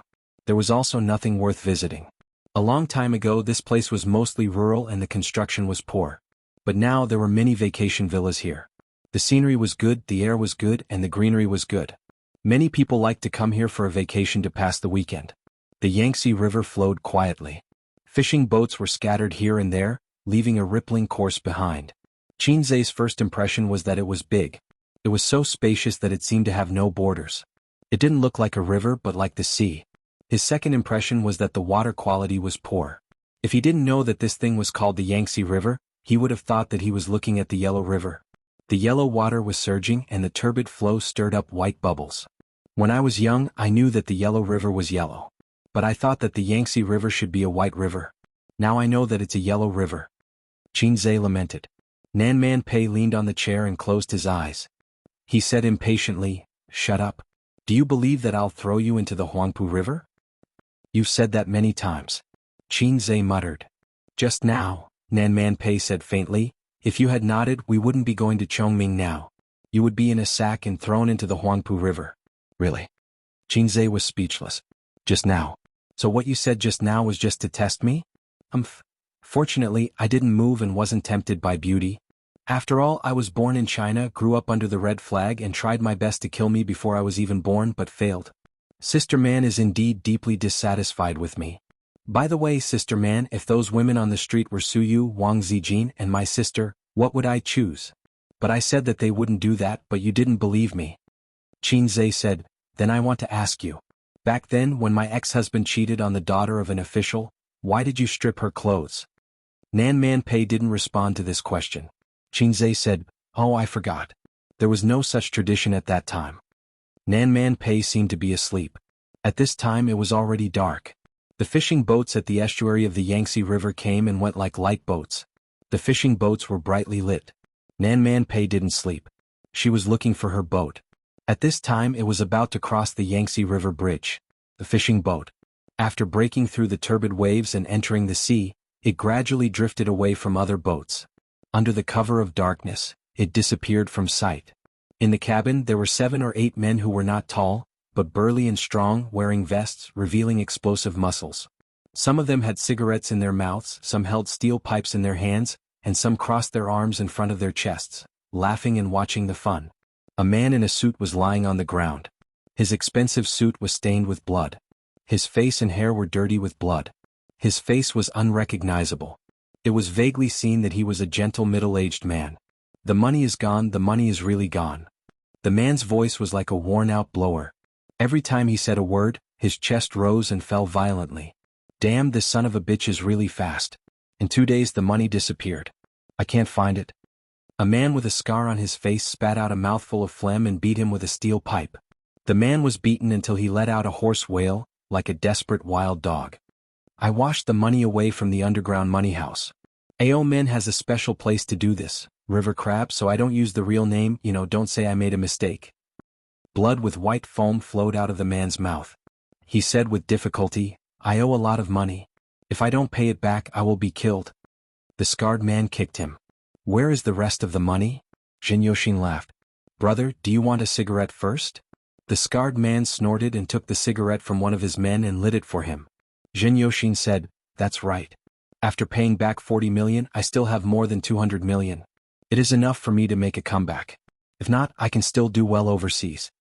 After he took the money, the police opened a case on the afternoon of the same day. Such a big case could not be delayed. Actually, he did not have much time left. He could only transfer the money through some channels. Before he decided to do this, he had already prepared a backup plan and contacted the channels. However, he could not leave Shanghai as fast as he could. In those television dramas, the bad guys broke the law and sat calmly in the airport waiting for their flight. The police rushed over like crazy, but they were too late. The flight had already taken off. Or there was a chase on the highway. In fact, it was all nonsense. It was about the country's eggs. Flights were not a natural rule. It was warm in the winter and cool in the summer. The operation was very simple. He just had to make a call to the airline company. We are XX Public Security Bureau. Long Outyen has been blacklisted. Immediately check which flight he bought. With just a call, any flight could be delayed. Petty thieves did not need to escape overseas. Basically, those that needed to escape overseas were not small matters. In the face of such a big matter, the airline company would not dare to say, get lost. I want to fly. Moreover, flight delays were common. There were even simpler ones. They could directly enter the blacklist system and the airline company would receive the information. The ticket would be automatically screened during the ticket inspection. After committing a crime, it was like a joke to escape on a flight. Did the country not care about its reputation? Therefore, it was very impractical to escape on a flight. Either they had flown away before the case was opened, or they were caught directly. There was no third possibility. From morning to noon, Zhen Yoshin still had to convince the bank. Zhen Yoshin will transfer the money. The process of discounting the bill determined that he could not leave in advance. This is related to the complicated process of discounting, so I will not go into details. According to Zhen Yoshin's plan, he would hide in Shanghai for now. He would leave by fishing boat or hire a black car. He would take the national highway and not the highway. He would head west to Myanmar. Chapter 537. Myanmar has the largest casino in Asia, second to none. There, the gambling industry was the leading economic industry designated by the government. Every year, it brought in more than 30% of the government's tax revenue. At its peak, it even exceeded 50%. The game was a combination of Chinese and Western games, and there were as many as 50,000 employees. It was a paradise for gamblers. The gambling industry provided important conditions for the government to implement low tax and duty-free policies, attract foreign investment, and develop the export processing industry. This wasn't a joke on the news broadcast, it was real. Compared to that, the scale of AO Men was just a small matter. Furthermore, the lottery industry was responsible for most of the traffic in Hong Kong and Macau. As long as they reached Myanmar, it wouldn't be difficult for Zhen Yoshin to go to AO Men. The plan was beautiful, but the reality was cruel. He was caught the day after the incident. In the middle of the night, he was directly unlocked, put in a sack and knocked unconscious. When he woke up, he was locked in a small dark room. A group of burly men forced him to return the money. He didn't know how these guys found him. Was Qinze really that resourceful? Zhen Yoshin choked on the cigarette and coughed. His face turned red. This cigarette is so King lousy. I only smoke big cock. No one answered him. Zhen Yoshin curled his lips. In the end, he couldn't bear to throw it away. He took a small puff and held it in his mouth for a moment before spitting it out. He said leisurely, "That's right. We're all working for others. Why do we have to work so hard? Are you going to take the money back and send me to the police station? I still haven't received a call from Qinze. I've been wondering why the big boss didn't show up. It's all you minions." He continued, "Now I understand. He probably doesn't know about this. You guys did it yourself, right? Damn it, you beat me up for so long. You just want money, right? Brothers, how about this? There are 7 of you here. I will give each of you 1 million yuan. If you let me go or send me to Myanmar, I will give each of you another 500,000 yuan. How many years would you have to work for him for one? 5 million? 1.5 million? The scar-faced man gave Zhen Yoshin a similar look as the other men and kicked him in the face. 5 million. Zhen Yoshin covered his head and said in a voice that sounded like an old blower, 5 million each. After a while, the expected blow did not come and he calmed down a little. No one could resist the temptation of 5 million yuan. Zhen Yoshin picked up the remaining half of the cigarette and sucked it hard. If I give you more, you can kill me. Leave some leeway when you do things. I still need to rely on that bit of money to make a comeback. Otherwise, I would have risked my life to become a wanted criminal to scam such a huge sum of money. It's impossible for me to lose everything. If you push me too far, I'll just break up." The scarred man chuckled. "Interesting." A certain burly man frowned and said, "I don't have time to talk nonsense. Where's the money?" Zhen Yoshin rolled his eyes and ignored him. The man was furious and raised his foot to kick. The scar-faced man blocked it and stared at Zhen Yoshin. "You won't spit it out?" Zhen Yoshin sneered. 6 million. 6 million each. The scarred man shook his head. Zhen Yoshin's mouth twitched. 7 million. 7 million at most. He carefully observed the expressions of the men, trying to see the struggle and desire in their eyes. But it seemed like there was none. At this moment, the scarred man clapped his hands. "Brothers, let's get to work." "Work? What kind of work? Are they going to beat me up again?" Zhen Yoshin saw a man walk to the corner of the cabin and lift a dark green tarpaulin. Under the tarpaulin was an iron cage. It looked like a dog cage, but it was bigger and sturdier than a dog cage. It was also heavier. Zhen Yoshin's heart sank for some reason. 2 men escorted him to the iron cage, opened the door and pushed him in. You, what are you doing?" Zhen Yoshin's voice trembled. Other than the scarred man, 6 other men carried the cage out of the cabin and onto the deck. At the same time, the lights outside the deck were turned off. The light in the cabin shone through and the men's faces were hidden in the darkness. Let me out, let me out." Zhen Yoshin's voice was filled with fear and agitation. The scarred man squatted in front of the iron cage and played with a dagger in his hand. The dagger hit the iron cage and made a crisp sound. Zhen Yoshin shouted, "Murder is against the law, against the law. Send me to the police station. I want to turn myself in, I want to turn myself in." He laughed sinisterly, "If I throw you down from here, you'll be eaten alive in 7 days at most, leaving only a pile of bones. When the waves come, the scattered bones will roll out of the cage and disappear into the boundless sea. You'll never be found. Your 170 pounds of meat will only be used to feed the fish." The men pushed the iron cage to the side of the deck. In the darkness, the dark waves hit the boat and made splashing sounds. Zhen Yoshin's last bit of rationality turned into fear. Endless fear like the moonlight and the waves. The scarred man squatted in front of the iron cage and finished his cigarette in silence. He dialed a number. "Boss, I'm done here." A cold female voice came. "Give him the phone." Zhen Yoshin heard an unfamiliar voice, but the wind and waves were so strong that he couldn't hear it clearly. The scarred man passed the phone into the cage. "Boss wants to talk to you." Zhen Yoshin was like a hopeless person who saw a ray of light. He trembled and quickly took the phone, put it to his ear and cried, President Qin, I was wrong. I was really wrong. I will pay you back. I will definitely pay you back. Please forgive me and give me a chance to live." Qin Zhe's voice didn't come from the phone. Instead, it was a cold and textured female voice. It was pleasant to the ears but cold and emotionless. "It's me," the woman said. Zhen Yoshin stopped crying. He was a little confused. He didn't know the woman on the phone. Even though he was arranged by Pei Nanman to invest in Baozi, he had never met Pei Nanman in person. He was only a senior executive of a small company under Pei Nanman's management. He had a master's degree in finance and was outstanding in his abilities. Hence, he was assigned to Baozi Investment. It was the general manager of the company who arranged for him to come. Nanman Pei, the woman said. Jin Yoshin felt like he was struck by lightning. He remembered who the woman on the phone was. She should be his real boss, the other major shareholder of Baozi Investment besides Qinzhe and Suyu. With his status, it was impossible for him to know about this. But last year he met Nanman Pei at the annual meeting. He had the same feeling as many men when they met Nanman Pei. I might have seen this sister somewhere before. He liked her and had a strong curiosity about her. So after that he beat around the bush. Suyu had replied to them like this, "Your big boss." "Boss, I was wrong. I was wrong." Jin Yoshin cried. "I'll pay you back. Please let me go." "Please? It's not him," the woman said. Jin Yoshin didn't understand what she meant. "It's me who wants you to go, not him." "It's not his fault," the woman repeated and then hung up. The scarred man smiled and waved his hand.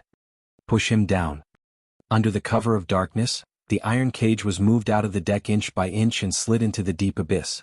During the process, Jin Yoshin screamed, wailed, and begged for mercy. In the loud splash, the scarred man had a cigarette in his mouth and watched Jin Yoshin's ferocious and twisted face drown in the sea. Fine bubbles appeared on the turbulent sea and then disappeared completely. The scarred man's dagger flew between his fingers. He looked in the direction of Shanghai and sighed. "Sigh, I haven't worked for many years. Back then it was the Huangpu River. Now I can only take people out to sea." The BMW finally left the Yangtze River Bridge and drove into the street. Qinzhe's ears moved and he smiled faintly. "Sister Man, who's calling?" Nanman Pei hung up and closed her eyes. Qinzhe asked, "Sister Man?" Nanman Pei shouted, "It's none of your business." Qinzhe said indifferently, "I'm just curious." Nanman Pei opened her eyes and stared at him. "You heard it?" Qinzhe looked innocent. "What did I hear? You have such a big reaction. Yo, did you just call your mistress?" Nanman Pei closed her eyes again. "You talk too much. Believe it or not, I'll throw you into the Huangpu River." She closed her eyes so she didn't see Qinzhe's fingers on the steering wheel tremble slightly. Chapter 538. Shoot for wisdom, shoot for wisdom.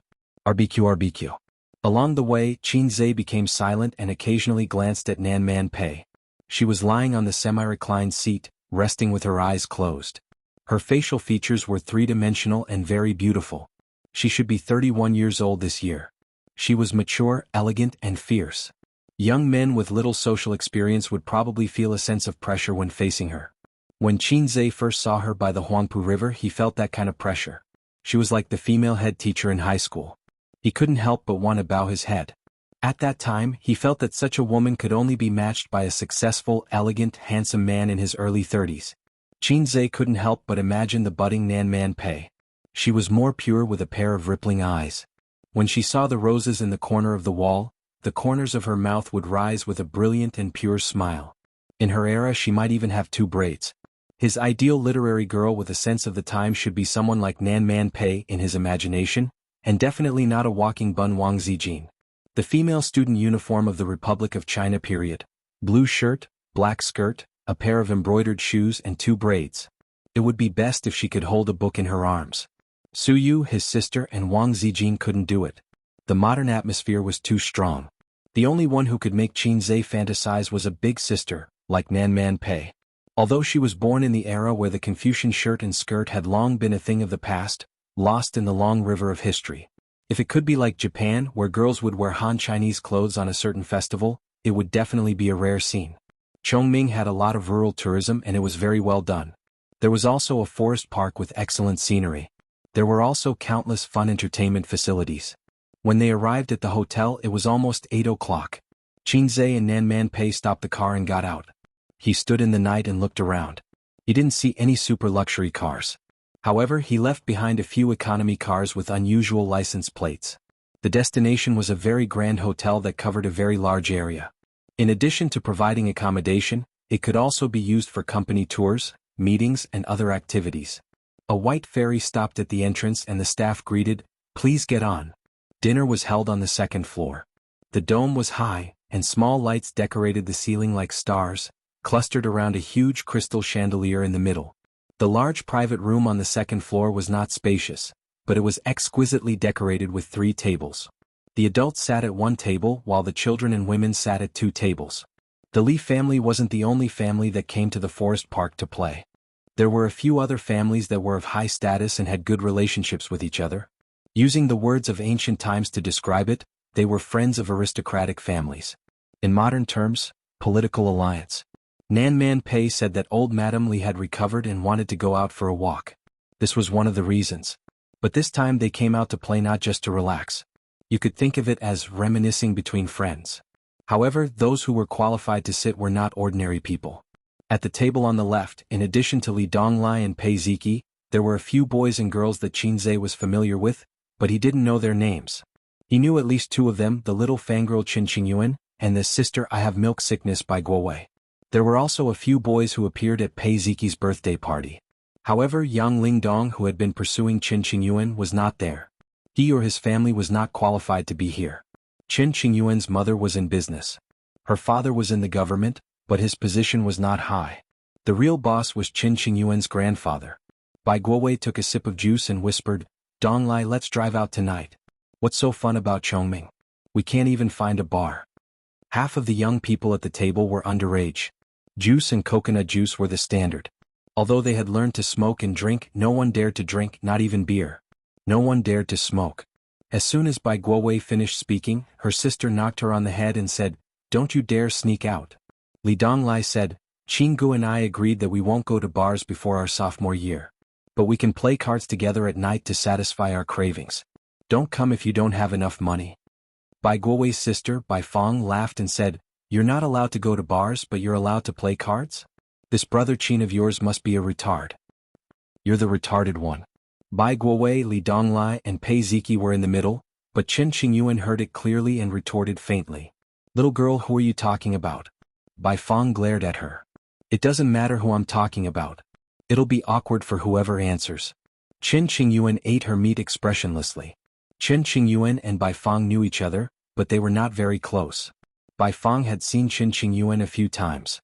At that time she was still a pure girl, but she learned how to put on makeup and nails like a woman. She was full of pride and arrogance from head to toe. In the eyes of Bai Fong, who was born in the 90s, she hated it so much that she wanted to destroy it humanely and be reborn. In the process of social development, there was a very interesting phenomenon. The people born in the 70s criticized the people born in the 80s. The people born in the 80s thought that the people born in the 90s were retarded. The people born in the 90s thought that the people born in the 90s were incurable. The rule was that the previous generation criticized the next generation. The next generation's children were not the children of the previous generation. Have you ever seen parents criticize their children's generation for being retarded and incurable? Why was it like this? In fact, it was a kind of shame and disgust that saw themselves in the past. It was just like when people did things that they thought were cool and awesome when they were young. Many years later, when they thought about it, they were so ashamed that they wanted to roll on the ground. When people born in the 80s saw the retarded people born in the 90s, they felt that they had seen themselves in the past. It was especially shameful, and then there was the envy, jealousy, and hatred of aging. It was the same when people born in the 90s looked at the Queen of Balls. If you don't believe it, just wait and see. 10 years later, the Queen of Balls would criticize the people born in the 90s for being retarded and incurable. But the people born in the 90s would not, because they were born in the 90s. Li Donglai coughed and mediated in the middle. He explained, "Qin Gu said that it's meaningless to hang out in bars. It's useless except for wasting one's youth and time. But playing cards is different. It's a test of memory, card skills, and logic. It's just like those children who seem to have bad grades but are actually very good at playing. They're very smart." Qin Qingyuan said, "That's what Qin Gu said. Then let's add one more thing. I want to play tonight. Whose room should I go to?" Pei Ziki said, "Let's go to my room." Bai Guowei said, "I suggest we play a werewolf game or a killing game. It's more interesting and tests one's logic and reasoning ability." The other boys and girls agreed. Excluding those who drove expensive cars and hung out in bars, as well as some parties that children of the same age dared not even think about, this group of children was actually no different from ordinary teenagers. Bai Feng had never met Qin Zhe, but she knew that the Qin Gu they were talking about was the famous fast shooter in the entertainment circle. Her attitude towards Qin Zhe was more complicated. She admired and was curious but also angry and resentful. Because last year Bai Guowei said to her in a deranged manner, "Sister, I have milk sickness." What hurt her the most was that when Bai Guowei glanced at her chest, she revealed a blank and confused expression. At that time, when Qin Zhe demonstrated to her, Qin Baobao's full chest was indeed worth fainting. When it came to his sister, it seemed a little difficult to make her faint. But in order to ease the relationship between the siblings, Bai Guowei forced herself to faint. Later Bai Guowei told her that it was Qin Zhe who taught him to say that. It could be imagined that Qin Zhe taught her brother with an extremely bad attitude. It was like when a delinquent taught a child, "Go lift up your sister's skirt, and I'll give you a lollipop." Otherwise, there was no way to explain why you had such a devilish brother. Pei Ziki looked at her phone and frowned. "Auntie is not here yet. Li Donglai, give her a call." Li Donglai laughed and said, "Why should I? You don't have a phone." Chen Qingyuan said weakly, "Ziki, your auntie is not sitting at our table, right?" Pei Ziki nodded. "Of course she's sitting at my grandma's table." The boys and girls at the table breathed a sigh of relief. The younger sister-in-law of the Li family was very famous in their small circle. She was very beautiful and elegant, but the boys who had seen Nan Man Pei felt pressured and couldn't speak clearly. It was the same as how they felt when facing their dignified parents. The table on the right. The silver-haired old lady smiled kindly under the sympathy of the table full of madams. The women at the table were gossiping about trivial matters of the family. Man is not here yet?" the old lady asked. Beside her, a gentle and delicate woman laughed softly and said, "Mom, not yet. Maybe she's stuck in a traffic jam." The old lady nodded and complained, "This girl is always busy. She doesn't even bring Donglai and Ziki home. Man is 31 this year and she doesn't have a boyfriend?" The woman agreed absent-mindedly and said that the Li family's sister-in-law was not good. She also had a younger sister, but her younger sister and brother only had the chance to visit the Li family during festivals. They were both the Li family's sisters-in-law, but the difference in treatment was like heaven and earth. Nan Man Pei was really treated like a daughter by the old lady. The old lady had a daughter in her early years, but she died before she finished junior high school. She was about the same age as Nan Man Pei. The friendship between the Li family and the Pei family was a thing of the past, but the old lady said that it was a friendship formed during the revolution. How funny. A rainbow army soldier and a bandit. Where did the revolutionary friendship come from? Mom, I'm full. I want to go play. Beside the woman, a 10-year-old child put down his bowl and chopsticks. As he spoke, he jumped down from the chair. Stay inside. Don't run out, okay? The woman said.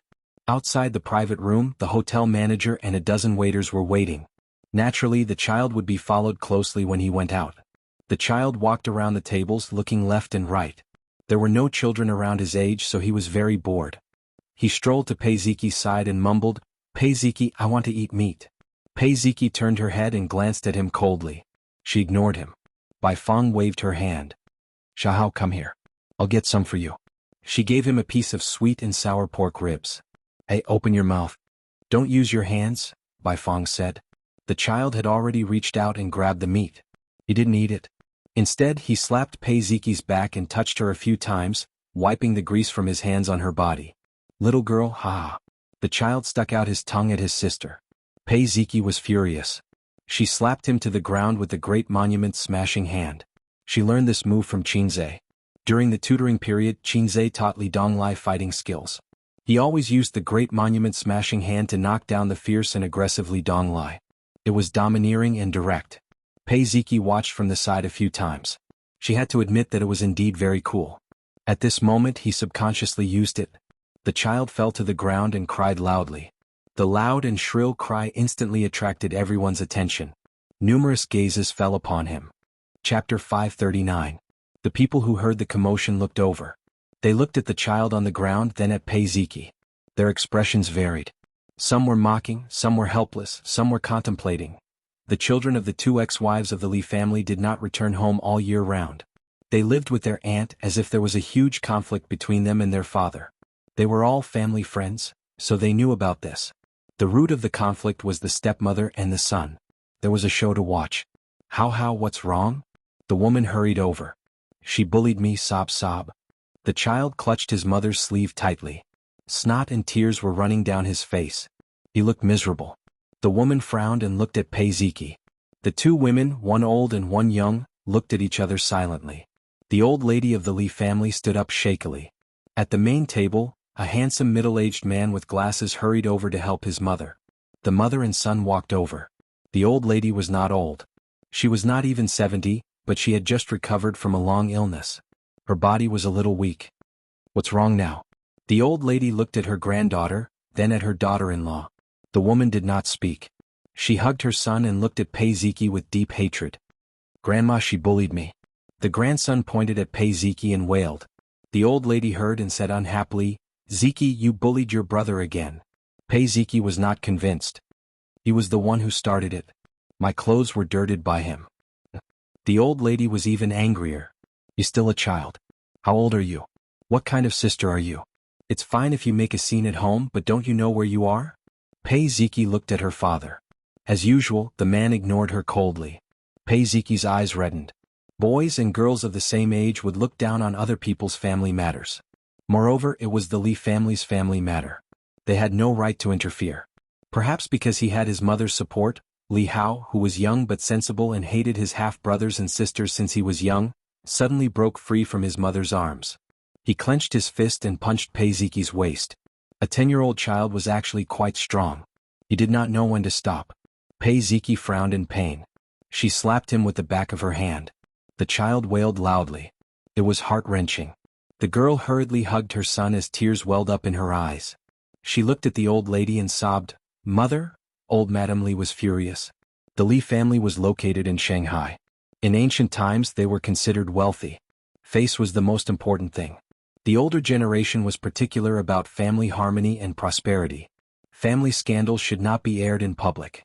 Behind closed doors, no matter how much Pei Ziki and Li Donglai quarreled with her stepmother, she didn't really like to pay attention to them. What kind of occasion was this now? Furthermore, she had always doted on her little grandson and was usually reluctant to hit him. This slap was a little too heavy. Damn girl, damn girl." The old lady hit her son a few times and said hatefully, "How did you teach your daughter? How did you teach your daughter?" Just then the door to the private room was pushed open. The hotel manager led Nan Man Pei and Qin Zhe in. Everyone looked over. Nan Man Pei was quite famous in Shanghai. There were many young men who coveted her. If they married her, not only would they be able to connect with the Li family, but they would also be able to form a powerful alliance. However, the young man beside her was a bit unfamiliar. When they got closer, someone immediately recognized Qin Zhe. Qin Zhe, the rising star of the entertainment industry. In terms of popularity, almost no one in the room was more famous than Qin Zhe. Nan Man Pei's gigolo? That was the thought in everyone's mind. Rich people like to keep young models and actresses. It was not strange for rich women to keep young men. Women weren't fairies who didn't belong to the mortal world. A few young men who thought they had the ability to hook up with Nan Man Pei suddenly felt jealous. Seeing the lively scene in the private room, Qin Zhe was a bit dumbfounded. Wasn't it supposed to be a family dinner? There were 3 tables full of people. Pei Ziki burst into tears. She choked and said, "Auntie?" Nan Man Pei patted her head and smiled. "Old lady." The old lady put away her anger and waved at her. She complained, "You're too late." Nan Man Pei automatically took Big Brother Li's place and held the old lady's arm. "I went to pick up a friend." She looked at Qin Zhe. Qin Zhe immediately said, "Old lady Mayor Li." The old lady nodded reservedly. Big Brother Li also smiled. Nan Man Pei looked at Pei Ziki and then looked at the crying child in his mother's arms. He smiled and said, "What's going on?" The old lady had a headache. "What's going on? They're making trouble again." Li Donglai was expressionless. Xiao Hao smeared his meat on Ziki's body, and Ziki pushed him. Then Xiao Hao punched Ziki and Ziki slapped him. This round the siblings are tied. There are all kinds of highlights. 1-1. Shall we continue with the second half? Qin Zhe. He looked at his disciple seriously. After not seeing him for a long time, his disciple had become even more outstanding. The old lady was furious. She grabbed Nan Man Pei's arm tightly. "Look, my Li family has given birth to 3 evil children in this generation. I'm so angry." Nan Man Pei said apologetically, "I didn't teach them well." The old lady glared at her son. "Some people don't know how to give birth." Nan Man Pei smiled and nodded. "You're right." Big Brother Li was a little embarrassed. He frowned. "Stop crying." Li Hao was suddenly enlightened. He had always been afraid of his father.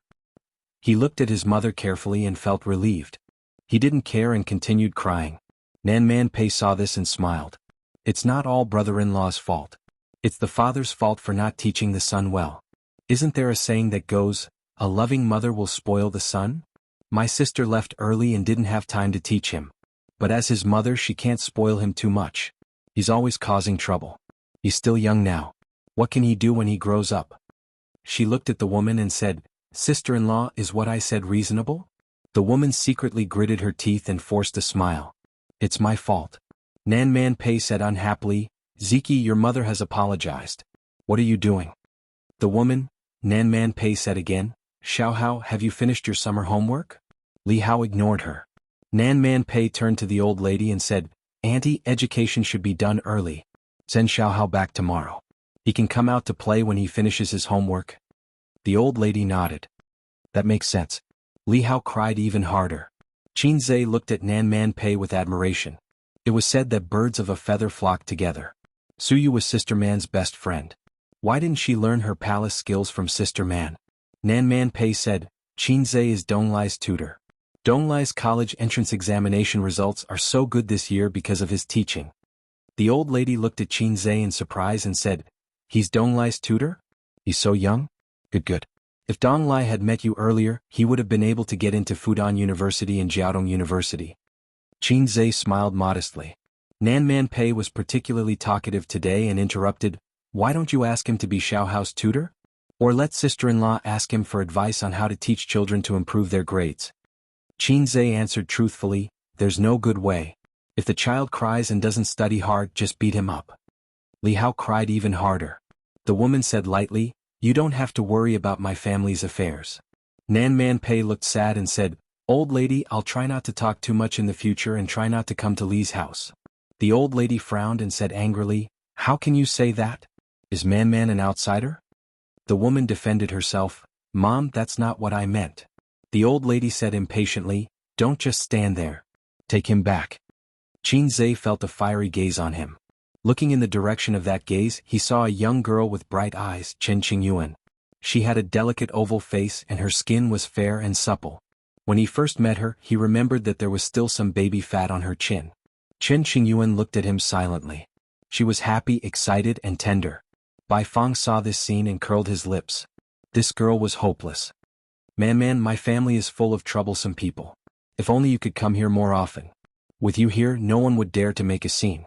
The old lady muttered. Nan Man Pei smiled and agreed. To the old lady, both of them were her flesh and blood. If there was a conflict, the most she would do was to punish them 50 times and then continue to make a scene. But what could she do? A stepmother was a stepmother after all. Could you ask her to treat her ex's child as her own son? Could you ask the child to be filial to her like his own mother? There were many things that could not be resolved, especially family matters. Why else would it be difficult for an honest official to resolve family matters? Her son was very tactful and had always been a bystander. No matter which side he sided with, the other side would be bitterly disappointed. Moreover, the relationship between Pei Ziki and Li Donglai's father was already very cold. When her youngest son was bullied by her eldest son or daughter, as a father, she had no choice but to stand up as a grandmother. Of course, she would side with her youngest grandson. After all, he was too young and could be easily beaten. Her daughter-in-law was also not easy to deal with. Without her secret instigation, would her grandson be able to stir up trouble like this? She had used emotional violence against her ex's son and daughter all these years. Therefore, the old lady especially liked Nan Man Pei because Nan Man Pei was generous and capable. Even her sister was not as good as her. In the past, a woman like this could stabilize the house and make the house peaceful. Nan Man Pei would stay at the Li family for a few days every year. She would also bring Li Donglai and Pei Ziki home. That was one of the rare times when the Li family was able to reunite and live in harmony. The daughter-in-law of a humble family knew that she could not win against the other party, so she would be very obedient. Her grandson was also afraid of this aunt and did not dare to be too arrogant. Qin Zhe looked at Nan Man Pei, who followed the old lady, then at the group of familiar juniors. After thinking for a while, he asked the waiter to add a chair for the juniors. There were rich ladies and old ladies everywhere. He felt that it was not appropriate to sit there. Chen Qingyuan was overjoyed. She patted the empty seat beside her with her small hands and asked the waiter to add a chair there. Qin Zhe had just sat down when 8 or 9 young boys and girls shouted in unison, Qin Gu! Qin Gu! Qin Gu! It was as if some big brother was attending a banquet and the underlings were greeting him respectfully. It attracted the attention of the adults on both sides. Qinzhe, Bai Feng said, "Hello, I'm Bai Feng, Bai Guowei's sister." Qinzhe was stunned. He looked at this unfamiliar girl and was stunned by the name. "Hello, you can call me Hei's King. Bai Feng." Chapter 540. Qinzhe felt that he might have offended this girl named Bai Feng. Not only was she glaring at him, but her face was also full of displeasure. It was just an ordinary joke. Could this girl not take a joke? Or was she sensitive to her name and hated being joked about? There were such people such as Chen Ergu, Li Erden, Du Ziding, Hao Nyobi, Lu Yifa, Ren Baqian, especially the latter. However, the name Bai Feng was still okay. It was quite ferocious. If the other party was a die-hard fan of the great Desolate Era novels, he might be able to gain the respect of the other party by announcing his name. Unfortunately, Qinzhe was not a fan of the prehistoric novels. He wanted to tease her when he heard the name. He read all kinds of books, especially Liu Bei. After going to university, his worldview matured. He understood that he was just a salted fish. A salted fish would be a salted fish no matter where he went. Just like a loser in society, even if he traveled back in time 20 years ago, he would only remember that housing prices were going up, the stock market was going down, and the newspaper seller was going to become a supreme figure. That was all. Don't expect him to become the richest man in the world. If he had this ability, he would not be a loser. Therefore, Qinzhe learned from his painful experience and bade farewell to the king of the jungle, Liu Bei. Chen Qingyuan saw him in a daze and thought that he was embarrassed. She glared at Bai Feng fiercely and blamed her for making her unparalleled hero lose face. "Master Hai King, this soup is delicious." Chen Qingyuan leaned over and scooped a bowl of soup for Qinzhe. "Thank you." Qinzhe received it politely. "Oh, you don't have to be so polite with me." Chen Qingyuan frowned and looked unhappy. Qinzhe was silent for a moment and frowned. "Don't talk nonsense. Pour the wine." Chen Qingyuan immediately beamed with joy. She poured wine for Qinzhe, picked up food, and sat obediently beside him like a beautiful wife. Qinzhe was speechless. See you, I have found your successor. She's actually your long-lost sister, right?" This scene inevitably made the boys and girls of the same age at the same table cry. After all, there were still many boys who were thinking about the little cabbage Chen Qingyuan, and there were probably even more girls who had a good impression of Qinzhe. Qinzhe had been impatient at the beginning. Later on, he was distressed by the fact that it was the hardest for him to bear the beauty's favor. Now he was indifferent. His mental journey had changed a lot. It was not that he liked Chen Qingyuan. Perhaps he had a good impression of her. After all, she was a soft and cute girl. Even if he had a sister complex, it was hard for him to dislike her. However, it was still too early for him to like her, let alone love. He felt that when Chen Qingyuan was older, more sensible and more sophisticated, this immature love would gradually be forgotten. After a few years, it would be great if they could meet, laugh and chat. However, Qinzhe didn't know Chen Qingyuan very well, so he didn't know how stubborn she was. She was actually a silly girl who was stubborn. Qinzhe had unknowingly become the center of attention of the young boys and girls. The topic of conversation always revolved around him. The girls were curious about this and that, inadvertently bringing up the topic of conversation about him or bringing up all kinds of troubles. Then they blinked their eyes and asked Qinzhe what they should do. For example, people don't want to fall in love, but there are many boys chasing them. "Qinzhe, you men are so annoying." Qinzhe said, No, we men don't hate you. We men just have a desire for knowledge and like to explore the depths of people." Another example, "Jianghu, you write songs so fast it's amazing. People admire you so much. The internet says that you are a fast shooter, but I think you are a machine gunner." Qinzhe said, "As long as it's not a sniper, I don't care. Would I ever be able to get rid of this title in this lifetime? I want to wash my hands and never write songs again." Some people were more concerned about his private life and asked him if he had a girlfriend. Qinzhe didn't answer. After all, this kind of thing was more sensitive. He glanced at Chen Qingyuan. The latter understood. She helped Qinzhe peel the mantis shrimp and said crisply, "Don't worry, I will strive to be your sister-in-law as soon as possible." Pei Ziki glanced at Chen Qingyuan secretly. "Donglai, are you interested in working in my company during the summer vacation?" Qinzhe asked. "Qingu, we are not in the same profession." Li Donglai scratched his head. Qinzhe slapped his scalp. "You got into a second-rate university and you are so proud. You have passed the 2 biggest exams in your life. But your life hasn't started yet. Before you step into society, you should never be complacent about your insignificant achievements." Facing Qinzhe's nagging, Li Donglai didn't dare to be impatient. First, he respected Qinzhe. Second, he was afraid that Qinzhe would slap him to death. Li Donglai smiled and said, "Yes, yes, yes. Study hard. I want to go to college every day. I will remember your teachings, Qinggu." Qinzhe didn't know whether to laugh or cry. He didn't expect that Li Donglai would remember the flirtatious words he said occasionally when he was chatting with others. In the future, he had to try to control himself in front of his students and not talk flirtatiously. Otherwise, when they met in the future, it would be a big scandal. One flirtatious words and the other flirtatious words. Qinzhe drank and ate under the service of Chen Qingyuan. He chatted with the teenagers who were 5 or 6 years younger than him. They got along quite well. Except for the big boss named Bai Fong, who didn't like to talk to him. Occasionally he would talk to him, but it was to secretly stab him with a few words. Qinzhe was puzzled. What's the meaning of this? We don't have any enmity and we don't have any grudges. Why are you always at odds with me? Pei Ziki said, "Sister Bai, help me turn the soybean stewed pig trotters over. I will get a bowl." Bai Fong turned the dishes and said, "There are no more pig trotters. There are only soybeans." Pei Ziki said, "Soybeans are delicious too. They are especially fragrant when stewed." Suddenly she stuck out her tongue and laughed. "It's just that it's easy to fart when you eat too much." Bai Fong heard and laughed. "You guys fart when you eat too much." "I don't. I just burp." What it meant was, "I am a little fairy. I don't fart." Qin Baobao often said, "I am a little fairy. I don't fart. I'm a little fairy. I don't have eye shit. I'm a little fairy. I don't have leaks in my teeth." Qinzhe thought that the opportunity had come. He coughed and pretended to be inquisitive. "Maybe it's the fart that got lost." Pei Ziki, Bai Fong, the table was filled with low laughter. Ding. His phone rang. Qinzhe took out his phone to check the message. It was from Nan Man Pei. "Go and propose a toast to my brother-in-law. Did I ask you to come over to eat and drink? You don't have any sense at all." Qinzhe looked at Nan Man Pei from afar. Coincidentally, she was also looking at him.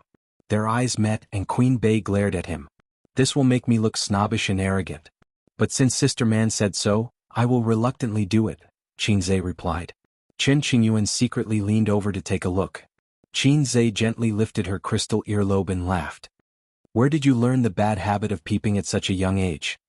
Chen Qingyuan said righteously, "My mother used to look at my father's phone like this."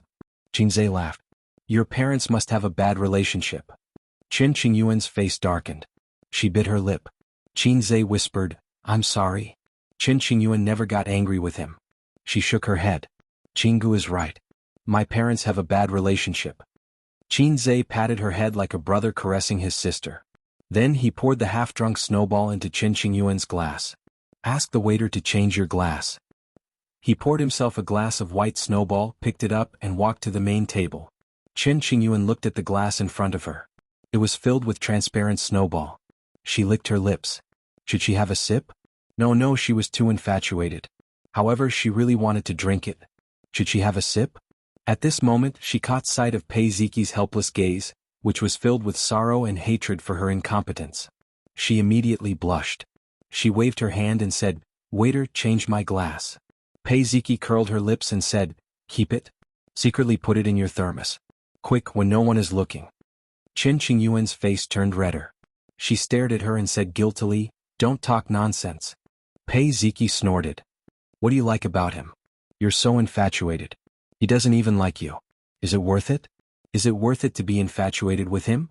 Chen Qingyuan said, "That's strange. It's my business that I like him. What does it have to do with you?" Pei Ziki said, "I'm doing this for your own good. Don't bite the hand that feeds you." Chen Qingyuan rolled her eyes. "Stop it. I'm not your only best friend. Why don't you persuade others? You're always interfering with my freedom to love." "Pei Ziki, do you need me to tell you what's on your mind? Qinggu is handsome and charming. I'm a woman. I like men. Why wouldn't I like him?" Pei Ziki said angrily, "I know I can't stand you being so stupid. It's fine if you don't appreciate it. But you're still talking nonsense. I'm not going to care about you anymore." Chen Qingyuan spat and said, "Bye-bye." The two pinched each other under the table a few times. Both of them grimaced in pain. Li Donglai said, "Qinggu is asking for a toast from an old man. Don't. How can Qinggu bow to evil?" Pei Ziki said, "You're the evil one. Your whole family is evil." Li Donglai was stunned. "Yes, my whole family is evil." Pei Ziki was speechless. Bai Fong chuckled. Your father is famous for not giving face. When others propose a toast, the most he will do is nod. He won't touch glasses. Taking a sip of wine is already giving face. Let's guess. Did Qinzhe ask your father to take a sip of wine? The others were deep in thought. Li Donglai and Pei Ziki were silent. With their father's personality, a nod was the most he could do. On the other side, Qinzhe walked to the main table with a wine glass. His actions attracted the attention of many people. For example, the juniors at Li Donglai's table and a few uncles at the main table. Qinzhe took a sip. Merely, let me toast you. The burning sensation was like a burning knife. First, the taste buds exploded. Since the throat was burning. The wine was delicious, but it was also terrible. Let's see if you can drink it. Of course, it was like what the advertisement said, soft in the mouth, a thin line in the throat. It didn't exist. If it was soft in the mouth, it was something else. For example, yogurt. A thin line in the throat was even better. Ordinary people couldn't do it. The juniors looked over. The middle-aged man who looked like an uncle watched with great interest. Chapter 541. Unexpectedly, Big Boss Li had a kind smile on his face. He picked up his glass and drank all the wine in it. The uncles at the table looked normal on the surface, but they were very surprised in their hearts. Mayor Li had given him a lot of face. Was this young man Nan Man Pei's boyfriend or what? Normally, a junior like Qinzhe could be ignored. At most, he was an excellent entrepreneur or an outstanding young man. It was already a blessing for such a person to be able to join the table. The act of toasting was actually very abrupt because with his status alone, he did not have the right to do so. For example, if you were a small employee under Jack Ma's father and had no position or power, you would come with a glass of wine at the annual meeting and say, "Old Ma, I'll drink this bowl of hot sh*tea, you can do whatever you want. Who the f***ck are you?" With the big boss's self-restraint, he would nod slightly and smile at you. But not only did the big boss smile at you, but he also drank it. If he was Nan Man Pei's boyfriend, it would make sense. Li Donglai said in surprise, "The old man seems to value our Jianghu a lot." Pei Ziki looked at Qinzhe in surprise. Qin Qingyuan was proud. Her expression said, "The man I like is of course excellent." Qinzhe finished his toast and was about to return to his seat when an uncle suddenly pulled him and laughed. "Don't go, sit down and chat with us." Then he asked the waiter to add a chair. Qinzhe sat down blankly and was pulled by the enthusiastic uncle to chat. This unfamiliar uncle claimed to be Qinzhe's fan and liked his exaggerated and borrow 500 years from the heavens the most. Moreover, he even shouted loudly on the spot, causing the other uncles to clap and raise their cups to drink. Qinzhe felt that he was like a fire in winter that ignited the enthusiasm of the uncles. "Uncle, how should I address you?" Qinzhe asked awkwardly. "Hey, you don't know me?" The passionate uncle looked unhappy. "Oh, you're whispering sweet nothings to my daughter. I'm right in front of you. Don't you recognize me?" Qinzhe said in his heart, "Dare I ask, what is the relationship between your beloved daughter's name and me?" The enthusiastic uncle said, "You can call me Uncle Qin. My daughter is Qin Qingyuan." He subconsciously turned his head and looked at the table. Qin Qingyuan was looking at him with bright eyes. She seemed to be very happy that he got along well with her father. Qinzhe was speechless. When he looked at Uncle Qin again, he was a little reserved. In his eyes, was he the pig who had taken his family's cabbage? So passionate. "Are you trying to set me up? I finally caught you. I asked Qin Yuan to bring you home for us to meet, but you refused." Uncle Qin poured Qinzhe a full glass of wine. "Drink one glass as punishment." After Qinzhe finished drinking, he said to everyone, "My daughter didn't learn well in the past. She fooled around outside every day. We couldn't bear to hit her and she wouldn't listen to us. Mom and I have been worried about this." Everyone chuckled. They were all from families that knew each other very well. They all knew that there was a problem girl in the Qin family. In fact, the children in their family might not be very sensible, but they were more restrained. They were not like Qin Qingyuan, who unscrupulously put on smoky makeup, went to bars, karaoke, and went out with the teenagers they were familiar with on motorcycles. Qin Fuxing patted Qinzhe and gave him a thumbs up. "It's all thanks to little Qin. Ever since I met little Qin, my daughter has stopped fooling around. She comes home on time every day and goes to bed at 10 o'clock sharp. Her grades have also improved steadily." As he spoke, he sighed. "But there's a new problem. I don't know what kind of magic potion you fed her." The hint was obvious, so everyone laughed. They understood. The problem girl of the Qin family liked this young man. Big Boss Li nodded and said, "After Fuxing said this, I also have to thank little Qin. Donglai's results will depend on you in the future. Qin Zhe immediately said, I'll do my best. Donglai's aptitude is actually not bad. It's just that she didn't focus on her studies in the past. Qin Fuxing asked, what's going on? Big Boss Li smiled and said, Little Qin is Donglai's tutor. According to Li Donglai's original results, it was hard to say if he could go to university. Of course he would definitely go to university in the end. How could the mayor's son not go to university? However, getting into university with one's own ability and getting in through connections were two completely different things. Whether it was in terms of face or long-term vision, one had to consider the whole life. Everyone was slightly stunned. They looked at Qin Zhe with a hint of admiration. Qin Zhe said humbly, it's all because of Sister Man's hard work. When he mentioned Pei Nan Man, there was a natural intimacy in his tone. This kid can't really have an affair with Nan Man Pei, right? If it was just a tutor, Big Boss Li wouldn't give him so much face. It was very likely that he had an intimate relationship with Nan Man Pei. Everyone knew that kind of relationship. Actually, it wasn't. Big Boss Li gave him so much face only because of Qin Zhe's identity, the son-in-law of the Wang family. Nan Man Pei told him. As for the inside story that the Wang family didn't like Qin Zhe, not many people knew. Even Nan Man Pei didn't know. The uncles at this table were the heads of various organizations in Shanghai. They were definitely not nobodies. However, they didn't know about the Wang family. There were so many rich families in Beijing. Unless they were sitting in a certain position, who would pay attention to their daughter's marriage? Little Qin, are you a singer, an actor, an entrepreneur, or a teacher? A square-faced, burly and rough man smiled. Qin Zhe was stunned and didn't answer this question. Those who sang and acted were all celebrities, and celebrities were all entertainers. And this table was full of big bosses. Entrepreneurs were people who did business. And this table was full of big bosses.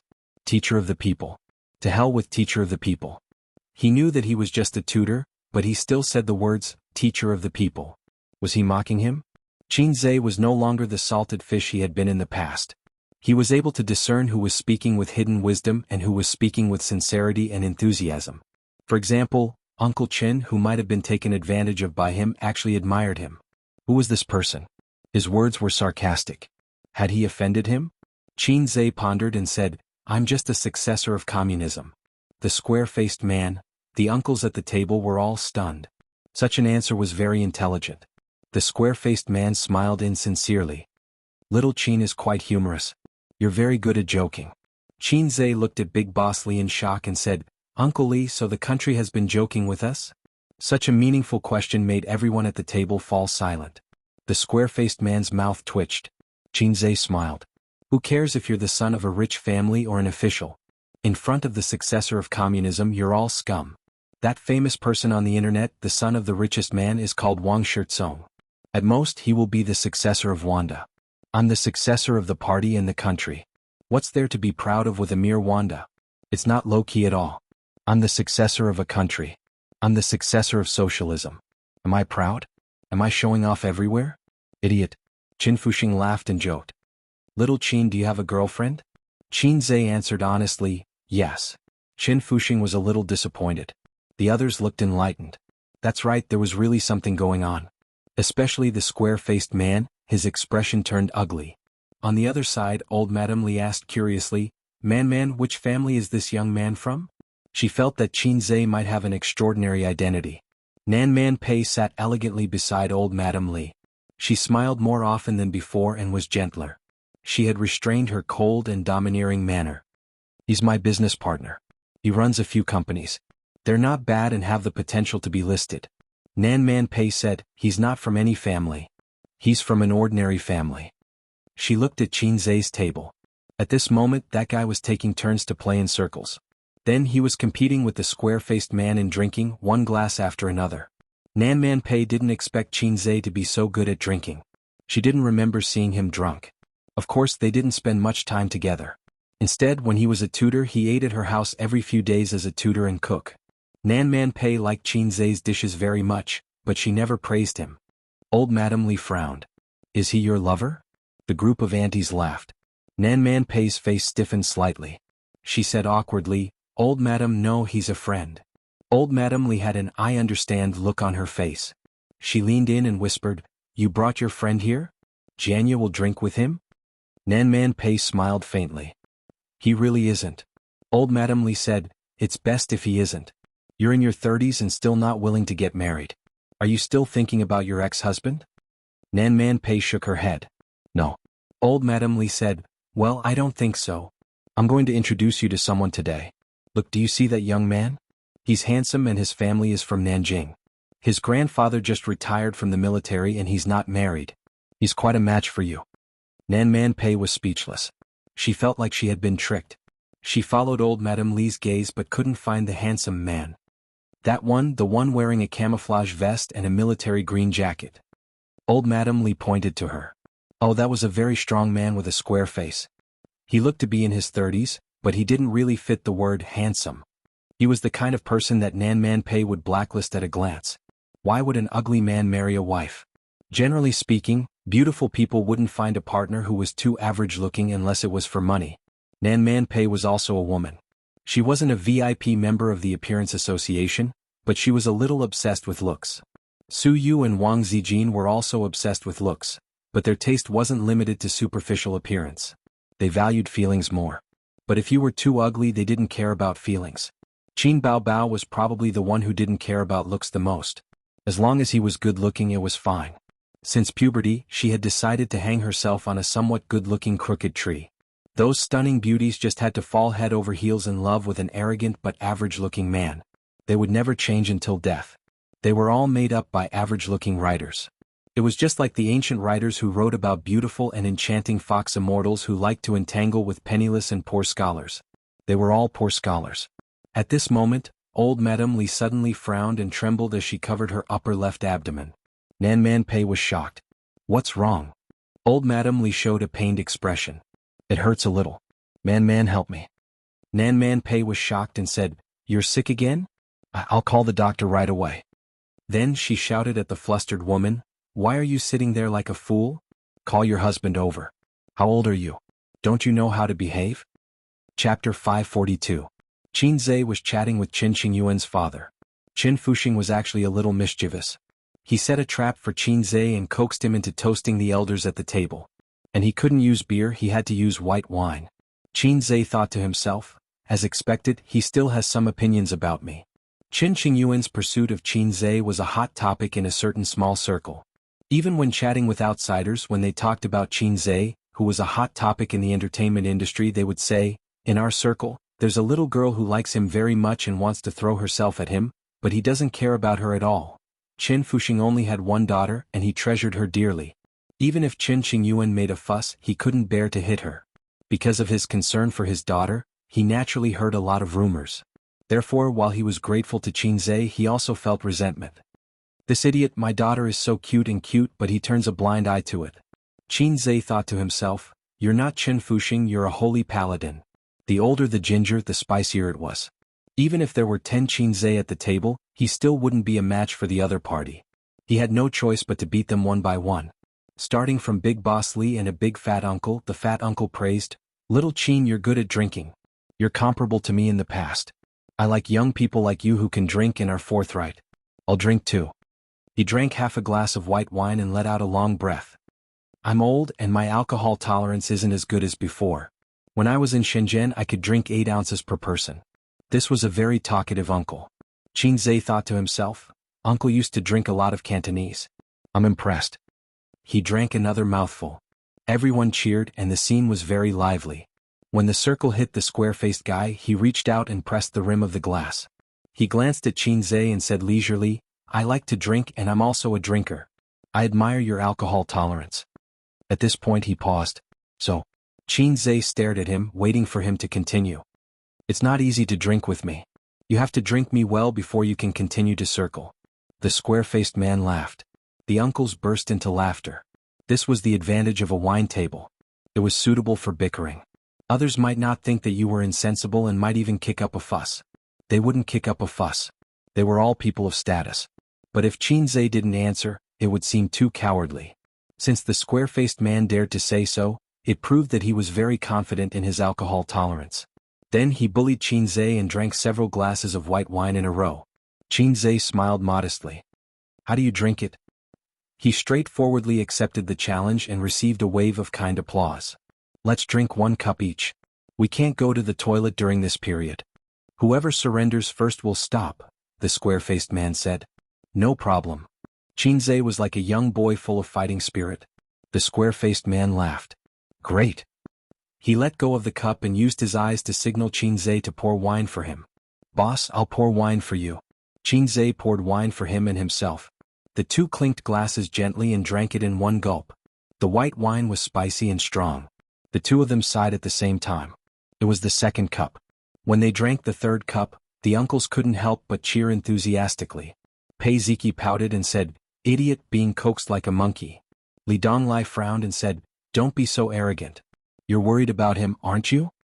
Pei Ziki was furious. Who's worried about him? Li Donglai, are you a dog? Li Donglai was confused. Why do you say I'm a dog? Pei Ziki, a dog's mouth can't spit out ivory. Li Donglai. He and Pei Ziki had always had a small argument every day and a big one every 3 days. The relationship between siblings was the most difficult in the brothers and sisters series. The relationship between siblings was usually good. The elder sister would do makeup for the younger sister and help her dress up.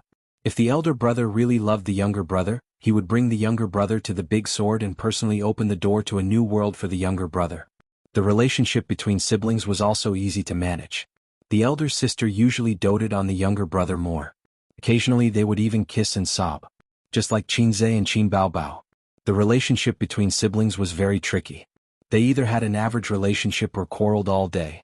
Even if it was the elder brother, it would be fine as long as there was love. Such a sister only existed in Japan. The soft and cute sister who called out Oniai-chan all day also only existed in Japan. Qin Qingyuan said worriedly, What if Qin Gu drinks too much later? Pei Ziki glanced at her. Isn't that good?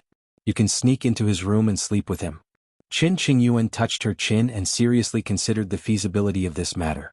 Over there it should be the 5th cup. The square-faced man drank the 5th cup, which was longer than the previous 4 cups combined.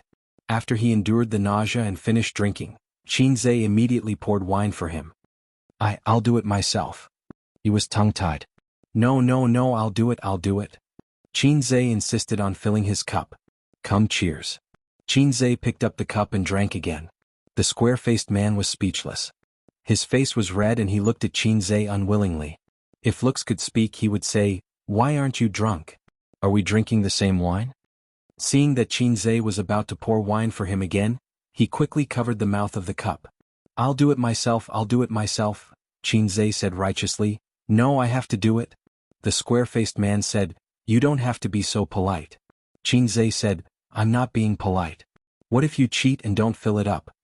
The square-faced man was speechless. Sai, forget it. We've drunk enough. Someone advised. That's at least half a kilo, right? Someone mumbled. At this point they were all shocked. Everyone was an experienced drinker. The number of banquets they had drunk together was enough to circle the earth. They had never seen someone who could drink so much. From the beginning until now, he had drunk 1 cup after another. There were more than 10 cups and all of them were full.